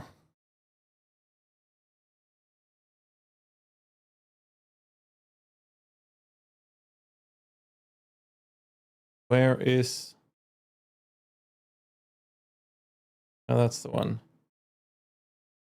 I am running 3.1k Kelvin. 3.1k Kelvin is what I'm using.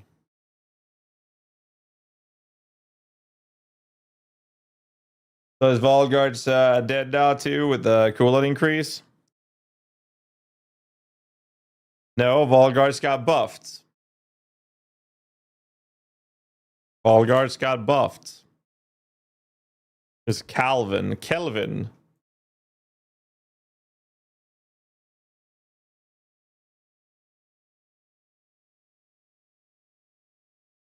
It's a measurement of warmth and cold. Look at how warm the light is.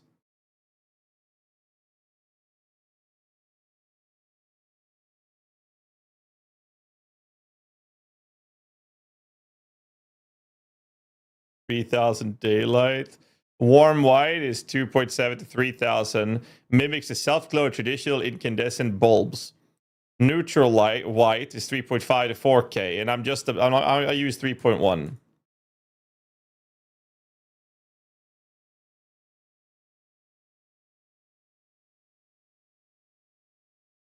Kelvin, that kid that was home alone in that Xmas movie. I think in 1 minute YouTube video, the title is Valgar's buffed, and for the 1 minute video, you're screaming into the mic. Do I look like Rutu?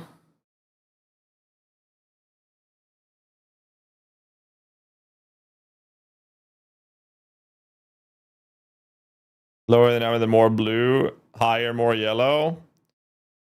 The other way around. Tetri, other way around. The lower the number, the more warmth and more orange it gets. The higher the number, the more bright and white/blue it gets.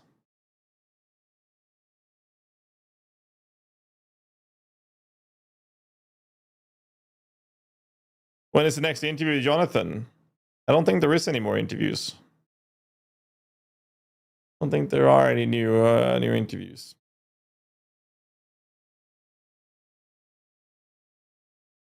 You know the wolf minions are considered companions? I don't think so. But we don't know until we see more information, right?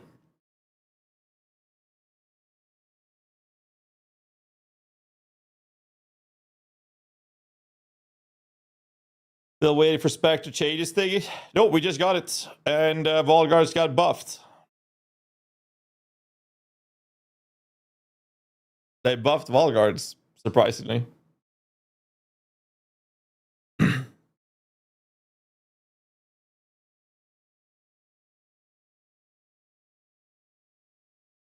It was Queen 69 who popularized the cuckshed meta of having a separate building separate from the house just for streaming.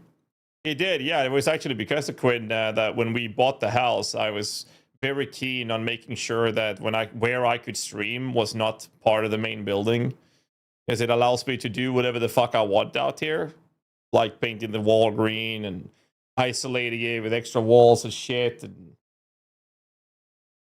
there's a lot of stuff in here that I would not put in my house. I expected this, and somehow it will now just auto attack and not launch any grenade. That's not the case now. Rip Volgards.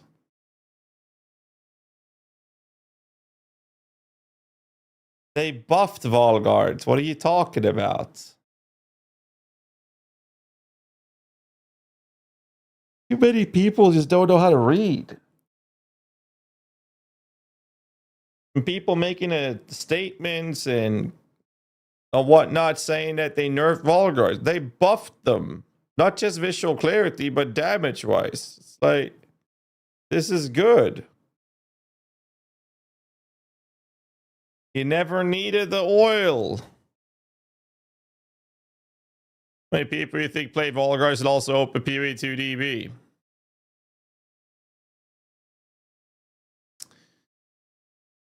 I think that people making official statements of whether or not they're nerfed or buffed should know what they're saying before they make statements.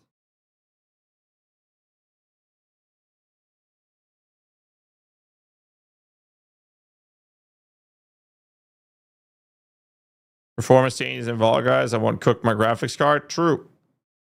Visual clarity is better, performance is better, and damage is better.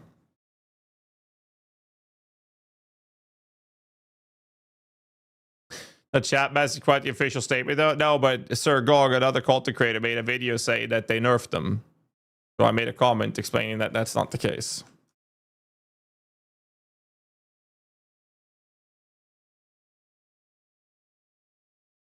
Oh. So he's saying that they nerfed them.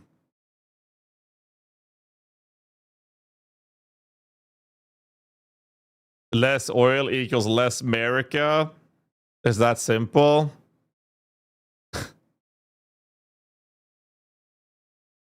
The medias are dead again? What? No, they're buffing it. You're both right. He's saying they're nerfed. They're not nerfed. What are you saying? We're both right. They're not nerfed. They're buffed. How can you translate that to a nerf?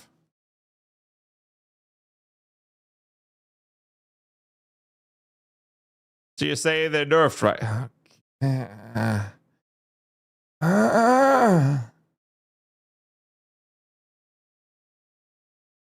You have more hair, so I trust your opinion more. I have more hair for now. For now. There's a subathon happening on Friday that might change that. So there's that little detail.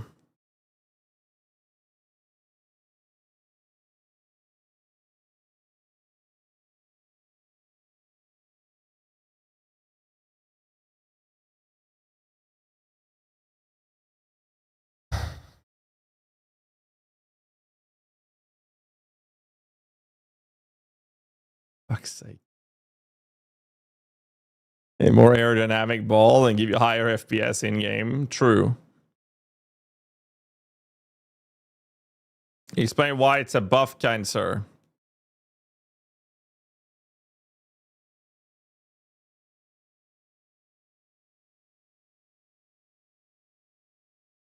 What makes Volguards good is this line. It's literally that line right there. That line exists only on the explosive grenade ability, which has a 2-second cooldown. Their oil does the same damage as the explosive grenade, but without this line. So whenever they casted their oils, they did like no damage. This ability that did almost no damage is the ability that has now an 11-second cooldown. So before, we needed to give them attack speed so that every second attack they would do would be explosive grenade, oil grenade, explosive grenade, oil grenade. Now it's going to be explosive grenade, oil grenade, then explosive grenade. Then they can't cast oil grenade for another 11 seconds or 10 seconds. So what we want to do is we want to give them cooldown recovery through Kurgle's Abbey to Desecration and Growing Swarm for the passive tree to bring the 2-second cooldown down to be as close to the attack speed as possible so that they will cast Explosive Grenade, Explosive Grenade, Explosive Grenade, Explosive Grenade. Now that will be impossible at the lower end, but then when you're leveling, so what's going to happen is they will cast their Vol Grenade, their Explosive Grenades, and then they will try to go into melee range to a swing with their melee attack for about half a second, and then they're going to stop that to cast a Vol Grenade instead, which is faster time between grenades being thrown than it was before, which is it's an indirect DPS or damage boost or DPS boost because they will cast their grenade more often that did damage than they did before. And the visual clarity is better because the oil grenade was the thing that set everything ablaze on the screen. So instead of casting that every 2 seconds, it's every 11 seconds. So better visual clarity, better performance, less lag, and more damage. Do you promise you're right? Based on the numbers and information they provided, I am 100% accurate on what I'm saying, yes. If they made other changes that is not stated in their official patch note statements, then I might be wrong. But based on what they said, I'm right, yes. Witcher, Druid for Volguards, both will do fine.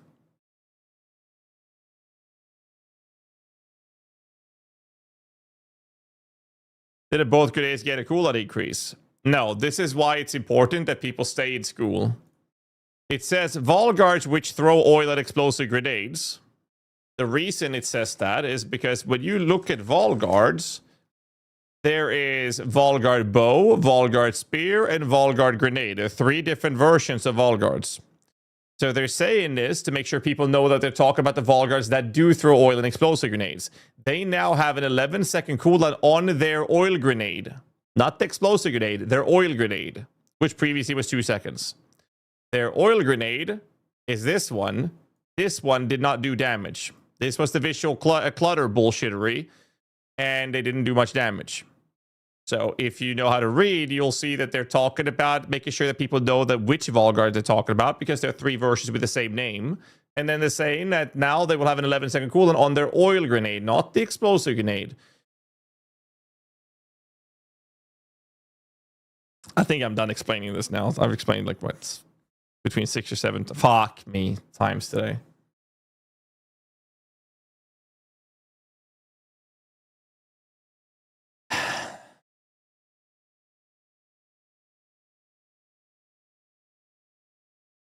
And Jesus Christ.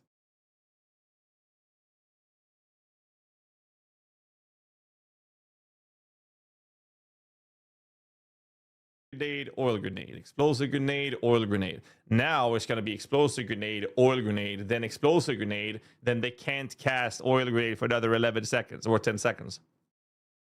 So what we want to do is we want to give them cooldown recovery through Kurgle's Abbey Desecration and Growing Swarm for the passive tree to bring the 2-second cooldown down to be as close to the attack speed as possible, so that they will cast explosive grenade, explosive grenade, explosive grenade, explosive grenade. Now that will be impossible at the lower end, buddy, than when you're leveling. So what's going to happen is they will cast their Vol grenade, the explosive grenades, and then they will try to go into melee range to a swing with their melee attack for about half a second, and then they're going to stop that to cast a Vol grenade instead, which is faster time between grenades being thrown than it was before, which is it's an indirect DPS or damage boost or DPS boost, because they will cast their grenade more often that did damage than they did before. And the visual clarity is better because... There you go. Thank you, by the way. Guard grenade.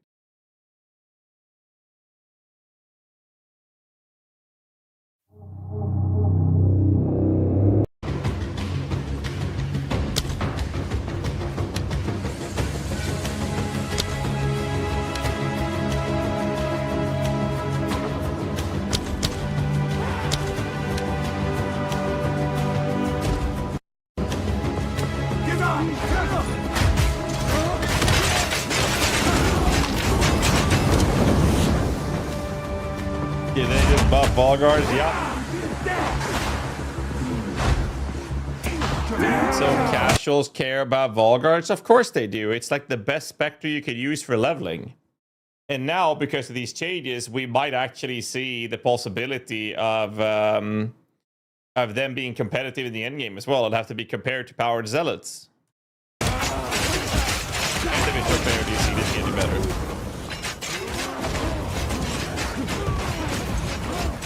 Because you won't be lighting the fire on the ground like this. That would only happen once every 11 seconds instead of every second.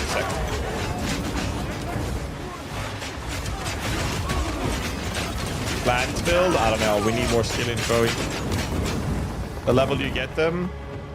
Soon as you enter whatever the fuck that area is called in Act 3.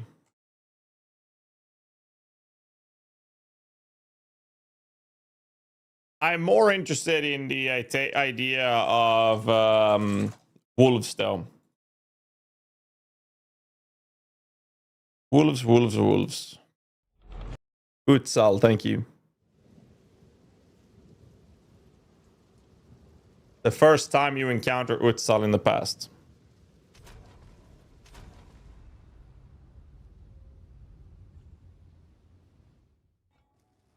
Cooking a witch build? I'll be cooking a lot of builds, so I just need more information. Pack leader is a fun theme, yeah.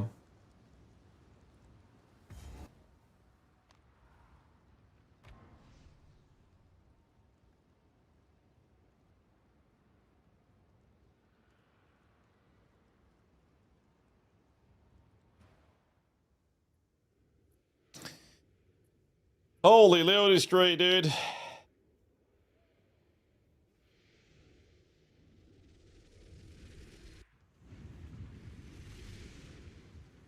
In the world war.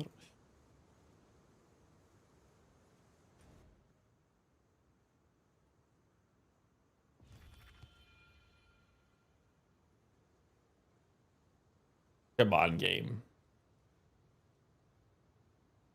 Vol, Lee, do you think that they're going to release Vol Researcher to what it existed lastly, but we're curious about? I don't think so, but maybe. Wait, was I in the right area? Wait, what? Was I in the right zone already?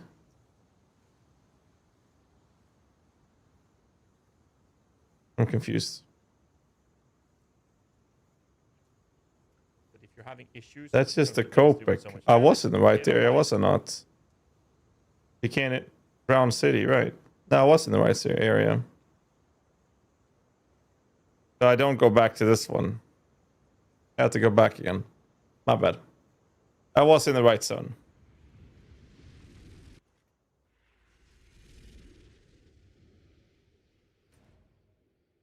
There you go. Utsa, level 43.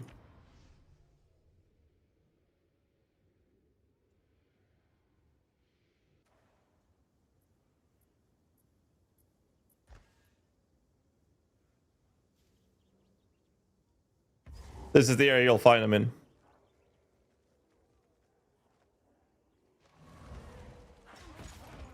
So that's not the right ones. Those are Volgards, by the way. You're looking for the one that throws a grenade. And they cost 50 base spirits.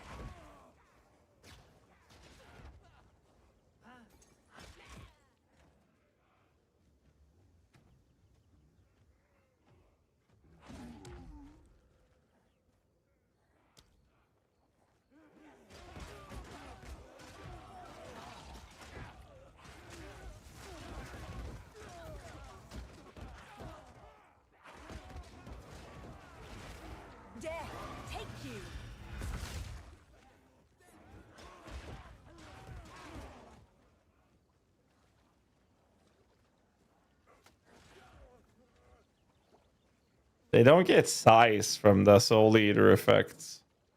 Yeah.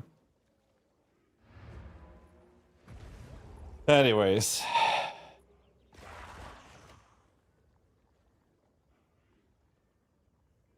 They must your damage away or what hit this. You won't see which ones throw the nades. You don't need to. Because it's the only Volgar that costs 50 spirits. You can double check this very easily as well. Can do this. Volgar grenade, spear, bow. Grenade 50 spirits. Spear costs 53. The bow versus costs 53. So as long as you see when you do use a Spectre skill, as long as the Volguard costs 50 spirit, it is the correct one. Because the other ones have a base spirit cost of 53. So these are the ones you want, and they have a base cost of 50.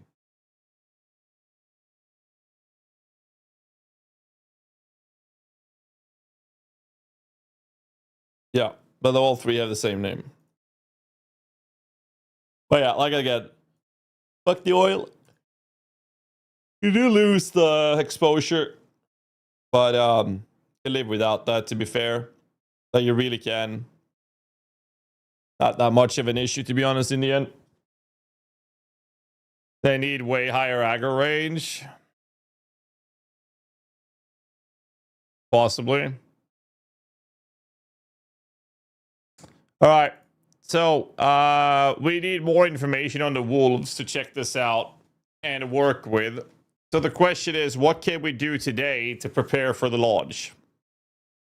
I feel like we need more information on the wolf stuff and the skills. The zombie stuff will be dictated heavily by the skill tree, because if we're able to comfortably add rage to our minions, any attacking physical damage dealing minions will want to have rage. I'm just going to point that out right now. if we can easily do that, then the possibility of us running that kind of approach will be dictated by the skill tree. So even the unearth zombie shenanigans will want to use rage. And if we want to use rage, and we can give the rage bonuses based on what Jonathan said, then Furious Wellspring becomes an actually attractive node to grab. At the cost of defense for not getting Avatar Evolution, but sure. You can prepare a play Minion Druid at PD2. Leveling run? Well, the thing is, we're not going to have access to all these things when like I'm going to play a Druid. I could do a leveling run. I'll probably do that tomorrow if we don't have anything else to cover tomorrow. Then I'll probably do leveling runs tomorrow. Because, I mean, I can level with the Witch, but that's not going to be the same thing as leveling with the Druid. Elephant Minion you saw last season is still valid in this league? Yes. To say your rage abilities that a rage spell though would be useful. It's just what Jonathan said in the interview. We can listen to it again. That part. I think the number 2 other thing that people have just of like as many things as we can do. So we're trying to make sure that like, okay, so for example, right, like we were looking at like, okay, the like minion stuff with all the wolves, it's just not really kind of working in an in-game context. And like now we're like, okay, let's try to add some support to the tree to make it happen, right? So now, for example, we just added a keystone, which is that you can use a scepter with a talisman. In order to get spirit as an animal, but then the keystone downside is that you got minus 50% spirit.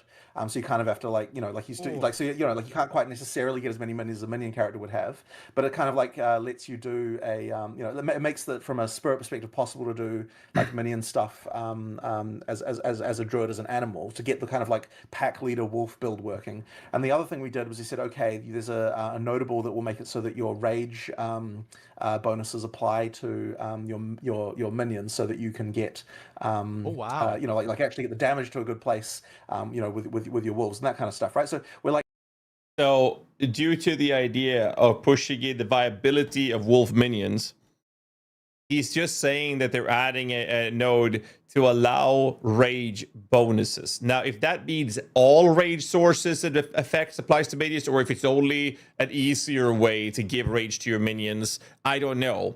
I hope it's rage bonuses, because we already have a way to give rage to our minions through the Warlord Berserker node. That already exists, which is a bit wonky. So I hope that this node is not going to be just an easier way to do this for your minions, but rather have all bonuses. Because if it's all bonuses, now we're talking about the possibility of Furious Wellspring and the Druidic Champion, which is 2 rage, also grants more spell damage. Now you can spell damage rage for minions, for example, if that applies. And maximum rage applying to minions. That's 8 extra rage. This one here is another 7 plus maximum rage. That's 15 extra rage. And the whole no inherent loss of rage for your minions, which would be really, really good as well. Right? But I don't know. I don't know. Also, to point out, rage is not melee damage. It's attack damage. Volgar's grenade is an attack.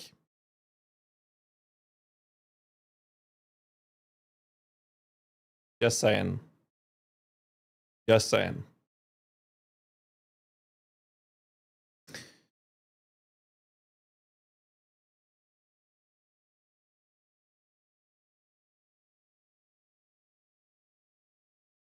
Even if you don't emphasize it and you can generate rage for your minions, 30 rage is another support gem for them. That's 30% more damage.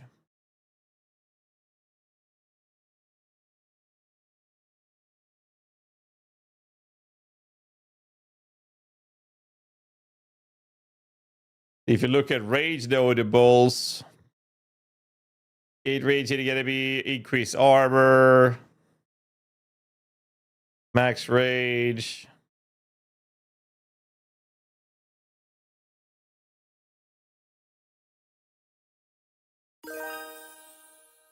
G3 Geyser Rodux just subscribed and included the message, did I hear specters? Here's specters. Yes, sir. I'm just saying that there's some pretty cool possibilities with this, depending on what the node is doing. So quite interesting take when it comes to the rage portion of this, right? Game breaking, maybe not even enough to make the doggos viable. We have Font of Rage support gem. Do we?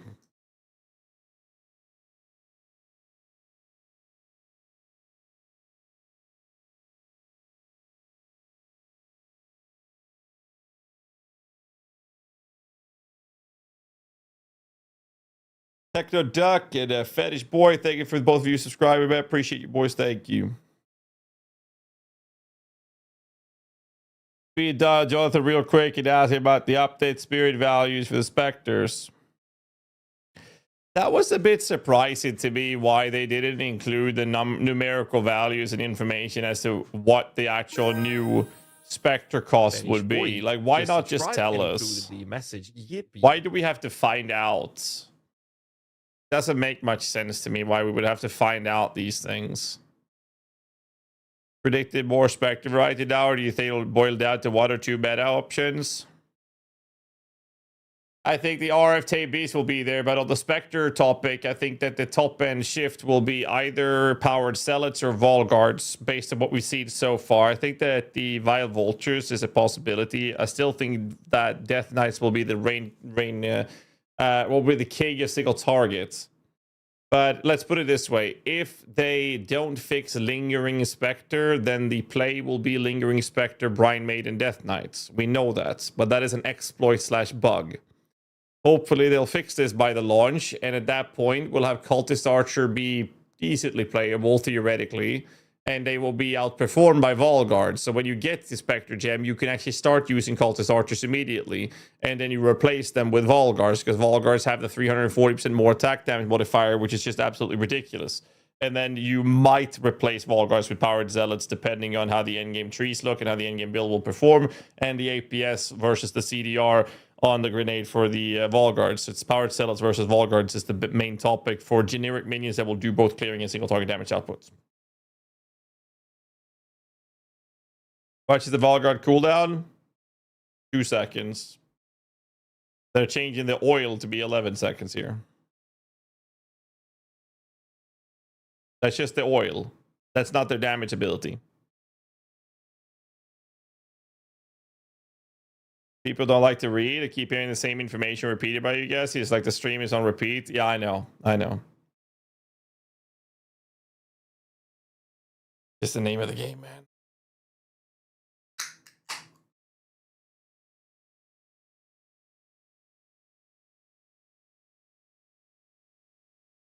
So they won't waste as much time throwing all grenades. Well, the explosive grenade will still have a 2-second cooldown, but yes. And the oil made the screen clutter and all of that shit, yes. I read that wrong. You're not alone, trust me. You're not the first or the last person.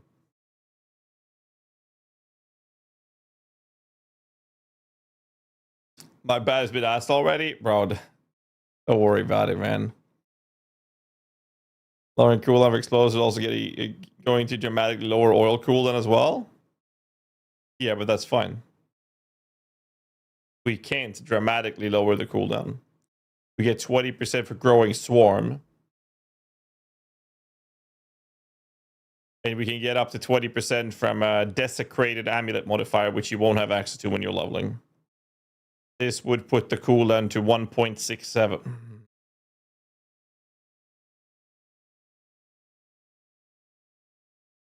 0.01 less than 1.68. Fuck's sake. And they can get another 20% or up to 20% from Kurgle Desecration.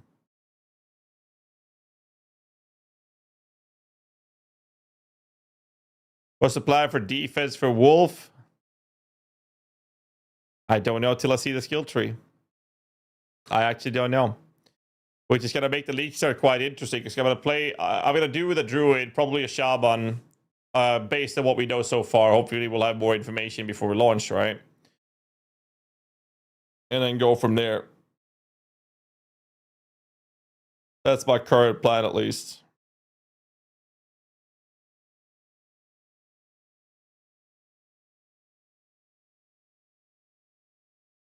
It will do its start of the tree.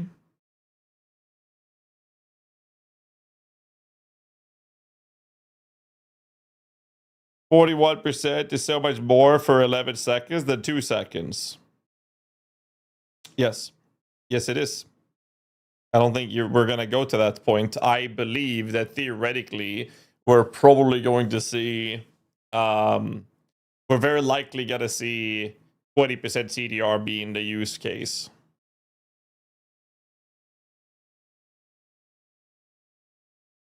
At least I can do it, yeah. And I'll try to make wolves work in my league starter. Which means we're probably leveling with specters, but yeah. I'll see how the wolves feel during leveling as well. In 20% less reservation efficiency, the Oracle and Math total spirit efficiency are flat -20. A multiplicative modifier, is it not? Wolf Oracle, possibly. Possibly.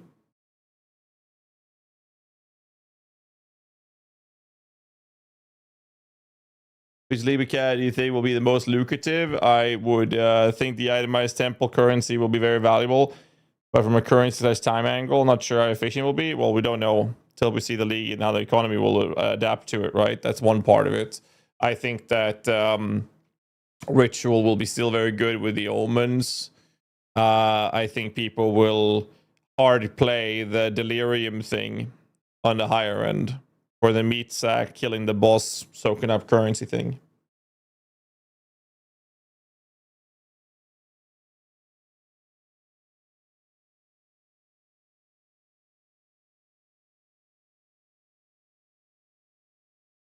So 20% at 8.8 second oil grenade. That's not how cooldown recovery works, Infernalist. If cooldown recovery worked the way you're calculating it at, that means that 100% cooldown recovery would give you 0 cooldown. And that's not how it works. You can never reach a 0 cooldown on your ability. 100% cooldown recovery would give you 50% off the cooldown. So 100% CDR cuts the cooldown in half. That's how the math is on the CDR for skills. That's why 20% CDR on 2 seconds is 1.66666666.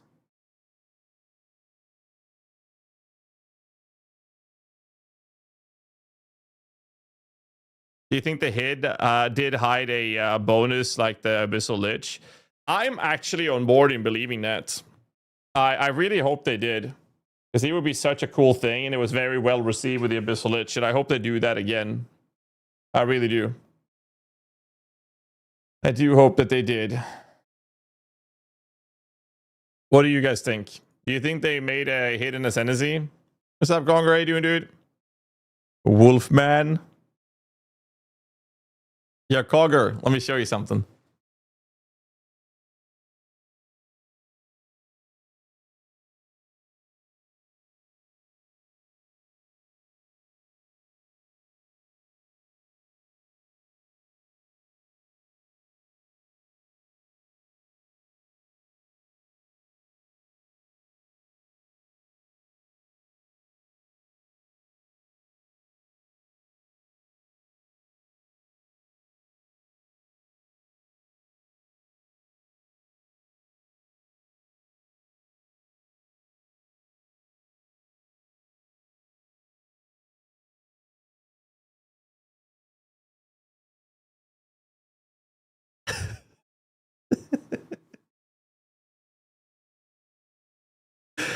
This subathon is going to be quite interesting. That's all I'm saying.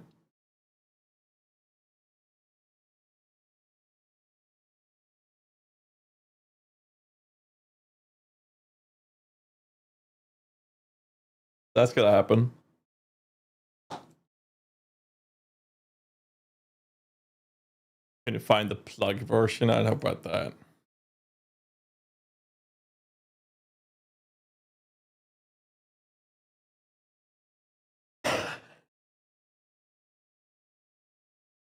That's the plan, at least. Wait, subs for you, so you wear it without the rubber strap.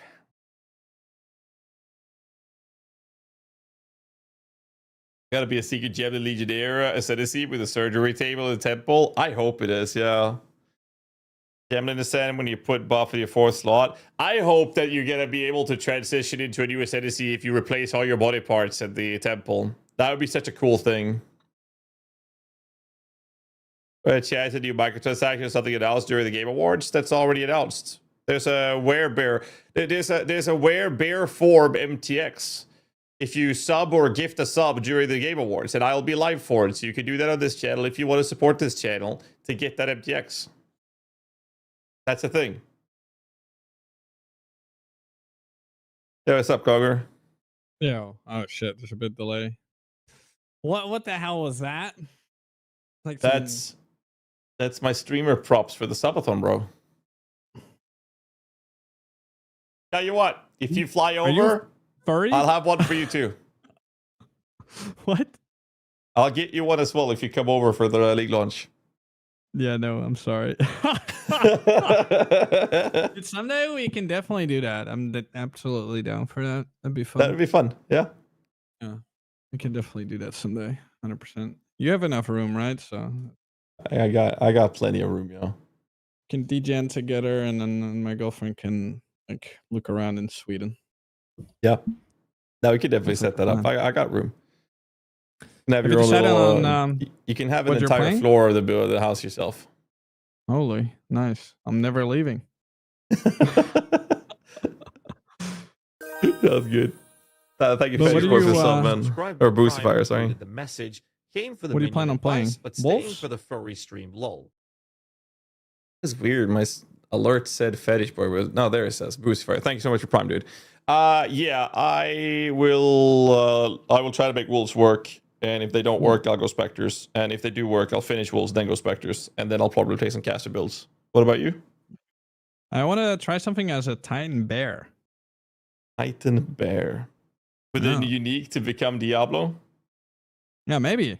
Or a I Balrog? definitely want to check that out if I can get it. It's like fun to test, but yeah, I definitely I don't know, maybe also with those so they're changing the bottom right ascendancy node of the Titan, where you get like a slam on each side of you and one in front of you. Yeah. Every third, like, so that sounds really good because we can skill AoE so much, and then having 3 of those, it just sounds ridiculous. So I need to at least test it. Sounds about right.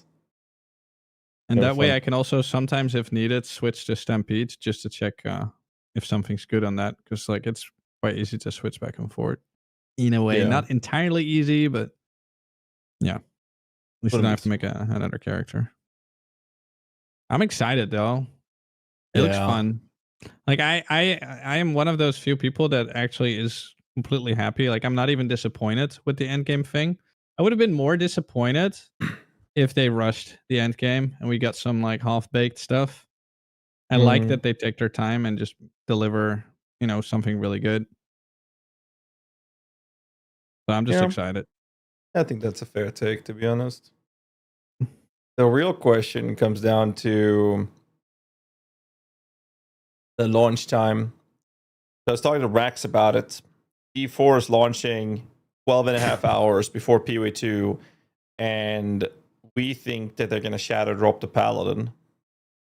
Nah. But even then, like, who cares? Like, I mean, I'm sorry, bros, but like a class is not going to save the game.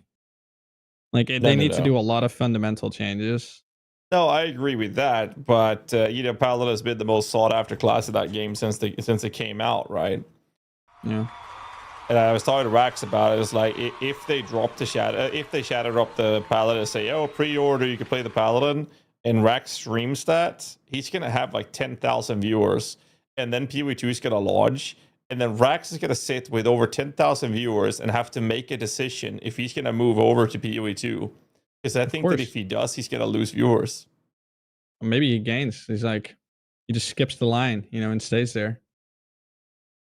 It's an interesting problem to have as a streamer. his For case, me, at it would be least. very easy. I mean, to be honest,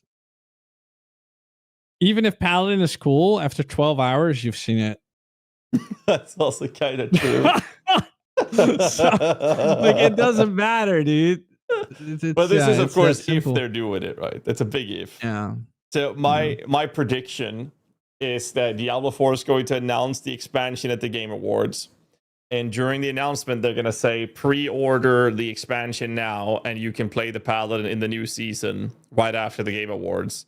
And then if they do that, they need to have some sort of hook to make people excited for the expansion release date, which means that I think they either have an extraordinary amount of content or a second class up their sleeve. That's my tinfoil hat current take. And people keep saying that I'm coping, but I would be willing to put money on the line of that.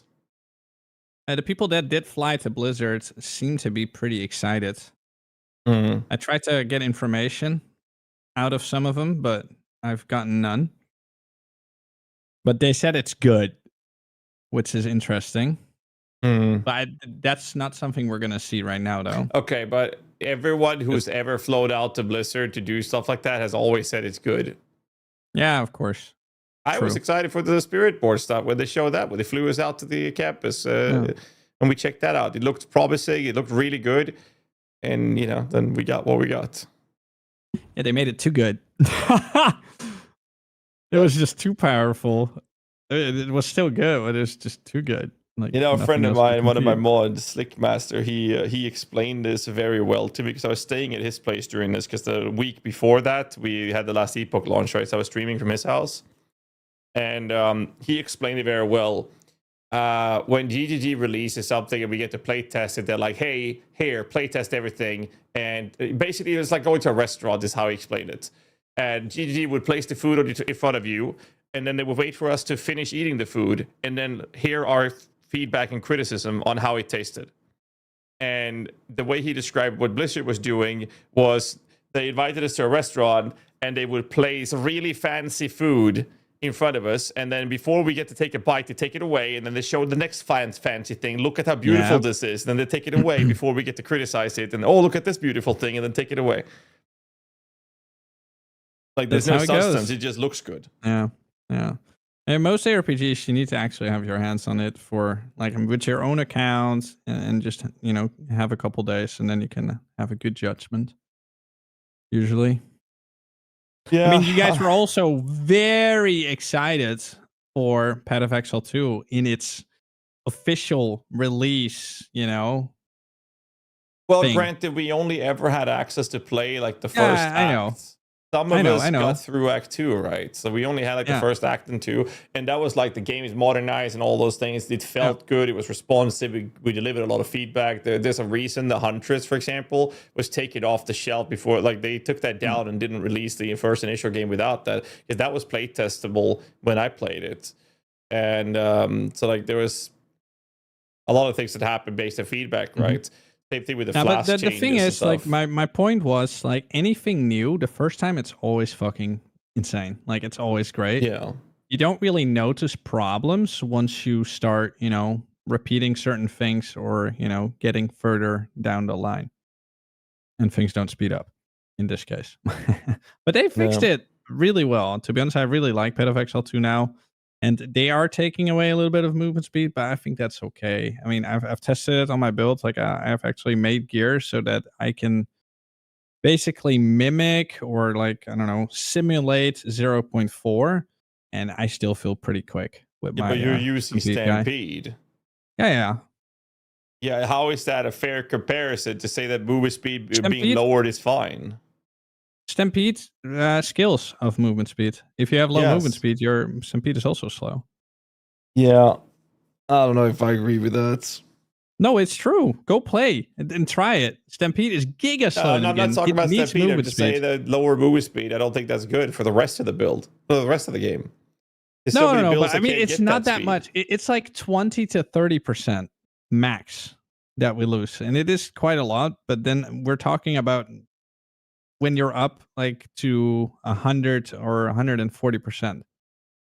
That's where I lost. Like, I went from 100 something percent to 100 something still. So it's still quick, is what I'm saying. And we're only in 0.4, right? So the game is 100% going to speed up.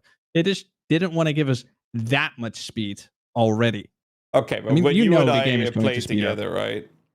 Mhm. I was a pretty well decked out cocaine ant build, which everyone knows is a really fast build, and it did ridiculous single target. The only thing I had you beat on was single target. I had to ask you to stop and wait for me to catch up when we were mapping.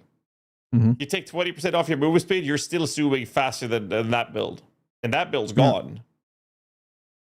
Yeah, okay, like that. Okay, I guess some builds are kind of bricked in a way. Is it mostly just because you lost cocaine ant? That's it? No, that was just part of it. Because I could just run. But me just running was not able to keep up with you. Yeah. No, okay, true. That's what I'm trying But to that's say. not Like, just lowering the because, movement speed is you hurting know- a lot of builds. Yeah. No, for sure. But it's not just like Stampede that made me fast. Like even if I would just run around, I would still be fast. Like I was mainly focusing only on movement speed on that build. Of course you were. But I'm saying most builds can't do that because there's no, true. there's too much trade-off to do that. And like we were running with fucking Bones of Ulur. But at least they gave that movement speed. Like, okay. Is it really that hard to get movement speed up there? Well, I mean, For minions? Oh yeah. 100%. Why would the Ritualist was a good minion build? Partially was because of the starter area. So we could easily grab a couple of movement speed nodes to offset the usage of Bones of Ulur. Like that's how stupid it is. We play a out of archetype ascendancy to get movement speed, and that allowed it to be good. It's like I see what you mean now. Like I'm looking at the top of the tree, and it's there's like 3 things, and they're very far apart. Kind of. Yeah. I did not know that. So yeah, that can okay. I understand how that hurts. That hurts for sure. Yeah. Understandable. But they are consistently adding movement speed modifier to a bunch of unique boots, which is like one of the biggest problems with unique boots. Like nobody wanted to use them because there was no movement speed on them. Yeah. No, 100%. That's so weird. Like I still feel like it should be a way higher chance to get movement speed on boots. Another thing like, to point. Another thing to point out is the Amonimus Gaze duel. We kind of had to run that, and that prevented us from getting movement speed boost from sprinting. So I wasn't even able to sprint. No, I'm not even kidding you, dude. I couldn't sprint. Oh, that sucks. Well, actually, I could sprint, but it didn't give me movement speed. But it would allow me to fall over. That's fun. It's like, hey, you press this button, you gain nothing, but you can fall. Yeah, that's great. That's silly. Yep. And you know what? I'm sure you've experienced accidentally starting to sprint as well. That happened all the many times. It still happens to me like on a daily basis. Like most of my deaths, 9 out of 10 times that I die, it's because I sprinted. 100%. And you get greedy. It's like, oh, I'm sure. Of course you are. Here. Of course we get greedy. Random little projectile and boop. Yeah, little pebble on the ground, you fall over. It's like when we played Escape from Tarkov. We sprinted and someone just went prone. Oh, I fell on a pebble. Oh, dude, I miss Tarkov sometimes, man. Oh, that was so fun. Yeah, I was talking to Sis about it. I was talking to Sis about it last week, and it's like, oh, have you want to play it? I was like, yeah, I barely touched it. It's like, yeah, just open up the maps and we'll play some. And I was like, yeah, I'll do it. I'll just see if there's any like interest viewership wise to stream it, because like that would be the main factor if I can actually invest a lot of time into it. And it was like completely dead compared to Arc Raiders. So I was like, yeah, I mean, I also realized that compared to Arc Raiders, I would have to spend 10, 20 hours at least gaming Tarkov to start enjoying it again. And I was like, I'm not willing to spend those 10, 20 hours when I can just boot up Arc Raiders and have fun immediately. I just didn't. You know what the continue most fun part is of those 20 hours? The 10 hours of lobby. I mean, that's the big thing with like Arc Raiders was like, oh, we died. Yeah, whatever. Free loadout, boys. And then 3 seconds later, we were in a game. Yeah. Man, I like, you can just play. Played that game. It's so much fun. Yeah, Yeah, I don't know, man. I have become such a PoE Andy, man. It's like I play PoE, and then when I'm done playing PoE, I either make a video. I mean, my video making stuff is starting again now with the new league, but like I either make a video or I just do literally nothing. I can even sit here and just troll some Twitch chats. But I don't really game anymore. It's like outside of streaming, I don't know. Like sometimes I get really hooked on a game, like really hooked. But other than that, it's just. And also always feel bad for my girlfriend. I feel like she doesn't see me enough. So sometimes I just need to force myself to go to the home. You never have that? I was about to say, like, every time I'm done streaming and I don't have a video to record, I always like boot up like fucking Tibia or play TD games with the boys, Pox and DM and the guys. But I mean, this is like, 2, 3 a.m. a few hours before I go to bed. And then I go to bed, and then I time me going to bed to approximately when my daughter wakes up, so I can say good morning to her. My God. And then as she goes up, I say good night to my daughter. She says good night to me when she goes up. Oh no, man. Oh, dude. But Someday you stream every have day, to don't you? Yeah, I do. Yeah, Yeah, but don't I have a day have off. one dedicated. Yeah, I have one dedicated day At the also. moment. At Yeah, the moment. so- I will eventually change that. But I'll probably maybe take Fridays off or something. Yeah, I have She's off, Saturdays. Fridays I as know well. Saturdays is like the best day to stream on, but that's my family day. I spend the entire Saturday Yeah, with my family and outside of league launches. Understandable. I mean, you have kids, so or Yeah, a kid. yeah. I've got one kid that I know of. No. Yeah, maybe I'm a dad too, somewhere in Asia, but I have no idea. Fuck have you done in Asia? I'm just kidding. Sure. Okay. You heard it here first, boys. Conger the Little milk spreader. Hungarian. Yeah, dude. Milk spreader. Oh man. Oh, crazy. Yeah, I was gonna say Unless something. you were, but then we maybe got isn't there a lot sidetracked. of femboys? Maybe you're good.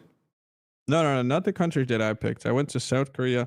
Well, maybe Philippines has a couple, but I never went to Thailand. It's like really hype in Thailand. Yeah.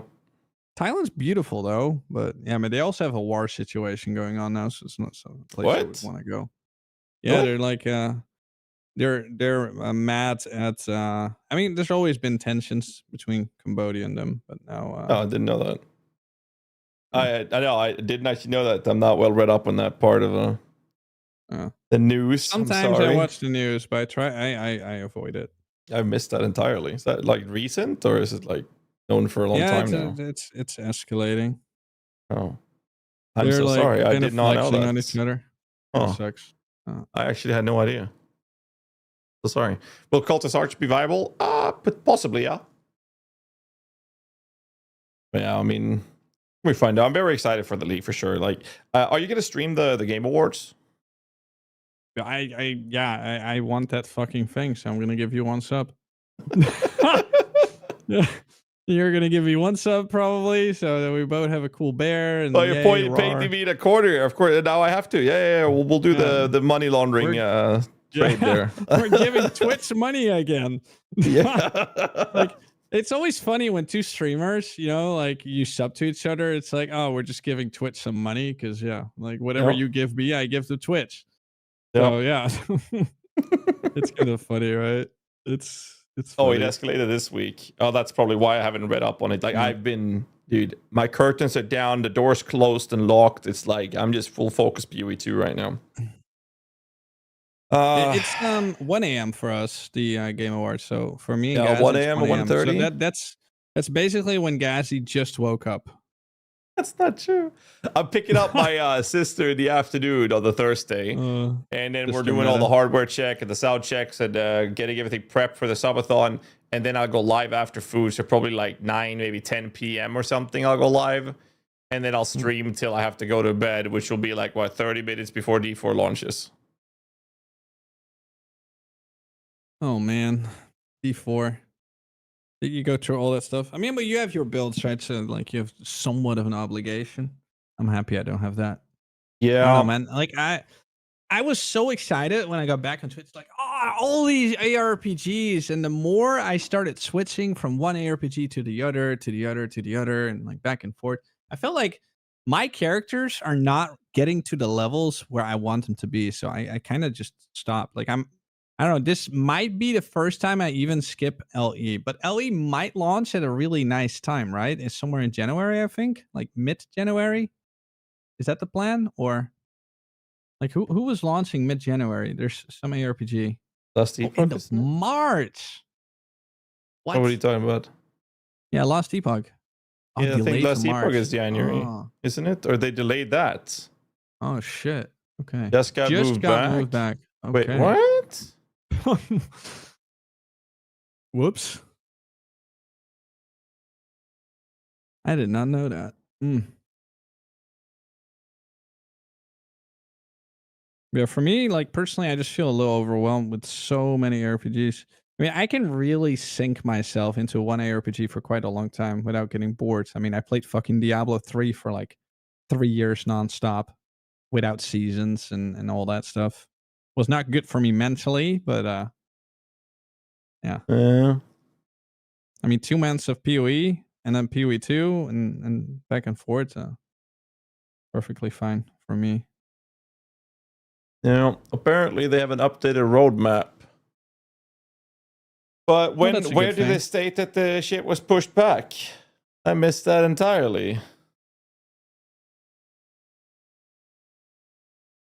I'll check Discord real quick. Announcement. I'm looking at the fucking creator Discord. Where's the official Discord? There. News. Oh, we got the first look. When it arrives, March 26, 2026. Wow. Right around when PoE 1 is going to launch. Okay. Interesting. Season 4 will have echo chains, corrupted items, corrupted altars, and idle inventories. New rogue skill. Blade Storm expanded to a full skill. Rogue and Spellblade updates. Primalist animation overhaul and rogue animation updates. Huh. I like the sound of Corrupted, but yeah, Corrupted in Last Epoch is a little different. Season 5 seasonal mechanic Rage of Morditas. Endgame boss. Paladin skill. Merchant Guild and Circle of Fortune improvement. New uniques and set items. Balance and skill changes. Why don't they just stop posting roadmaps? It's never good to post a roadmap. Yeah, roadmap is a bad idea. Okay, so I think roadmaps are great internally.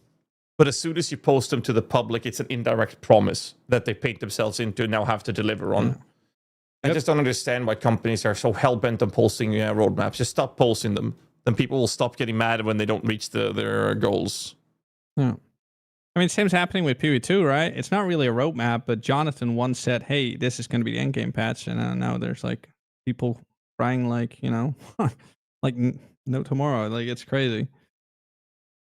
You always got to be really careful with what you say as a developer and what you're going to focus on, because you don't know what kind of crazy, you know, roadblocks you're going to encounter. Yeah, for sure.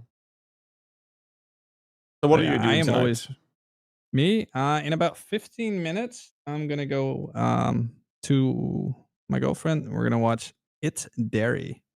I was actually helping Lance improve his Warrior Act 1. But then he had to do a tier list. Yeah, because like yesterday I watched Lance, and I'm going to publicly shame him. But he already publicly shamed himself. He, for some reason, died like 5 or 6 times in a row. And then I think he gave up. I'm not sure. I had to go. In Act 1, where you get like the spirit gem. The ritual boss, dude. Yeah, he also got baited by chat. Like he took the wrong support skill, and he ended up somehow missing 3 others. So yeah, Jesus, it was fun. Yeah, I don't know, man. Like I thought you were gonna flip you're not gonna go to bed after that, right? You're flipping your daily schedule, right? Or your sleeping schedule for the Game Awards stream. I'm flipping that probably tomorrow. Yeah. All right. Well, I guess I'll see you in the Warcraft 3 Discord later then. Yeah. Well, actually, maybe I should finally start playing. Like I still You should. haven't We just played. got DM on, and Pox has been playing all day. Oh shit! Wait, they're playing right now. Hold on, let's see. I don't think they're playing. I know DM's kind of overrun with some sponsorship stuffs, but he started playing the other day. Pox has been going ham with a friend today. I'll probably play with him later That's that thing, today. right? That I already bought, like the tower thing. Yeah. That's the one. Oh, yeah, that's quite fun. Yeah. I gotta wrap things up, the Cogger, but I will catch you later, my friend. Yeah. All right, man. You have a good one. Good talking to you, Bye, man. stream. Later. Bye. That was Mr. Cogger. Guys, my stomach is still a little rumbly after the whole bullshit I got from my daughter. I'm just gonna call it and send you guys over to Rax. You guys give a big warm welcome, and I will catch you guys tomorrow. And we'll see if we have some more information to go to, but I gotta deal with my stomach shit. So thank you so much for watching the stream. I appreciate you guys very much. I can't do this without you guys, but I gotta deal with this. And I'll see you guys tomorrow. Till then, stay safe, keep rocking. Have a great fucking night, everybody.